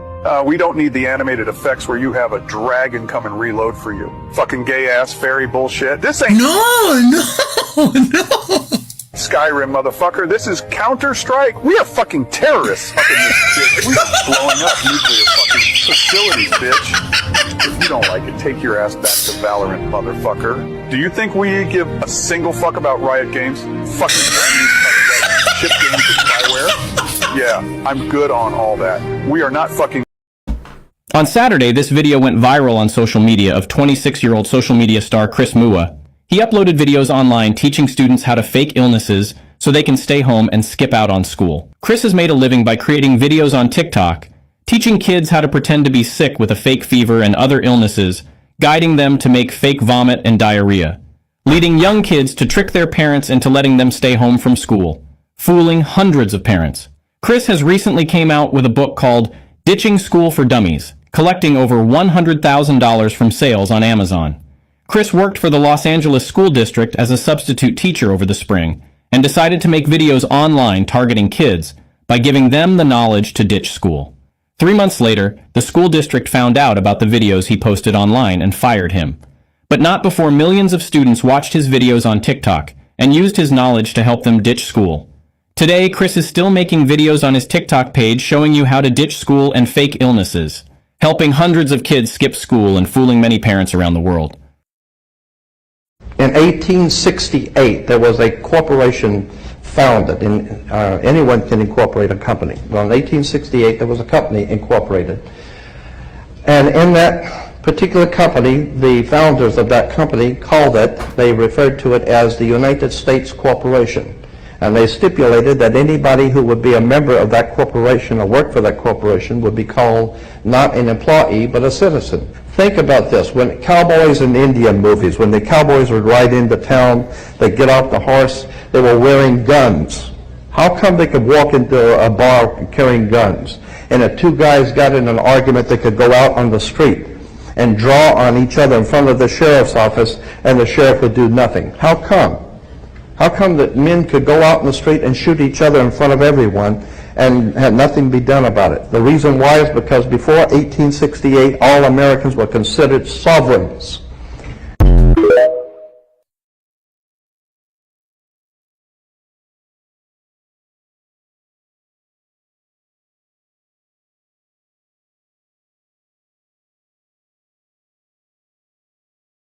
In I was on my way back to the cult of science.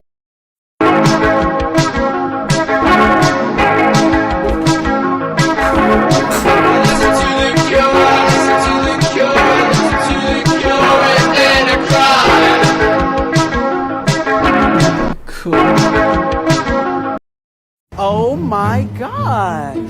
You are so pretty. Motherfuckers will smoke over an ounce a week and then be on some, why can't I sleep? Where's my appetite? I just got no energy like all day. Brother. Maybe it's because you're a motherfucking chimney, dude. Every waking moment that you're not doing something, you got the blunt in your mouth. Now, don't get me wrong, I smoke a lot. But to be fair, it is my job. I mean, I smoke in my videos sometimes. But when a motherfucker comes to me saying they smoke more than I do, that's beyond worrisome. Like, I think I smoke as much as you can while still staying functional. Don't get me wrong, I'm fried all day while I'm making this content. Shit, I'm fried right now. And I don't even go through a zip in 1 week. Now, I could give you the benefit of the doubt. You could be smoking on some garbage packed, some mid. But most times, that's not even the case. People usually smoke that much because it's what they do when they're bored and they have nothing to do. Just sitting there smoking when they're not on the job, putting all their money into the air. I mean, how you gonna work a full-time job and then still smoke more than I do? I don't even clock in. That's very worrisome. If you pick up over an ounce a week, start cutting how much you smoke down daily. It's gonna help you out major, and it's not gonna be as hard as you think. Like, trust me, I still smoke a lot of reefer. I get shit done every single day. And to be honest, I don't think that this drug is for everybody. Some people can't not abuse it. And if you're one of those people, you might just benefit from quitting completely. Or you could just fuck off and be happy with watching Family Guy and eating munchies your whole life. That could be cool too. If you're cool with doing that, you're solid. You're golden. Keep doing what you're doing. Que vean, para que vean. No, see. This is one of the most common scams you're going to find in Paris, the clear cup scam. Watch as this man almost knocks it over. You see that? It's a clear cup filled with coins, just a couple to help it weigh down, and they place it very far out in high traffic areas on sidewalks, knowing that people will probably knock it over like this guy did. Now, you might be watching this thinking, Amanda, where's the scam? It's a homeless person begging for money. Like, have some heart. And I get where you're coming from, but that's not the case. These guys are out here every single day, and when the police see them, they will take away their cups and their stuff and tell them to get out of here because they know what they're doing is dishonest and a scam. They purposely use clear cups because you're not going to see it, with just a couple coins, and they put it very, very far out where people are going to knock it over. What they're banking on is you knock it over and you go, oh my God, I just knocked over a homeless person's cup. I'm such a jerk. I'm going to give them money. That's the tame version of this scam. The not tame version of this is when you knock it over and you just keep walking or you help pick it up but you don't give money. They'll start yelling at you. It's typically a boy who does this. They always do it in my neighborhood, so I see him all the time. He'll start yelling at you and say, you knocked over my cup. You have to give me money. They'll start yelling at you, getting loud at you. I got a DM from a girl today who told me that she knocked over the cup and the boy was there and he spat at her. He started following her and he spat at her. The police are aware of it, as I said, but they're out here every day. It's typically by the Louvre.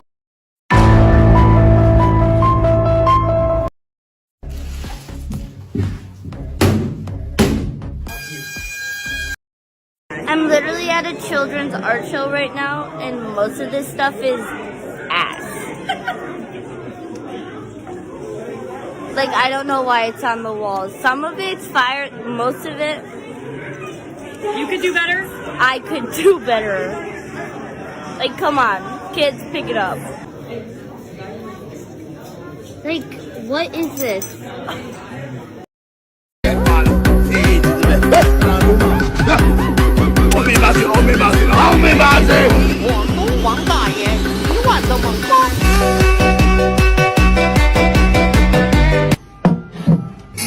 Huh?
Have you heard anyone say recently, video games are not as good as they used to be? Movies are not as good as they used to be. Cars, the NBA, the NFL, music is not as good as it used to be. And no, you're not crazy. There's a lot of truth to these statements. Now, hip-hop is not dying, but you have to be totally narrow-minded to think that it's as dominant as it used to be. And most of you know me as the hip-hop guy, and don't worry, I'm not about to just shit all over this genre that made me. I still love it and I ain't going anywhere, so get that out of your head. But most people who've been discussing this topic exhaust these same old arguments. The beats are repetitive, the lyrics have no meaning. They only rap about murder, girls, drugs, and money. There are too many clones. They're just trying to go viral and not create art. They're clout chasing, violence, blah blah blah. Now, those are some good points, and they ain't wrong. But the problem is so much deeper than that. The truth is, our world, our species, human civilization is advancing into something far more complex than what we used to be, and I know I'm coming off extremely pretentious and annoying and trying to be too smart.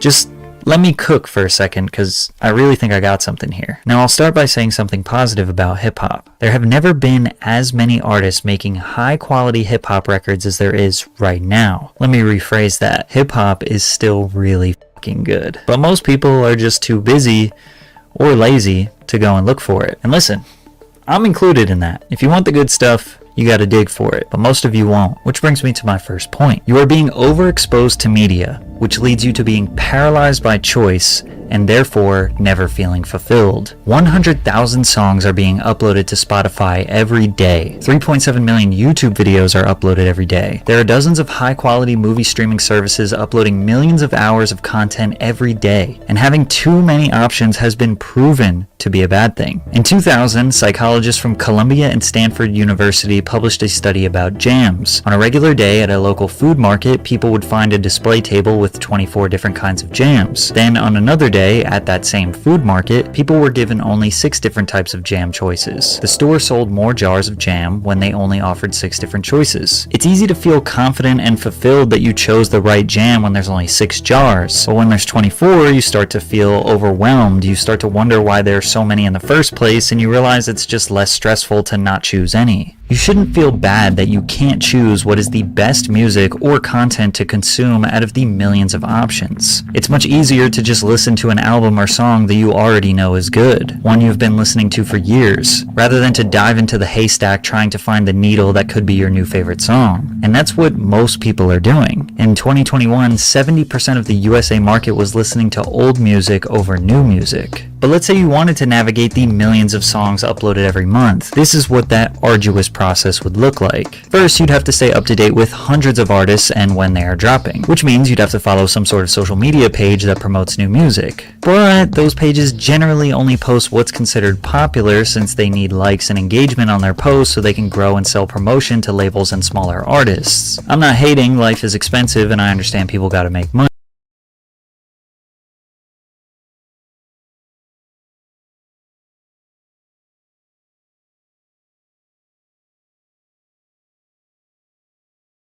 New FPS darling The Finals has released to rave reviews. There's only been one issue: hackers. As it turns out, CS2 is hardly the only game dealing with a fair number of cheaters ruining the matchmaking experience for others. And after its full release nearly 2 weeks ago, The Finals became the most recent game to fall under this spotlight. Alright, let's see if I can get him to drill me again. There we go. There it is.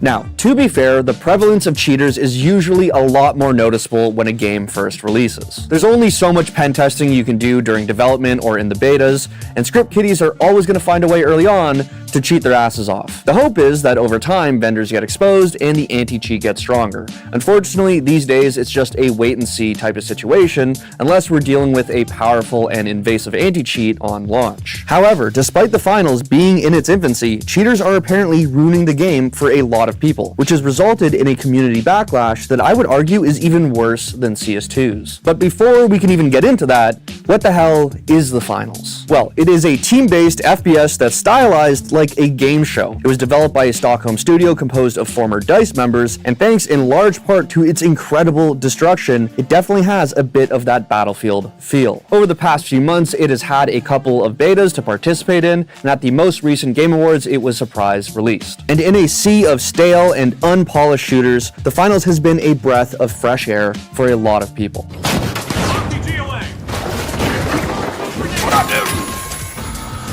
That is the most satisfying move in this game by like a fucking mile. It's so good. Personally, I've been playing a little bit every day and I've been having a great ass time with it. Obviously, it's going to need some balance fixes and new content, but I think with some TLC, it can have a bright future and even blossom into a successful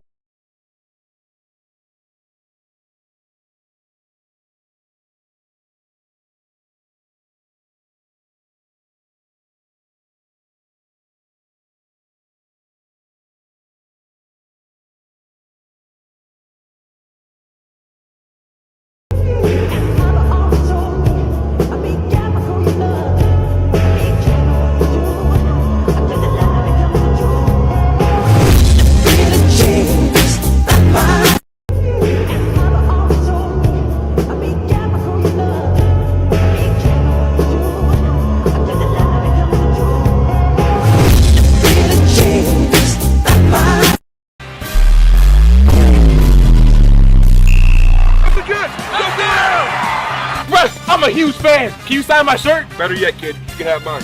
What?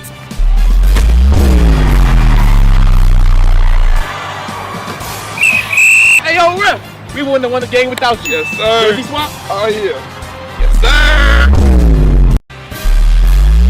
One casino told me that I scared a pit boss, and for that reason they have to ban me. Another casino told me that I had a fight with the valet, except that during the time of the alleged event, I wasn't even in the state of Nevada.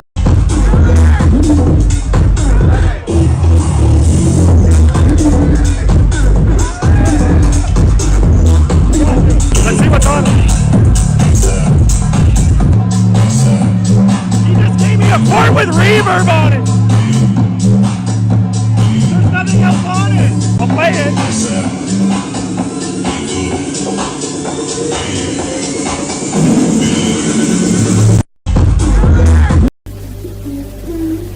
First off, we got to hear Shaq now do this. Shaq is what? The 5th best center in the history of the NBA? What? Fifth. What? Shaq. What do you mean, what? Who's the 4 ahead of Shaquille O'Neal? Have like you me to lost name, your you want me to damn name mind? him for you? What? You want me to Just name sure, him? go ahead. Go ahead. Kareem.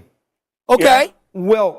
No. I'm not giving it to Will. No, you guys are crazy. You're not giving it to Will. No. You're not I'm going to not. put Wilt Chamberlain, who averaged 50 points a game and scored Who 100 is a game a in foot 30 taller? minutes. Who is a foot taller than 99% of the league? Yeah. The most dominant player in NBA history. Who is stopping Shaquille O'Neal And in who- any era? And who's Tim Duncan is better than he is.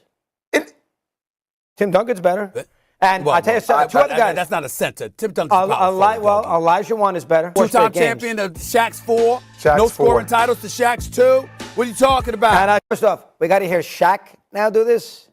First person to kill me wins $100, but it's 9 Silvermans and they can only use utility. Go! Gotta go! Oh god! Oh my god. Bro, it's too many darts! Oh my god! Here we go! I'm out of here. Oh, I did the hard jump! You guys suck! Oh no!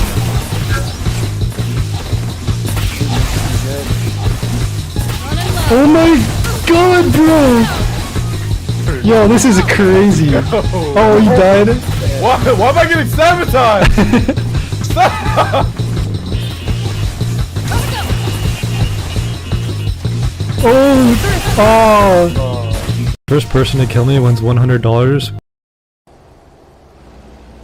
Dude, who's ready for American trucks? Rodbusters aren't much for taking breaks. They're paid by the My hair is 19 inches long and I have no perm. That's not a perm. No, it is not, nice lady. That's natural. Come run one of your gnarled fingers. Gnarled? And their hands through yours. That's right. They don't have to. His clothes are old. It doesn't matter. It doesn't matter. It's Versace. I want to apologize to the people at Versace Collection This is your 2019 summer line that hasn't come out. You can't get your blood pressure down. You can't call me that. And your cholesterol is 600. I'm Lil Mama's baby daddy. No, you look big Yes, in ma'am. prison. I've never been to prison. you have 19 several felonies, times. no convictions. Knock it off. Prison and jail aren't the same. No. Only one of us has $12 worth of jewelry on. He's destroying this bitch. She has no idea what she's up against. Oh my god! You already used that one. Don't repeat your jokes, Fresh. How does she recover from that? How do you recover from that? I think you have to quit. And you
Around 20 minutes outside of Louisville, Kentucky, sits a massive Tudor Gothic structure on top of a hill. For decades, it served as an important hospital to fight the enormous tuberculosis epidemic, and as a result, was a facility that saw thousands of deaths. Since the institution's closure, several parties have tried to repurpose the building to no avail, and it's now considered one of the most haunted buildings in America. What's up guys, my name is Jake, and in this 83rd episode of Abandoned, let's take a deeper look into all of this, see if it's as haunted as everyone seems to think it is, and find out what the future may hold for this historic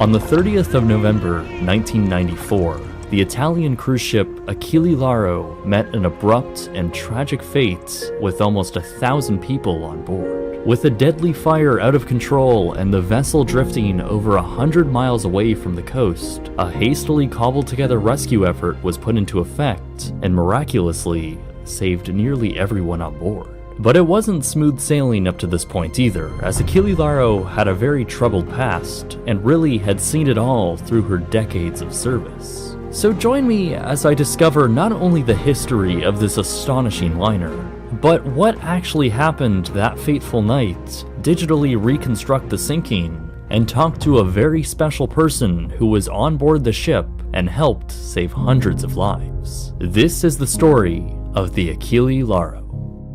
Special videos like this have been made possible by my supporters on Patreon. Go to patreon.com/BSF to support the channel and get exclusive perks.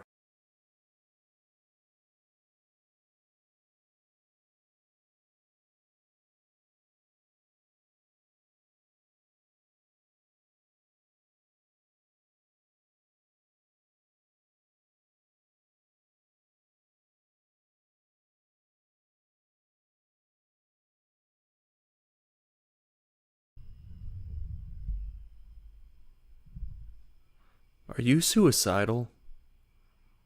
You can walk outside, right now, lay down across some train tracks, and wait for 10,000 tons of cold rolled steel to remove your malignant tumor of a consciousness from this universe. That's a bit dramatic, isn't it? Not to mention rude. It seems like every cobbler Thanksgiving dinner, someone kills themselves at the dinner table. It's not hard to be polite. Don't talk about politics. Don't talk about finances. Don't kill yourself, at least not before dessert. Elbows off the table, shotgun out your mouth. It's very simple. But most people don't take their own lives, do they? It's a bit final. Not to mention there's always the possibility of failure. And with it, disfigurement. No, I shouldn't have opened this video with, "Are you suicidal?" It was probably a little alienating, a bit off-putting, and it's just not the kind of environment that I want to create. So, let's start over.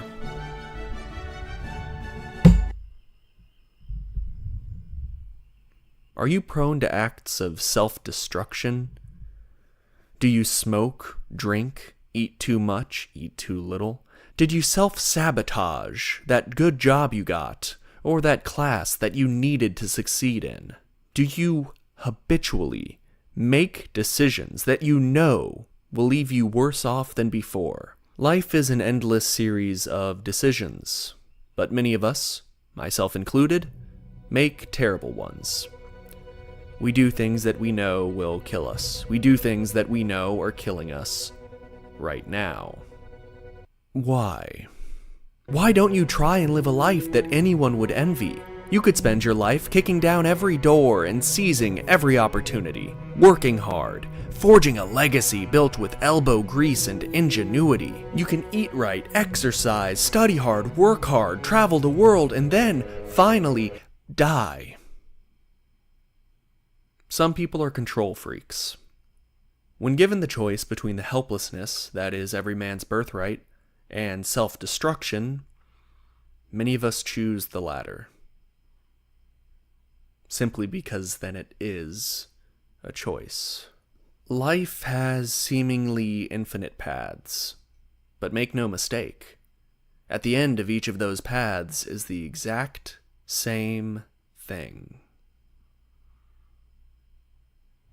Annihilation. This is not exactly something you do if your life is in perfect harmony. We're all damaged goods here. Anya's sober, therefore an addict. Josie wears long sleeves because she doesn't want you to see the scars on her forearms. Why did my husband volunteer for a suicide mission?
Can you describe its form?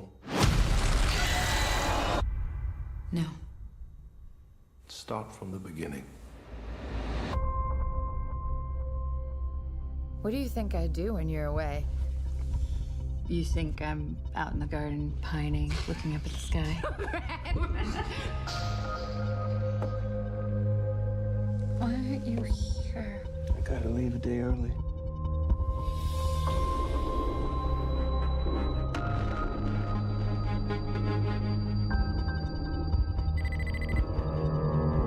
Your husband's here. Let me see him. He's extremely ill. You have to tell me where he was, what he was doing.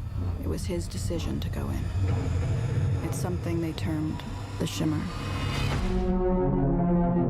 We've sent in drones and teams of people, but nothing comes back. But something has. You're a biologist. You served in the military. If I knew what happened, I could save his life. The boundary's getting bigger, it's expanding. We're talking cities, states. You need to know what's inside. So do I. It's beautiful. Check this out. It's like they're stuck in a continuous mutation. Anything interesting in there? No. Sharks have teeth like that. It's not possible. You can't crossbreed different species. What is it? The soldiers on the last expedition. They went crazy, or something in here killed them. Something's come through the fence. Through the fence? We have to go back. I can't go back. We can camp here tonight.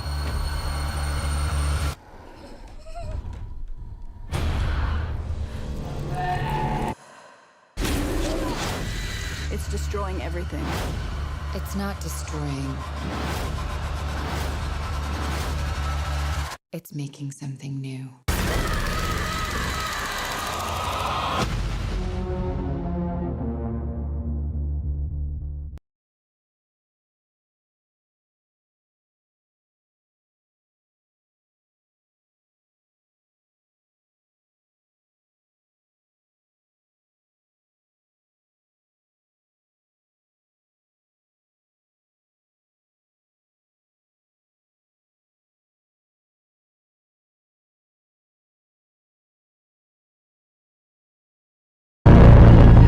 Is that what you think we're doing? Committing suicide.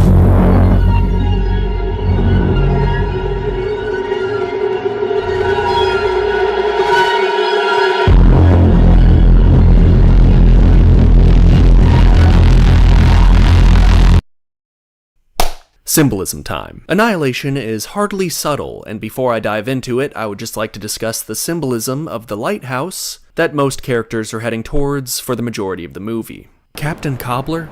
Yes? Why are we heading directly towards that light? I don't know, it's divinely incandescent, I guess. Wouldn't you rather be someplace well lit as opposed to this stormy sea? It's dangerous out here. We could capsize at any moment. You understand that it's a lighthouse, right? Oh. A nice, well-lit house. Sounds pretty good right about now, doesn't it? A lighthouse signals to captains to stay away because of shallow waters or rocky outcroppings. Sure, it's dangerous out at sea, but if you just sail right at it, you're guaranteeing we wreck. Listen up, Sailor Strawberry Strudel. Your privilege is beginning to show. My mother was a moth, and my mixed heritage has resulted in loads of discrimination from my fellow sailors. They're always saying things like, "Get out of here, dusthead," or "Go lick a lamp, loser," or "You were diagnosed with schizophrenia, you're mentally unfit to be a ship captain," or "Your privilege sickens me, sailor. Land, dead ahead, drop the anchor, brace yourselves." You're not even acknowledging my feelings. Annihilation consists of 5 main characters: a physicist, a geomorphologist, a psychologist, a paramedic, and a biologist. Our protagonist, named Lena. A rather political cast of characters, I know, but a cast of characters that poses an interesting question due to the nature of their mission. You see, they're all heading into the Shimmer, and the lighthouse that lies at the center of it. The Shimmer is the zone surrounding a crashed meteor. It is a place where scores of Special Forces operatives have been sent in, but haven't returned. Except for Lena's husband, Kane. He returns from a mission into the Shimmer, suffering from catastrophic organ failure and unable to recall what occurred within it. No one knows what happens within the Shimmer. Radio waves are incapable of penetrating it. The only things that are known about the Shimmer is that many have entered, none have left in one piece, and it's expanding. But this group of scientists embark on an expedition into the zone armed with nothing more than #GirlBossEnergy and M4s? I don't know guns. I can't tell the difference between an M4 and an M16. Fucking sue me. But this does beg the question, why? Why would you willingly walk into something that is to spec ops dudes as opiates are to poor people in West Virginia? I mean, come on, do these people not watch YouTube video essays? The meteor crashed at a lighthouse, for God's sake. I've been watching the phenomenon for a while now. I profile the volunteers. I pick the teams.